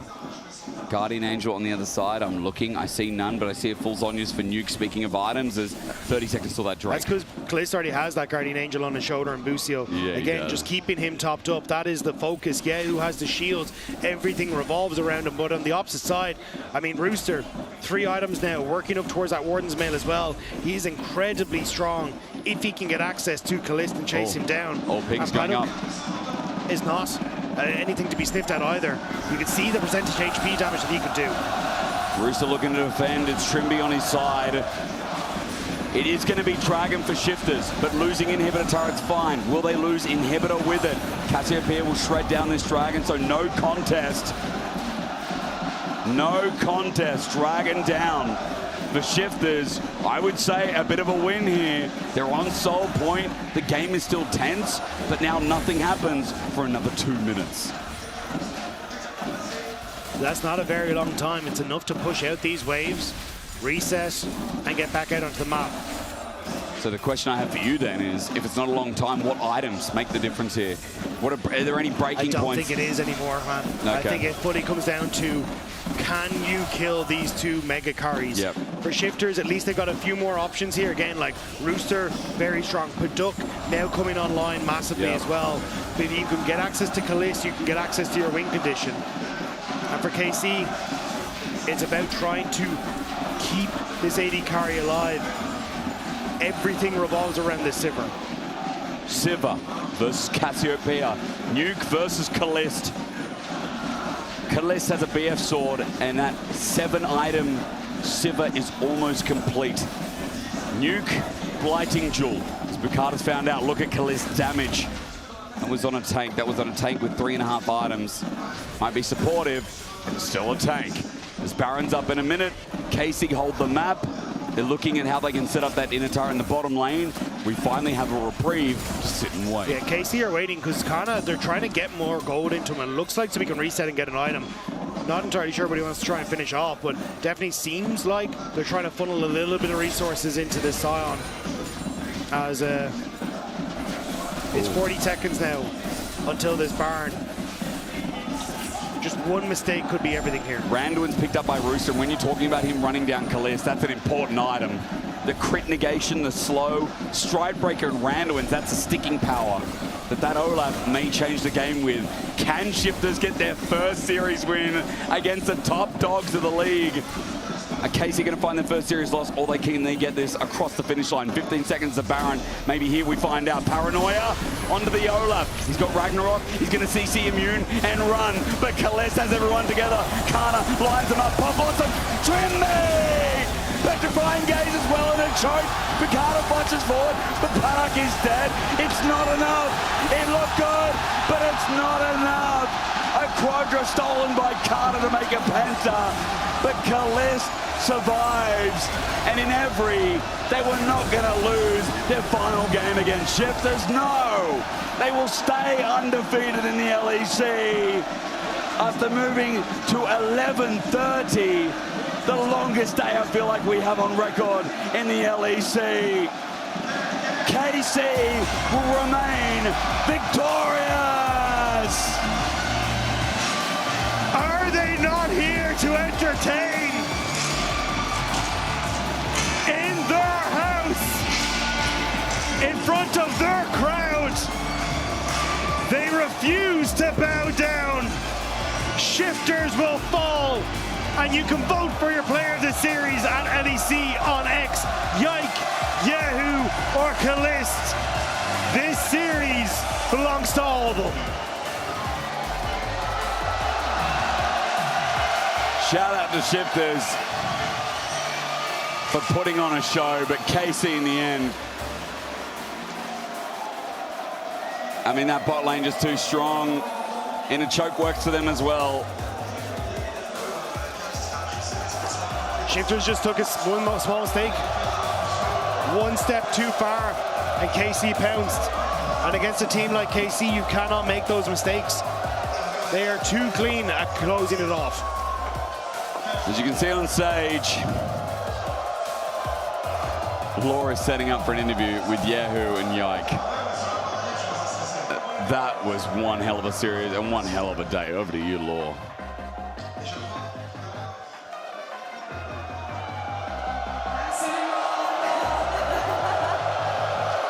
Le duo mid-jungle, ils ont réussi, ça a été un BO de longue haleine au final, mais ils le font. Et ce qui est marrant, c'est qu'hier, je parlais à Yike et je lui disais, vous n'avez pas été beaucoup de challenge jusqu'ici dans ce split. Et j'ai l'impression que paradoxalement, c'est Shifters qui leur a donné le plus de fil à retordre. Donc j'aimerais bien savoir ce qui s'est passé ici. I remember yesterday we were at the desk and I was telling you, you haven't been so challenged so far. It feels like Shifters is the team that challenged you the most, maybe, and pushed you the most. What happened today? Yeah, I don't know. I feel like we had like one of the best first games ever, and then game 2 it was also going pretty fine, but we did some small mistakes, and yeah, it kind of just exploded, and then we had to go to game 3, and game 3 was also Fiesta, but luckily we won, right? So that's good. I want to know what the what is the impact of playing in front of your crowd, in front of your audience, the pressure that there is maybe, especially in clutch moments like this? Yeah, I mean, there's a lot of good pressure, right? I get always so hyped. I feel like the boost in me, you know, when I play in front of the crowd. So I love it so much. And yeah, I feel like I can always play good when I play in front of the crowd.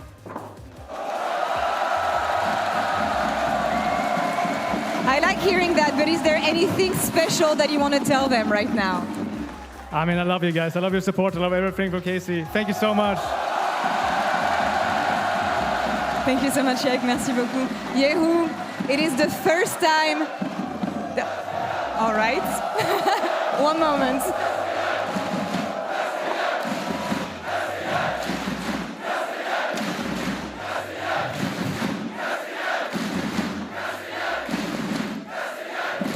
Feels good.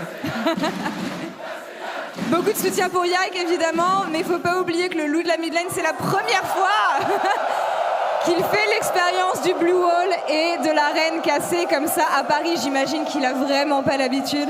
I think it's the very first time you experience KC Arena like this. How is it? It is so good. I like it. Yeah.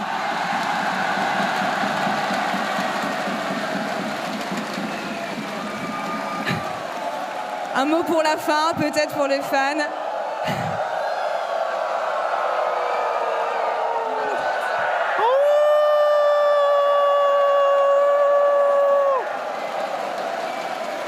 Un mot pour la fin. Maybe some words for the fan.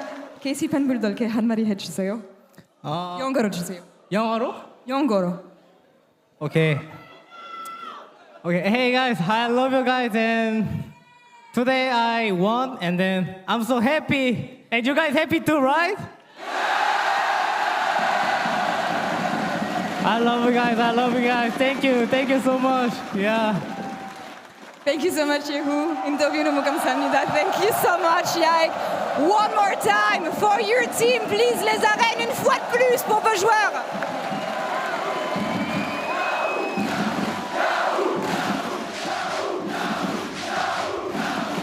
What an atmosphere it is in here. I think there were some moments in that last game, it sounded like some of the KC fans had begun to fall asleep, but they are very much awake now as we see them in loud voice for Yike and for Yehu. I mean, I can't help but smile from ear to ear after that Yehu interview. That was so endearing. I just love seeing him taking the crowd. And the crowd is so loud here today. There's so much passion in these walls. Yeah, I mean, the KC faithful have very strong support, and there were definitely moments of doubt. Credit to Shifters for pushing KC in a series that we did not expect to go the way that it did.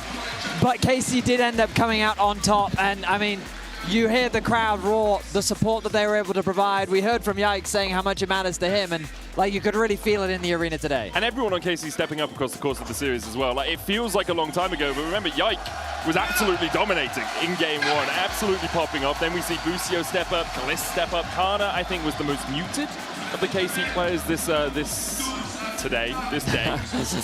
series. Kalist was our key player of the series. I think a lot of it perhaps off the back of the fact he played Sivu at the end and got that quadra kill. Potentially. Yeah. I think that he did have a very important game, right? And in game 3, arguably the most important because it won them the series. But I do think that it's worth highlighting how good that mid-jungle combo was throughout the series as well, especially how impactful they were in the first series, in the first game rather, and how well they still played in game 2 regardless of the outcome. So incredible performance across the board, but just an incredible series across the board, delivering on a level that we did not expect, and that is the impact of playing in an arena like this. Sometimes players level up to the occasion, and we got to see that from Shifters today. I mean, it's absolutely wonderful to see a series like this. And also got to pay attention to the fact that this was a super close series. Yeah. So the impact that the sixth man of the arena was having might have been the tipping point. The fact that every single time Shifters found a good fight, it was dead silent. But every single play that KC made it worked out, the crowd was roaring. It was so loud, and you bet the Shifters players can hear it through their headsets, and you bet it's gonna have a toll. And importantly for Shifters and for SK, by winning that game 2, Shifters have kept both themselves and SK in the playoff race. Even though they lost the series, they can still qualify for playoffs. They do, though, need to start winning soon. Shifters need to win all 3 of their remaining games. SK, with 1 remaining game, need to win that. So we'll see how things end up. Obviously, if Shifters lose tomorrow, they will then be out of that playoff contention. And the biggest reason is because SK, Heretics, and Shifters only have so many series left to play. Yeah. Shifters playing 1 of them tomorrow, but the gap they need to close is the one between them, G2, Koi, and GX. So even if they're able to find that win tomorrow, it is not an easy journey, and they are somewhat dependent on the results of teams around them. They really are, and obviously playing up against Na'Vi as well is going to be a challenge. Na'Vi have looked pretty solid across the board, but that's it from us here tonight. It has been an amazing day of League of Legends, and we'll be back tomorrow. If you want more of it, though, make sure to check out the LCS. It's going on right now. Betty, anything about the LCS you want to say?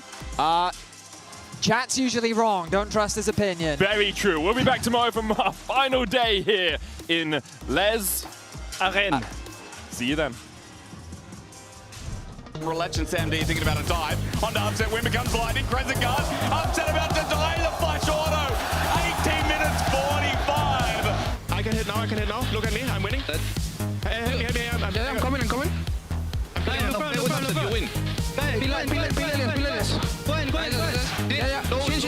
I'm going forward, by the way. I don't care. Good job, guys. Holy what a comeback, guys. A bit of a game. Good job. Holy shit. I look on the Syndra. Yeah, I have a big wood. Both of them. Get Dragon, guys. Okay, guys. Our first win on stage. I think we should be happy. Yeah. Well played, clean. Well played. In fact, Ambros might just be dead. It's matched by Majors. Reledge fights it in the end. Major dies. So does Reledge. Ambros just says, come at me, bro. I go, Nico. Don't get engaged. We kill Nico. Play forward. I'm going behind. Go. I'm going behind. Nice. No flash. No flash. I got. Don't get my shot. You can end. Can you go next tower? Tower. And then Yeah, he's in. how did we win that fight with the Elder? Oh, I can't finish. Yeah, we finished. I was about to say, Rooster level 6 is a problem. Yeah, but Kana going to half HP now, even lower. Flashes away, no! Kana's dead! This is Kana. Ulti, it connects. I wanted to see it, but yeah, with the shockwave, the counterplay! He waited! I have W for you, Lucian. Go. Kill Wukong. Nothing. Play together. I've killed. Right. Yeah, I help you. on the side. Okay. Very good. Can you go Nash? I have EV. Okay. That's right. I'll stop them. Yeah. He's trolling. Hit it. Hold up the bars, no flash. It's front. It should be good. It looks juicy. Yes. Hold up the bars, no flash.